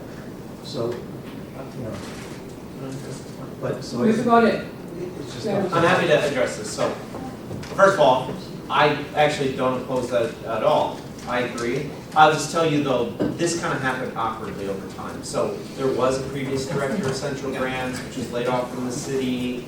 People have rights of reversion for their job. This individual was in a lower level, had been promoted a couple of times with a higher salary. It was kind of the de facto sort of leader of the department without being named. So it wasn't, it looks on paper really bad, and I agree with you. That wasn't the intention. This person actually got bumped up a bunch. Here's my only thing. I will say you can't just change the title here because the salary actually is higher, I think, in the union position for this, right? I'm looking at you because. The Director of Grants in the unaffiliated tabletop's range is 121,281. She's already over it. She's over it. But that's because I thought, that's because I think this is one of those weird things where this is a union position, the central grants. Good. Here's my thing with that. I know. This is the thing that was last year, is when we were talking about these ratings. I'm sorry, I'm having a hard time hearing you. Last year, she got a $10,000 raise. She did. Yes. Okay, and this is where this administration, they unfortunately created this one. They did what? They created this monster now, so you gotta own this one. So if you are, it's up to you to change your classification. It's not up to us. Because she's already making the dollar amounts already here. Well, now I want to look and see Do you understand the respect issue here? I know. Through the chair, we do have the number of women who are departmental directors. We have the health director, we have the tax collector, we have, I can rattle off a bunch. We have a police chief. Police chief's male. I said we have. Oh. You know, we have a librarian. So there's nothing to do, what I'm trying to say is, I can factually say whatever I heard about this, it has nothing to do with them. So I appreciate pulling a card. I could pull a card with my ethnicity, but I don't. No, it's nothing to do with it. Pulling a card, is that what you just said? It's nothing to do with the person's ethnicity, race, color, creed, or sex. Well, it does have a bad appearance. She is a woman who has an entire female staff.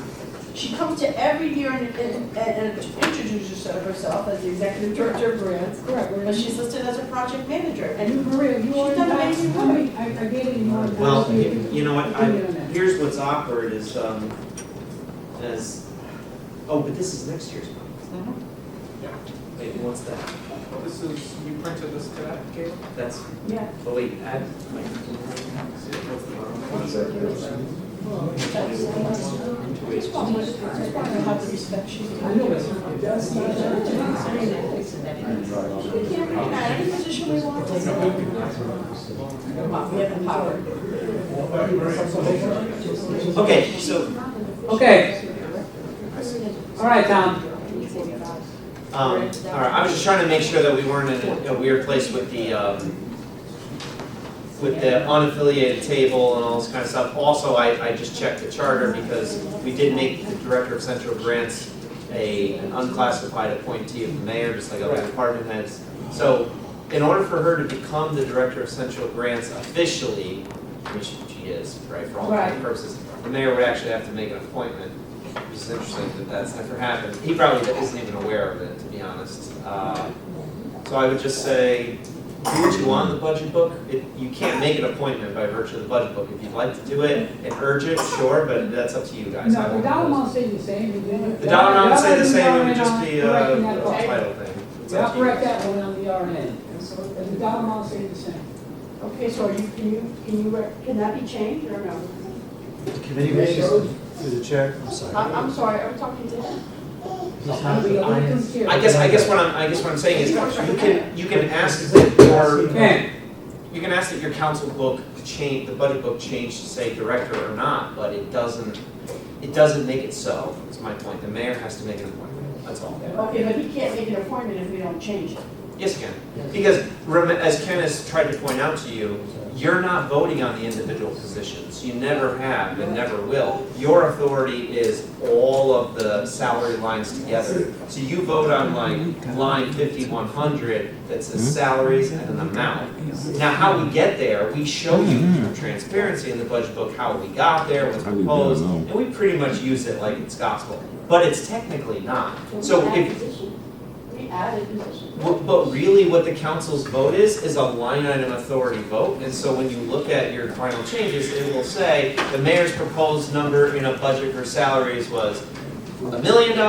You added a position for $100,000, so the council's new budget is $1,100,000. You're not actually saying hire this type of person, hire that type of, you think you are, and we get what you're doing, and we do that song and dance with you, but technically, you have a line item change authority under the charter. We can change it here. So through the chair, so I was trying to start, all I was trying to say is, if the committee wishes to change the intent, say there's an intent to change the title of director, central grants, that's fine. But it's up then to the administration how to administer it, that's all. So if you want, if the committee wishes to do and change the dollars, it's. Furthermore, right, and I guess to Ken's point, and the point I've been making is, that's not actually a line item change. So you can take all the votes you want, you can literally just ask Ken to change it, Ken can change it, but you're not gonna vote on that on Tuesday because that's not a line item change to the budget, you know what I mean? Does that make sense? We're not changing the salary. But we can add it to the ordinance under management appointed officials. Yeah, We can add it, add what? the title, director of central grant, because you It's- have it's other a- director positions there. It's in department plans. As opposed to the other. I mean, good, sure, and then you could start tinkering with that as All right, hold well. on. Yes, we can add the position. So through the chair, the ordinance would have to go to the ordinance committee. All I'm trying to say is, the simple thing, if you wish to, is just modify the intent, add an intent line, request of council to modify title to director of central grants, if you wish to do that. And then it's there as a request, and it may happen, I don't know. It's up to you guys. Well, look at the committee members can do that ahead of time if they want to, but they don't. And then that Yes. doesn't- All right, and next, I make a motion on behalf of Councilwoman Pereira to make the title change for the office of central grants. Director of To central grant. director of central grants. And intent. They probably say as a lawyer that motions made under duress don't count. No, I'm all right, there's a motion on the floor, second. All in favor? All against? Hearing none, seeing none, move on. So tell me Next. that, tell me that Motion line. passes. We're done with that, guys. We're done with that. What's the next thing? Ken said he's finished. We're done with that. We're going to go. And now I'm gonna eat that one in dead order, it's already done. In regards to what? East Lane. I Ain't wasn't say name, but. gonna use that. Okay, well, we talk about that now? We're talking about a different position. What position are you bringing up? Because once again, it was, like I said, in regards, I'm not talking about a title, I'm talking about the money. 178. All I'm saying is, oh, you don't like my topic either? Yes, you was, you like the topic. But you're earning me, you don't know. Yes, she laughing, She's an assistant. Again, I am waiting on you, Dustin. I just said it. I didn't hear you, I'm sorry. I said that in regards to the Myra position is a manager position, the dollar figure does not match up with the other managers in the book. So if we're going to do this, let's do this right. Okay? I mean, it's hard for me, I think Chris is doing wonderful. I don't make job titles, I don't make salary ranges. I don't know how the position was hired. They have a process. I can't, for us to sit here and say, we think the position should be worth this, I've never heard the council do that. That's all I can say. There's a civil service process, there's a range, you know, I don't want to say no, but I don't, we can sit here all day saying Okay. some salaries. Yeah? Yeah, I don't know how Okay, to Ken. answer. All right, Ken. Brando? So that position was created by the mayor. For us, by going in there, giving, that's gotta be the mayor. That's his project. Yeah, not us. Okay, Ernie? Yes, you know, y'all know how to micro they don't want you to do something for the training citizens. And what we did was create a department to help people coming out of being incarcerated. It wasn't funded until a few years later when the council put some big money in there to help the director or the person running that facility.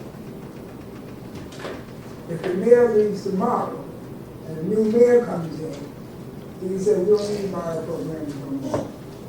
Because it's not a department, it's not like, economic development and ethics and those kind of things. There's something that we create. Another mayor can come and say, I don't want to do it anymore. So, not on all positions, everybody got to be in a certain range. Okay? And I just think that, because we did it for the grants department, you gotta look at, she's been here for over, I don't want to say 30 years, but close to it. So I don't think that's a... Can I say something about Byron? But she is doing, she's done, I can say this. Out of all the directors we've had in Myra, she's done the best. Okay? And Todd, maybe that's something you need to look into with the mayor because he put that program together. Okay. Reverend Lee? Trav, you're up. She's off.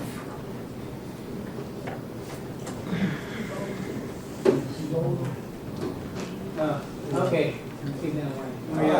Okay, I just want to say, because, Because she's bowling.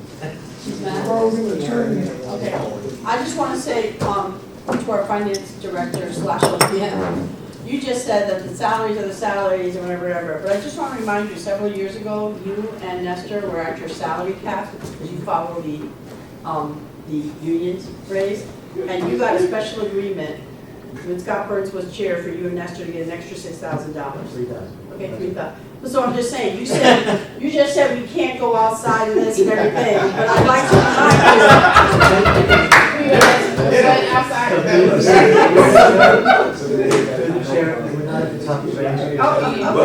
But I just want to know, but you're supposed to follow the supervisors union percentage increase, and under Scott, you got a special extra $3,000. And so I don't want you talking about what other people are getting when you received it. Okay, so that's all I want to say. Put it here, please. I'm not trying to say it shouldn't be higher. I'm just saying I don't know how to do that in the budget. Thank you, Maria. Anita?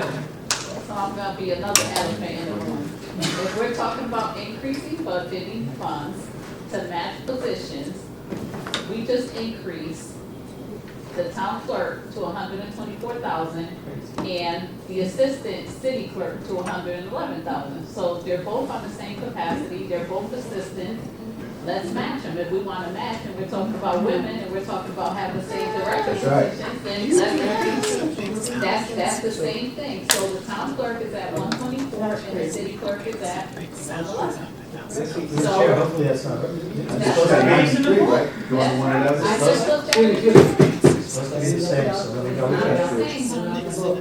It's in, check the book out, I go by the book.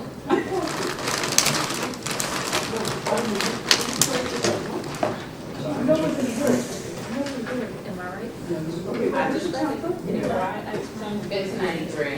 139. That's fine. No, city clerk is at. That's not right. Town clerk. That's not right. 139. So the reason, There you go. There you go, Ken, you need a reason you for that one. Yeah.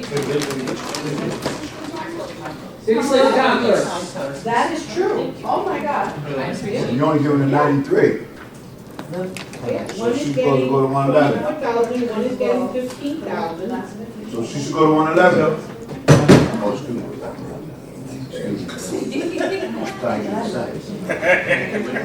the assistant city clerk and city clerk has 2 positions there. And the town clerk Right. only has 1 assistant and a second assistant too. So the 2 of them should match. Right, so the I'm net. not sure why the assistant's going up more.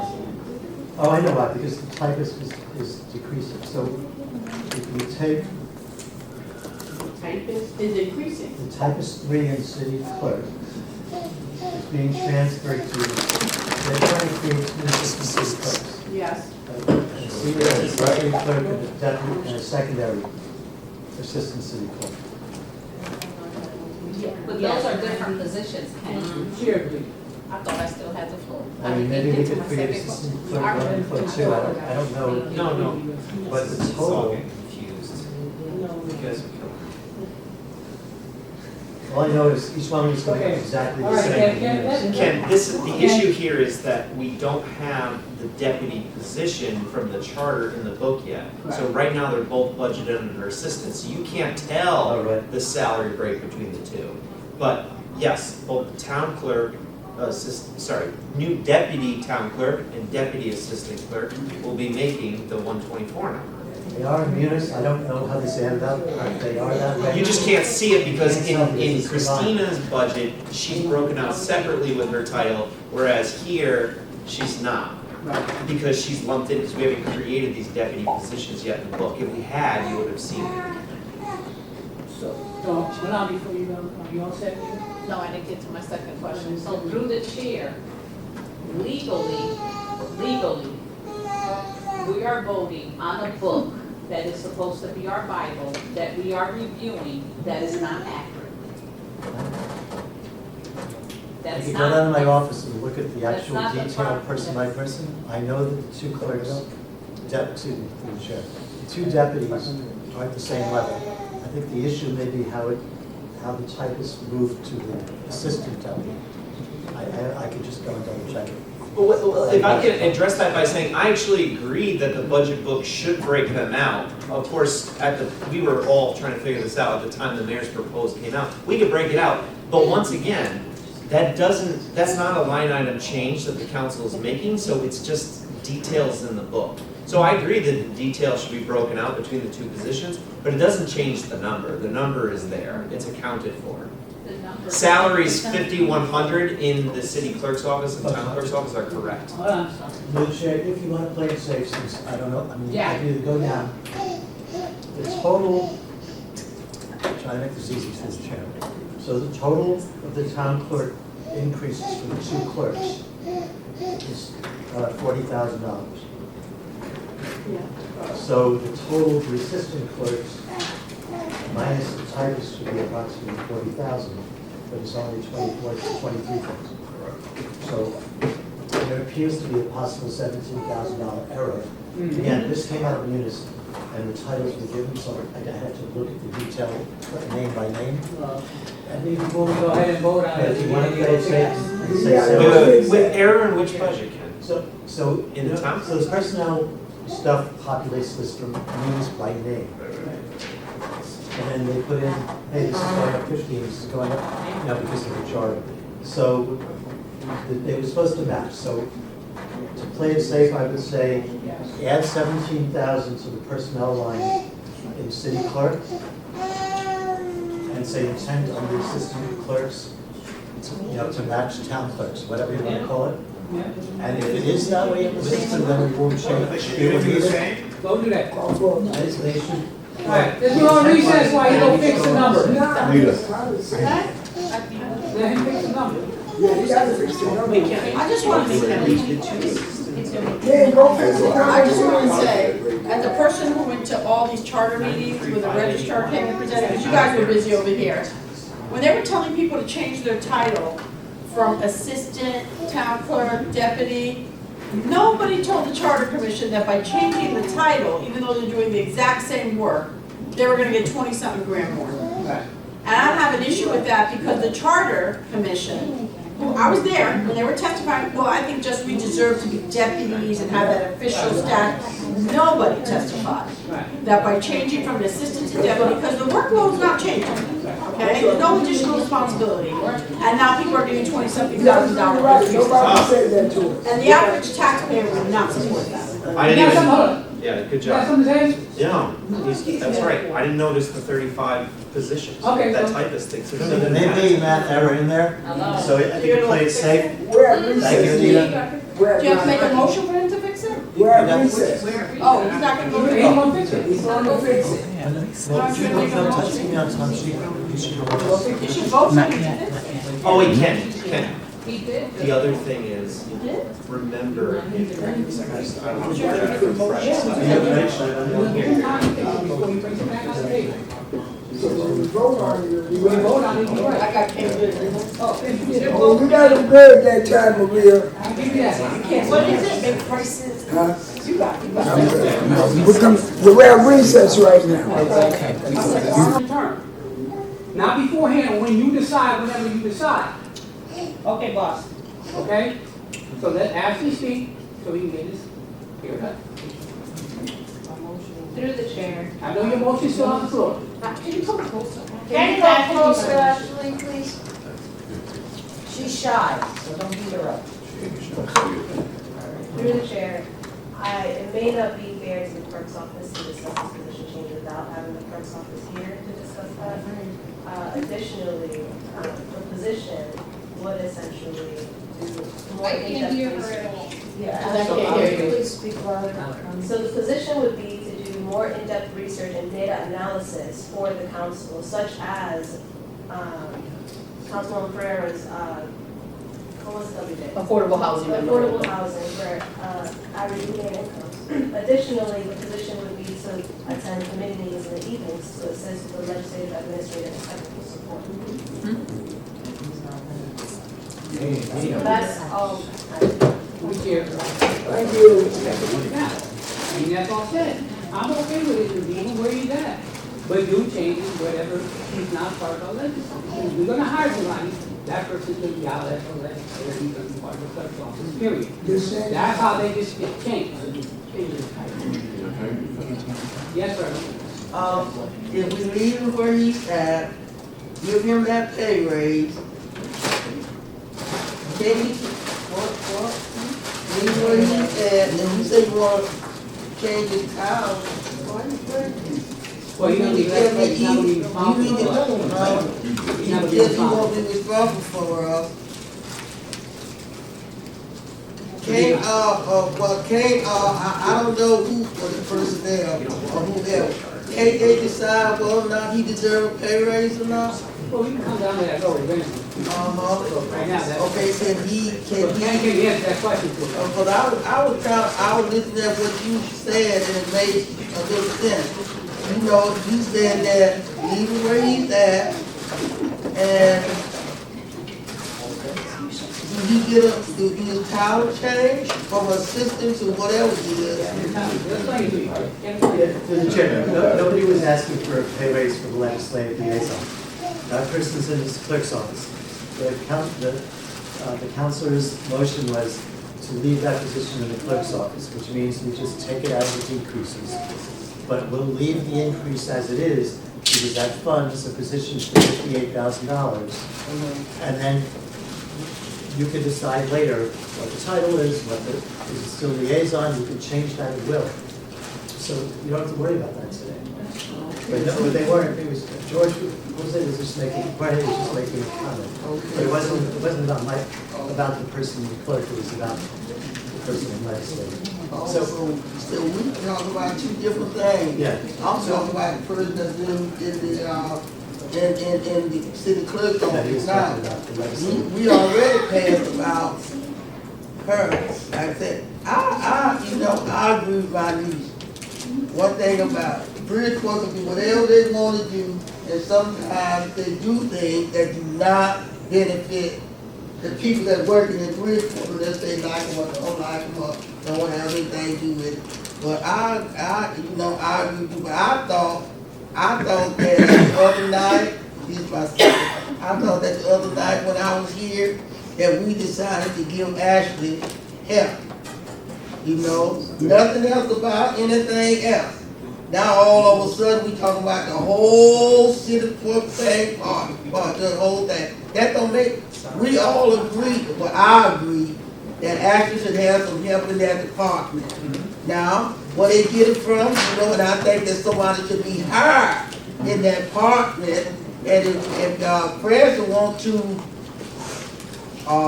he want to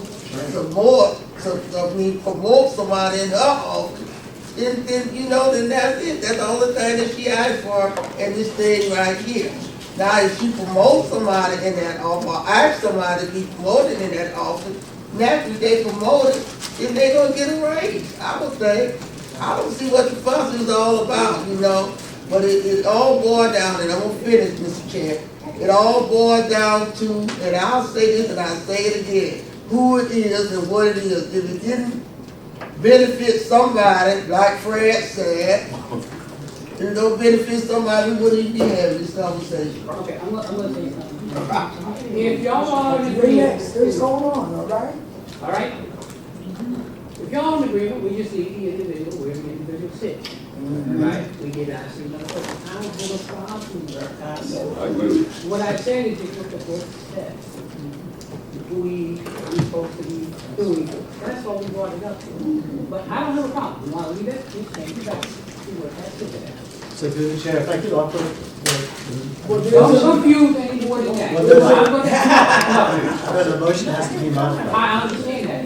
That's why I'm going back to Heidi to change that. I'm going to she had a motion on the floor. Change motion to I'm not changing my motion, because there's some people that want to speak on this motion, so let those people speak. Unfortunately, everybody got to say something. I'm telling Ken, unfortunately. Because I'm not changing my motion. What you looking for? What was your motion? I'm sorry.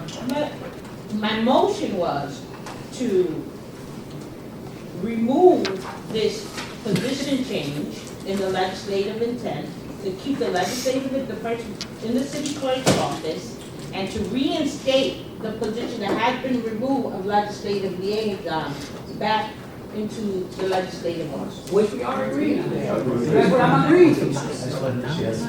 That's what I'm saying. And Fred seconded your motion, and I'm agreeing with it. And he did second. Yes. I got this question. That means the legislative liaison stays in the city clerk's office, I just want everybody to see it. Yes, and And I'm agreeing the with you. position stays back in there. Right, and we agree to your motion. All right. Understand the idea? All in Oh, favor? we didn't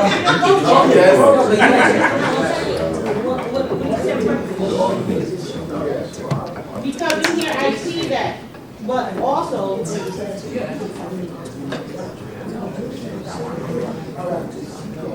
All right, let me go back to where it was. hold on 1 second, because I'm looking in the book, it said that the position is been changed, was removed from 10,000 to 55,000. It should stay at the 65,000 with the increase to the legislative, with the increase to the Wait a minute. Through the chair.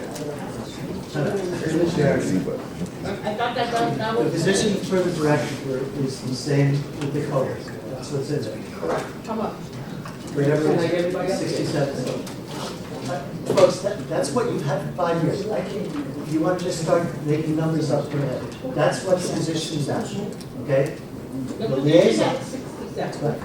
The liaison is that, in this thing, is at 58. I added 48 to the 10 that was left for the liaison. There's a 10,000 amount there. It's now 48 higher, that's 58,000 for a new liaison. So the numbers in the increases do not change. The only thing that changes is on page 6, like Ivy said, the intent to add the legislative position benefit plus the legislative budget. So that's the only thing that's changing. And then on page 8 and 9, you're deleting the reduction of the liaison from the clerk's office. It's there. I'm confused. Right. You want me to just walk you through the pages? We want to know the salaries, also the exact salaries that are being proposed, from the positions in the legislative office. Through the chair, the salaries are what they are. We want to know what they are. The liaison currently makes 58.5 in the clerk's office. That's the salary for next year.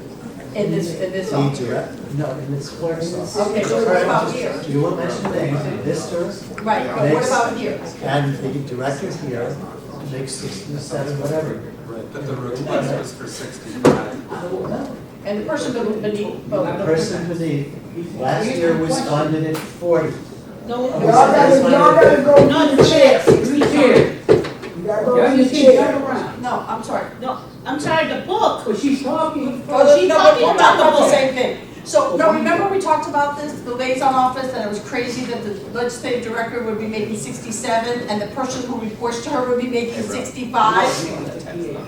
No, he's wrong. He's talking about in the clerk's office. Page 145. No, remember we talked about this when this department came up, that the executive director was making 67 and the person that reported to the executive director was making 65?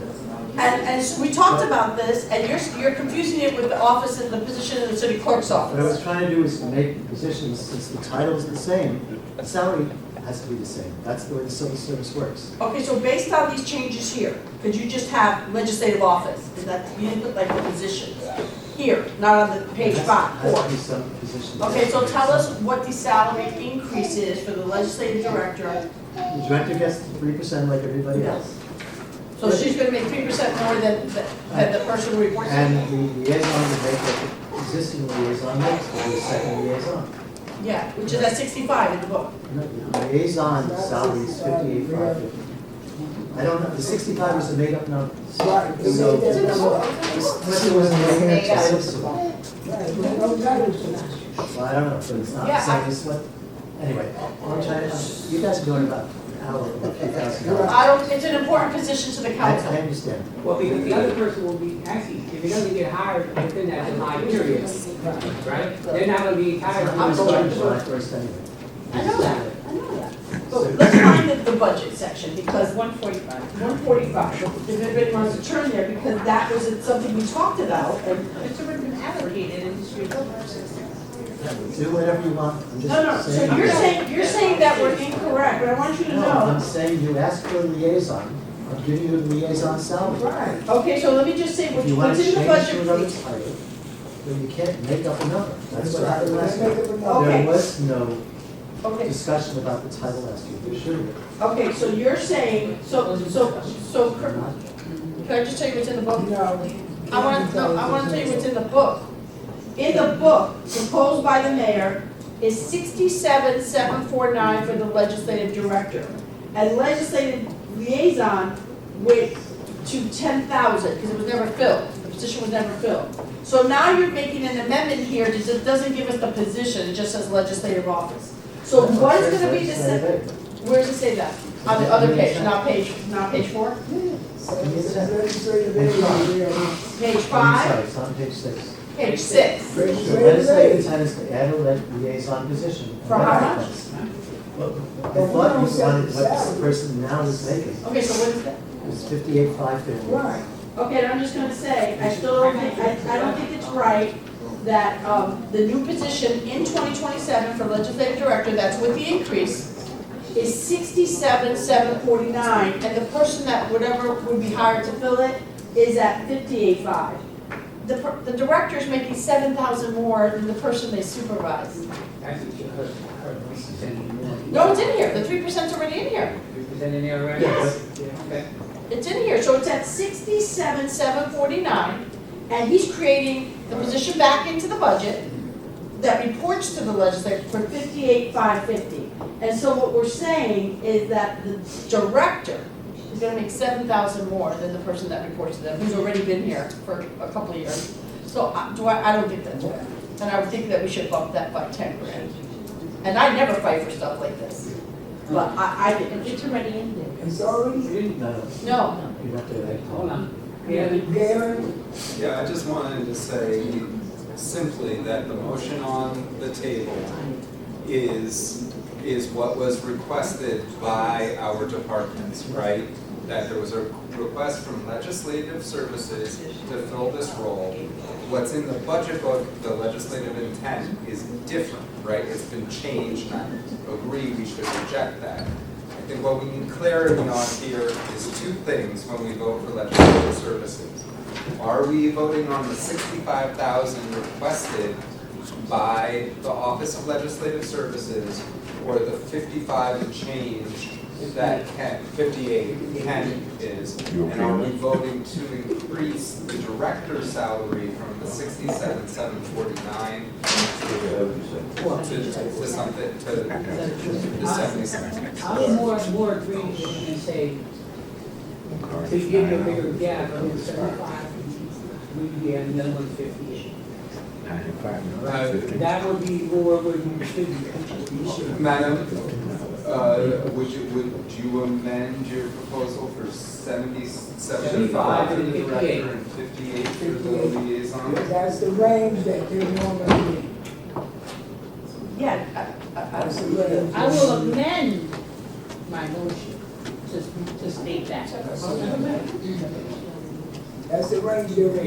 No, we should take the first vote first, because I don't want to confuse it, and then we'll take the second. All right, let's So it's all on the record. yeah, that's confusing. So you can take the vote on the first one, and then we can take the second vote on the Can you salary. articulate your first, can you articulate your first, I have a vote in a second, all you gotta do is call the vote. You guys chair call the vote. You wanted to reintroduce it? No, it's already here.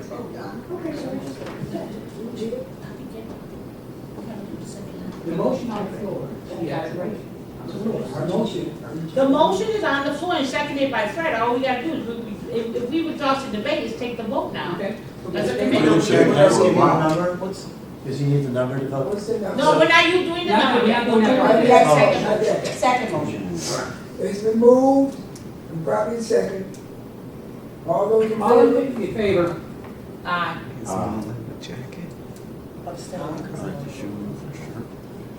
You voted on Heidi's motion. So The motion is to, Do a roll call. the motion is to stop the removal. Let me just paraphrase it. Just reinstate the position back into the legislative office or the legislative liaison, as is already in the budget for 2026. And keep the legislative liaison still in the city clerk's office. That's the motion. Okay. Let's do a roll call on that. Y'all in favor? I got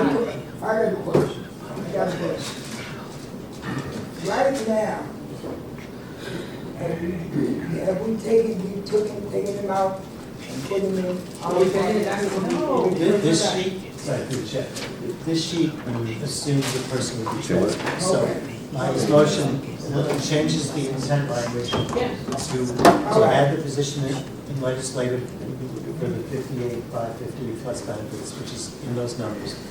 But to remove the salary and benefit lines from the decreases page. So the 77, the numbers that were in the decreases page comes out for that position. And unfortunately, I had a little bit of a mistake. So 58,555, sorry, 67,749 comes out of page 4. 67 what? 749. So I had 77, but it's really 67. So the 10,000, there was a 10,000 line that comes out for the part-time, and there was 67. The number was what? Denise has a question. It's minus 67 minus that. So we're leaving the decrease of 10,000 in the legislative office for the part-time, but we're adding the aides of 50 whatever thousand. I mean, maybe the easy, actually, if you don't mind, through the chair, maybe the easier way to do this is to combine your intent on the second motion, because if I understand what you're saying, you're seeking for the director to go up about $9,000, $8,500. If you just take the entire decrease out, it leaves enough money there to raise the director's salary 8 or 9. I'm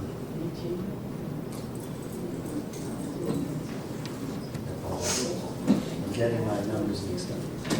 See, it's getting there. On page 8, we're taking the decreases out. That's the easy part. So we're taking the decreases out on page 8. That's I's motion.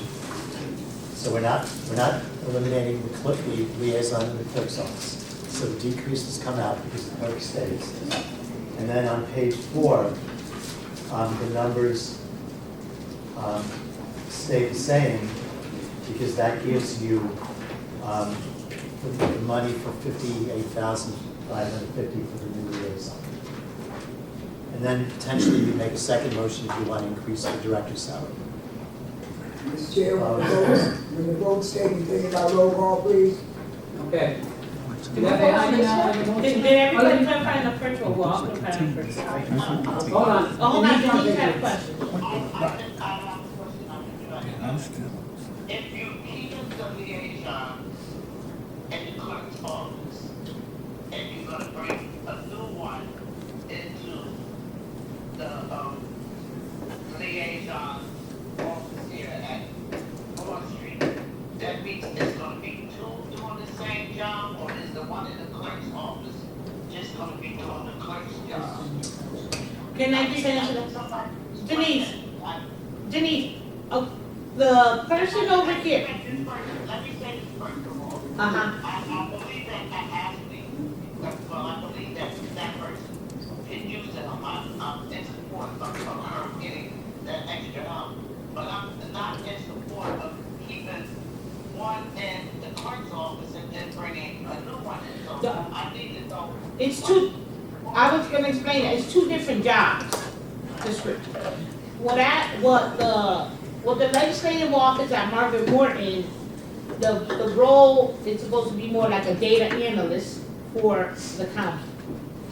Including data analysts and doing research, going to the committee meetings and supporting with committees.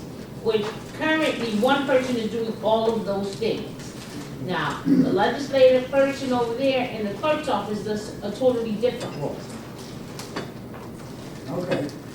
Okay, so the totally different role that these two individuals are taking a part of the legislative service office for us, the city council people. But these two different roles, and we're gonna hire another person that's gonna do one part, one role. Because my whole thing is. I just said it, she's gonna be like a data analyst, like, But I just wanted to ask the office that. yes. Taking all that away from that other legislative service person in the clerk's office. Correct. Not all of it, because the research that person does at the legislative, at the clerk's office, Can we go over here? it's more, she needs clarification on it. It's more on the city side of researching that legislative stuff. The person on the one that will be working under the director over here will be doing broader things like the recreation of ordinances, those bigger researches, I guess. And those analytical papers like the fair rent and housing studies and different things like that, which the capability of the other clerk's office may or may not, I can't speak to what someone's capability is not traditionally what that individual has done in their role. Okay. Okay, she just needs clarification. You got to clarify for her. You did a good job to clarify it. Why you need us for it? You don't need us. Well, and everybody. Okay. So your motion. Yeah. I'm just trying to get more clarification that when I get on the council floor, I'll know exactly what to make the vote that's pertaining to what we need. Okay. All right. Thank you. This is where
Okay.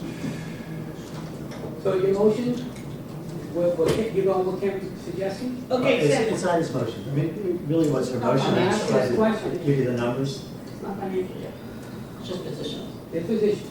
The next motion's gonna be money.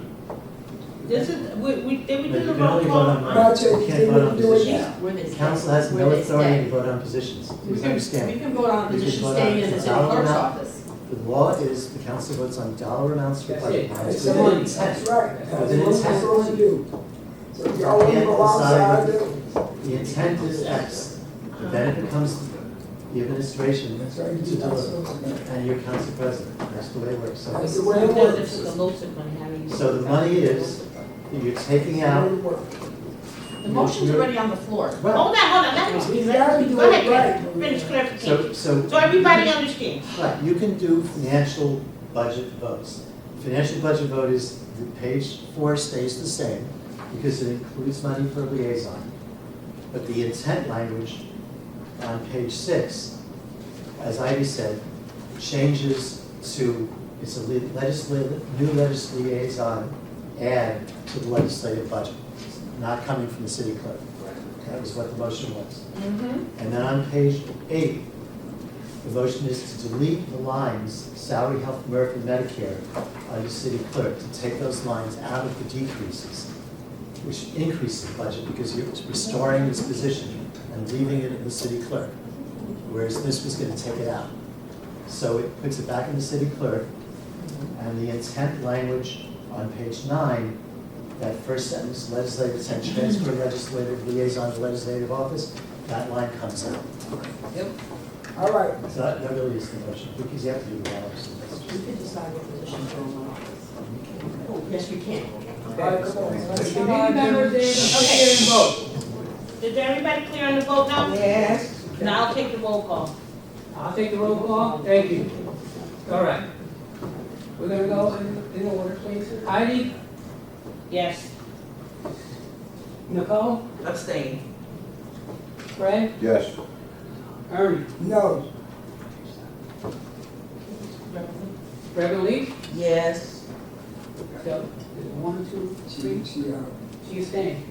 So you have 3 yes. Can I challenge your abstention, reason for your abstention, or explain why you're abstaining? If there's no personal gain, what's the reason for an abstention? So there seems to, I am abstaining because there is a lot of, there's a lot of dispute going on whether or not this particular person, who holds this role, should be moved or not, right? From one office to the next because of his current title. There is no clarification on whether or not this is something that this individual would like to do, because I understand that he is a retired individual who took on this role a few years ago. There's no clarification on what the, what, you have to forgive me. I know we're not supposed to say names, Yeah, but Nicole, yeah, this is, the vote on the floor is not to move it. It's not to move. Not to move. It's not to That's move. what I was gonna say. If you You vote say yes, yes, it's not you moving, but voted leave it not like to it move is. That's what you voted. If you say yes, you vote not I to move it. understand. I just, I don't know if this was something that was discussed with this individual. It wasn't. It was not. So that's why we're not moving. That's why we're not moving. Let him stay where he's at. Nobody discussed it with him. Or the department heads. Let me switch it to pass for now. So let me switch it to pass. I rescind my extension. Let me pass first. Got 3 yes, and then 1 no. It's freedom. But you got another motion, financial. Let's move on. Financial. The next motion is, So the motion passed, or you Yeah, got it it back? passed. Or you have to it go back? passed, so we have to do the salary component. No salary. But then she has a right to. I understand that. She did that, she just She's going voted. back to it. She passed. She didn't vote. She passed. Oh, I thought she said I'm passing I it. thought you were I'm waiting, sorry. sorry.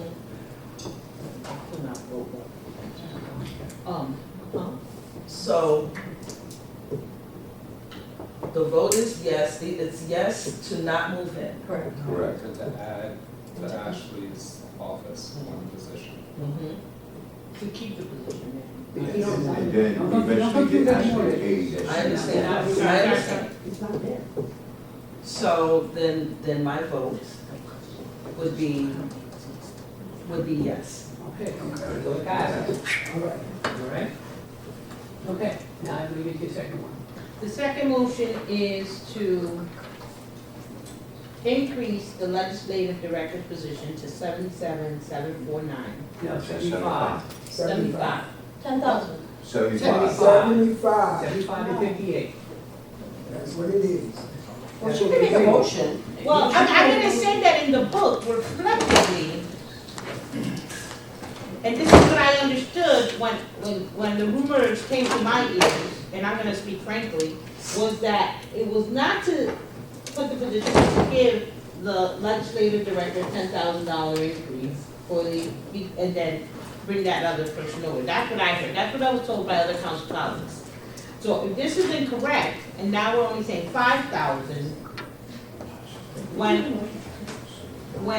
we can debate it from 77 to 75, it's only $2,000. So there will be 75 plus the 1%, still bring it to 77 anyway, so I'll go with 75, because with her increase, with the COLA, it'll bring it up to 77, so that's 75.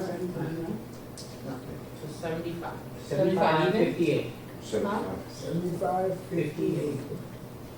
$58? No, 58,000 for the other position. Oh, I'm sorry, okay. And just, And I just want to say reflectively that we're paying to what Councilwoman Nelson stated last week in our budget meeting, that how can we expect someone to be able to afford to live in a Bassett development making less than $60,000, and we're gonna ask somebody to come into our job as a newly employee making $58,000. We just had that whole discussion at public facilities. Yeah, right, we have that. And I just want to remind you guys of that. Okay, good. I'm glad you reminded us of that, because the last 2 years in a row, you gave public cities anything, they left them broke. I've never not gave them not anything.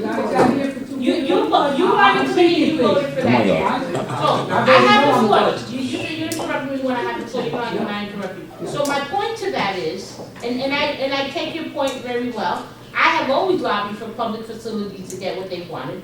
The committee has always went against it because they wanted to keep the seasonal.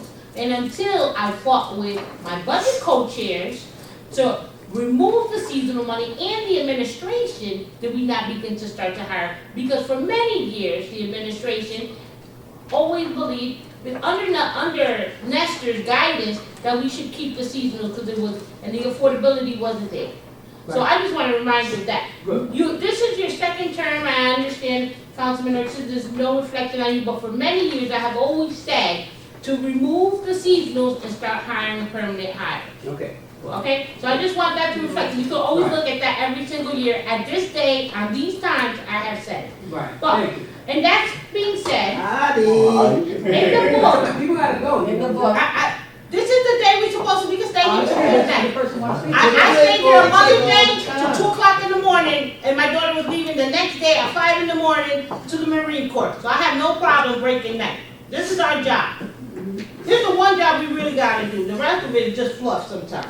But what I'm saying is that I say 70, I would go with 75 because that's the happy medium, but I still have an issue making that position 50. Through the So we chair, added it's not 2,000. the motions, I have to give, I apologize, I'm not trying to interrupt, but I have to give you the number to vote on. You know, just like, so you're adding 7,251 to salaries, make it 75, and you're adding $100 to Medicare lines for the 1.5%. I'm so deep in this other All stuff right, here. just add the 7,251 to the salaries. And $100 in Medicare? That would be the ideal, but, you know. Okay, but what are you doing with the second line that you Those already are got 10? the health and emergency. No, but the legislative liaison, the second line, it's No, already that's 10 already there. Y'all, It's already there, and you voted that before. But we have to add No, Maria. Maria, you all gotta go through the chair. It's already there. Flato. But the Yes. position is 58. Do the chair, please. Ken Flato. You need to go through the chair. You don't have a conversation with her. All right? Thank you, sir. All right. Listen, I know that very much, Steve. Go ahead, But I will say, last year I voted no in committee and I voted no in the budget. For those exactly simple reasons, and I had a bunch of them. And I stated them, I was not gonna play around. And I'm gonna leave it like that. Reverend Lee. You know, yes, we do supposed to discuss this budget, but we supposed to wait our turn too. You know, one person can't dominate the whole conversation. Now, the other thing I would like to say is, let me tell you something. If those people can't afford to move in those places out there, you shouldn't even apply. And we have teachers with master degrees in 6 years do not make $70,000 a year. They still seek to something. So don't, fair is fair. And I don't hear nobody talking about that, though, whatever we get, So, okay. So they make $60. When you apply for a job, it's on there. If I'm and which I am, dissatisfied with my pay, because I have a 6 year. I can be a principal if I want to. And I just hit 80 something. You know what I mean? That's why I won't retire, because I just started making money. So the fact of the matter is that you can't afford to move out there, you don't move out there. Why should I? You think that I would go out there and apply for an apartment? Because I know I can't afford it. 3 months they're going to evict me because I can't pay the rent. What I'm saying is that if you knew what teachers made, maybe you should bring that up in here sometime. If you knew what they made and half of it go back to the student, you would say, you would never talk about, what people make or not. Because we have teachers that have been working for 6 or 7 years and have their master's degree and they haven't hit $70,000 yet. Is that sad or what? Okay. Thank you. All right. So the motion on the floor, wait a minute. 75,000 to 58,000. Yep, Okay? 58,000 even. Yep. 58,500. I thought it was 58,550. That was voted. 58,550. 58,550. Okay. Now your motion. Okay, a second? Second. Okay. Now, all in favor? Aye. Aye. You in favor? Say aye. Aye. You in favor? Aye. Okay. Anyone against? Well, I'm gonna Here? pass. You gonna pass? Yes. Okay, here none, see none. Motion passes. All right. That part is done. We're gonna take a 15-minute break. Mr. Chair, Mr. Chair, Yeah. I have to go and pick up my money. Early, I have to go to. But I want to know, I'm gonna vote, I'm gonna be on, and I'm gonna vote. And I want to know, can Anita vote for me? Is that the need? She can't do that? But we could call you. You can hold from the phone. You can call on your phone, get online.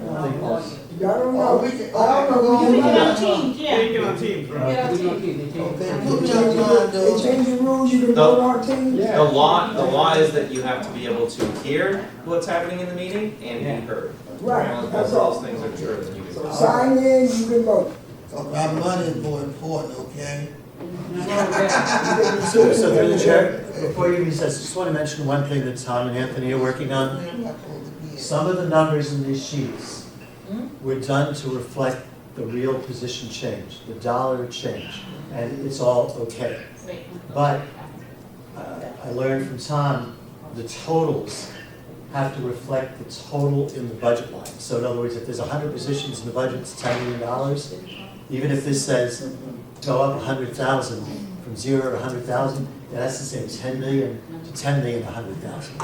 So it's basically the personnel lines. Most of them have to be adjusted for the number of people in the budget. So Tom is working on modifying the salary benefit numbers. But the change, the increases, decreases, are all the same. We're not playing around changing, it's just the totals. So just so you all hear that. It's gonna take longer than 15 minutes, trust me. Well, no, We're gonna still talk about other budget items. 15, We're not talking about anything else in the 20 budget? minutes? No, yeah, but he gave us a 15-minute break. Maria, we Yeah. ain't We ain't going nowhere. We're not going nowhere, Maria, we're taking a recess, Pizza's all right? coming. I was like, where's lunch? I don't know, nothing in. Well, I should do it in trust.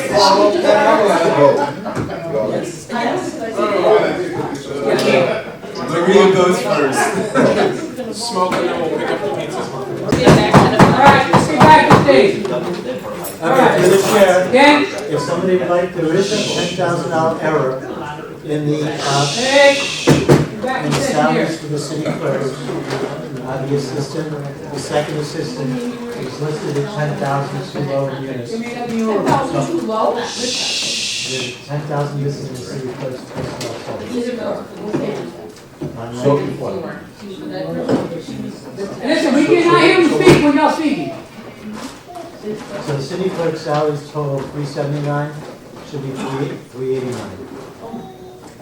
Because the second, not the deputy, but the second assistant clerk is supposed to be increased in both departments, and somehow one got increased, whatever it was, 15, 17, and the other only 5 to 7.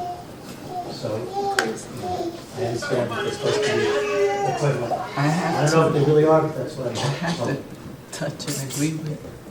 Sorry. I don't want to mention names, but you all know who does the agendas, who sends the agendas. Yeah.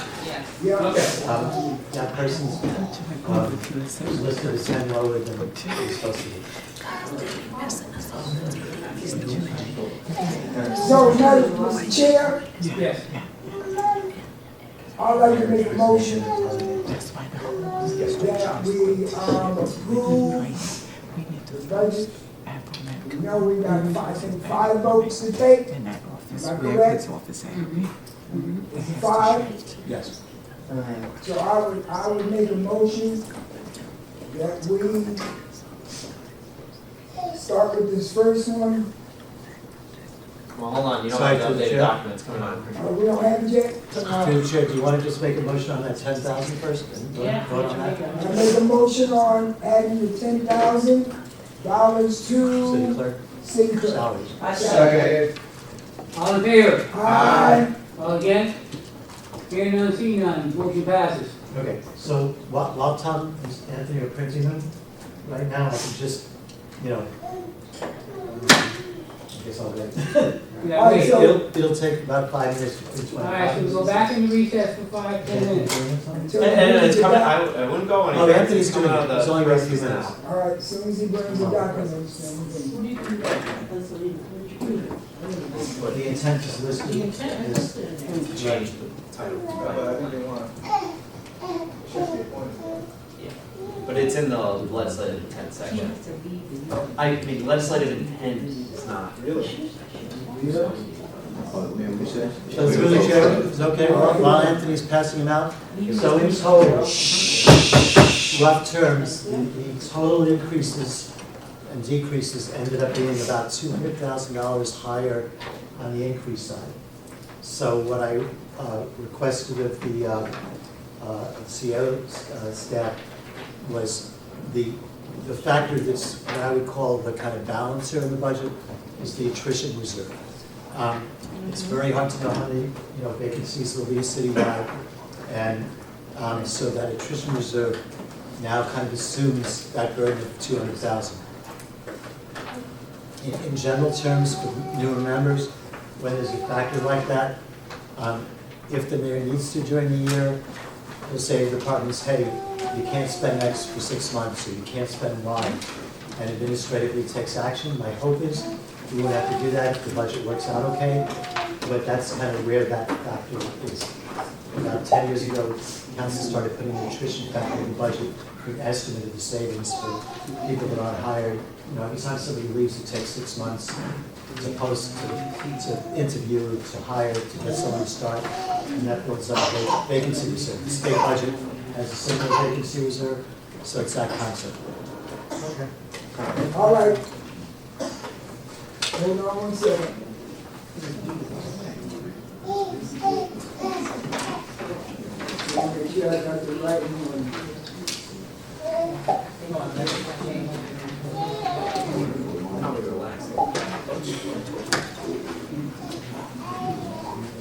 Hold on one second.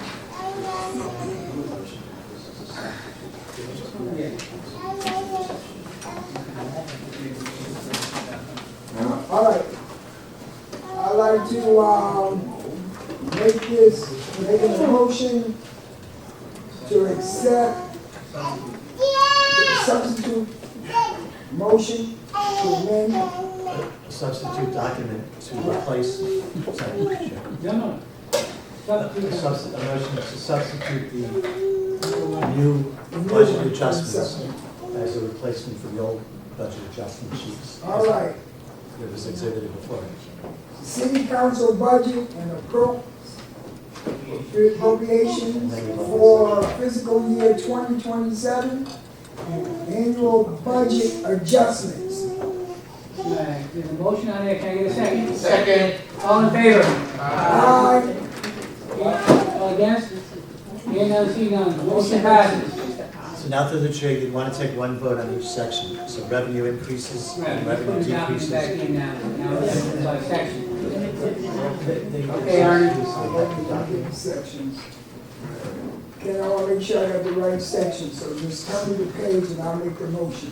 Thank you. So pages 1 Yeah, is the revenue increases, increase adjustments. all right, And if you just read off the total earning of the total increase, okay. 33,071,000. All right. Make a motion that we accept city council budget increases, revenue increases. Figures 33,071,931 as that amendment. Motion, there's a second on the floor, second on the floor, all in favor? Aye. All against? Hearing none, seeing none, motion Which is the passes. second one? Page 2, revenue decreases, 20,000. Okay, hold on. The decreases of $20,000. Second, make a motion that we accept the general fund decreased revenues, which is at 20,000. Second. You're second by Fredo, all in favor? Just a quick question. Yeah. Shouldn't the revenue decrease of the sound on sound be in here as well? It was in the It was in the proposed. book. It was already posted. Oh, okay, so that's right. All right, I just wanted to be You clear. okay with that now? Right, thank you. You okay with that, Heidi? Yep, I just want to clear it. Okay, so the motion on the floor, there was a second by Fredo, all in favor? Aye. All against? See, Hearing none, seeing none, is it's on page passed. 4.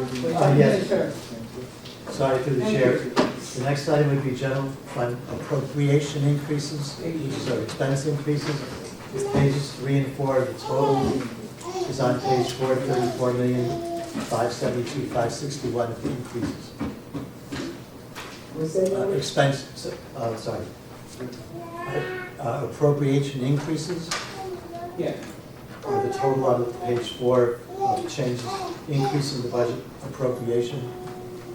If one of you makes a motion for 34,572. Okay. All right. Item C, budget appropriation, general fund appropriation increases of 34,572,561. Second. Second by Fredo, Steve, all in favor? Aye. All against? Hearing none, seeing none, motion passes. Next. And through the chair, the next section is the appropriation decreases, expense appropriation decreases on pages 6 and 7. The total is on page 7 of a decrease, total of $1,520,630. Make a motion of the general fund appropriation decreases of 1,520,630. Motion by Louis, second by Fredo, all in favor? Aye. All against? Hearing none, seeing none, next. And through the chair, the final motion would be on the last page 9, section E. And this is just to vote on the total budget, total. So the new amended budget that the Budget Appropriations Committee would adopt today and recommend to the full council would be a budget of $655,474,539. So your motion should be to accept the budget in that amount in section E. All right, item E, total general fund budget, 655,474,539. Motion by Newman, second by Fredo. All in favor? Aye. All against? Hearing none, seeing none, motion passes. We're all set. Mr. Newman would love to make a statement. Thank you. I want to thank you all. I know I got heated sometimes, and I will apologize if I acted out unintentionally. Charging to be a senior citizen now. I just don't have the patience and the tolerance. But really, you all did a good job.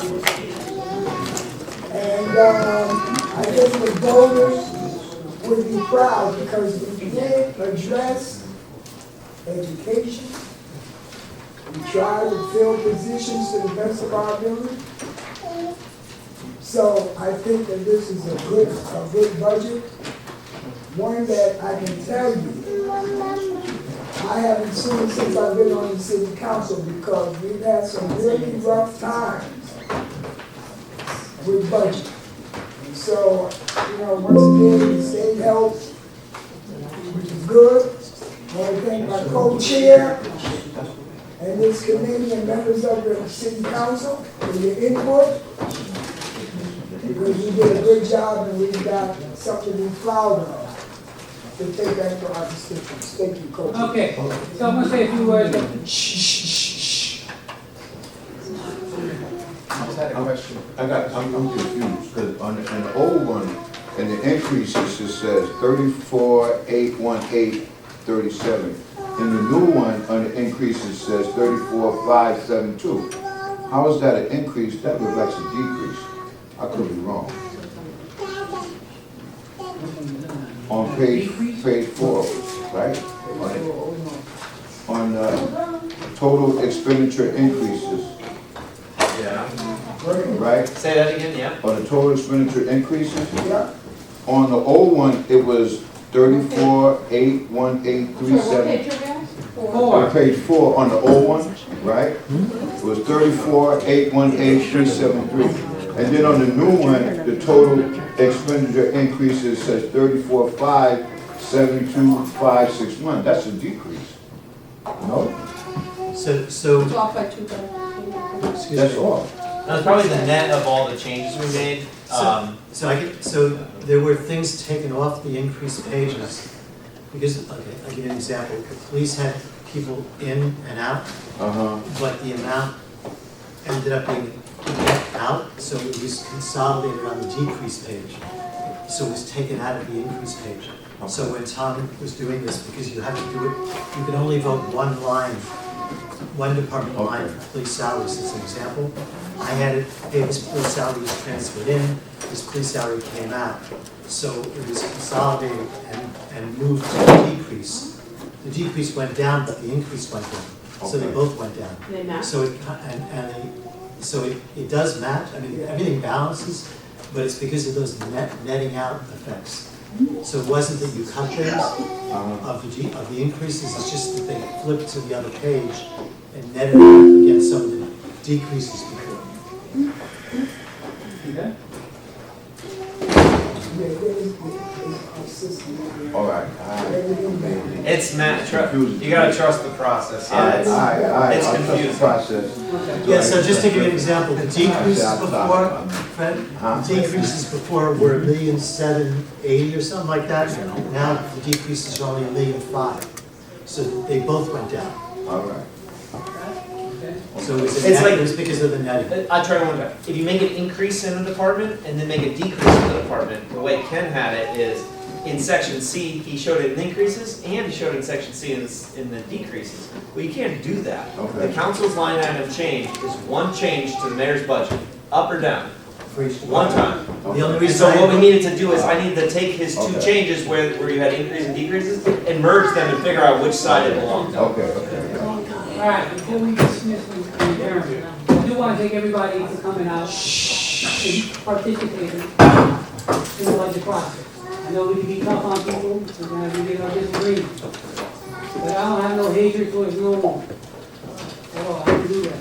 And Christian, when you say that, I can't change it, no matter how bad y'all come at me. But I still give y'all peace and love. Okay? I do want to enjoy y'all night. Give me a couple dollars, So moved. Second. All right. All in favor? Give me a I'm not a resident. keep the piece of dog, give me a couple dollars.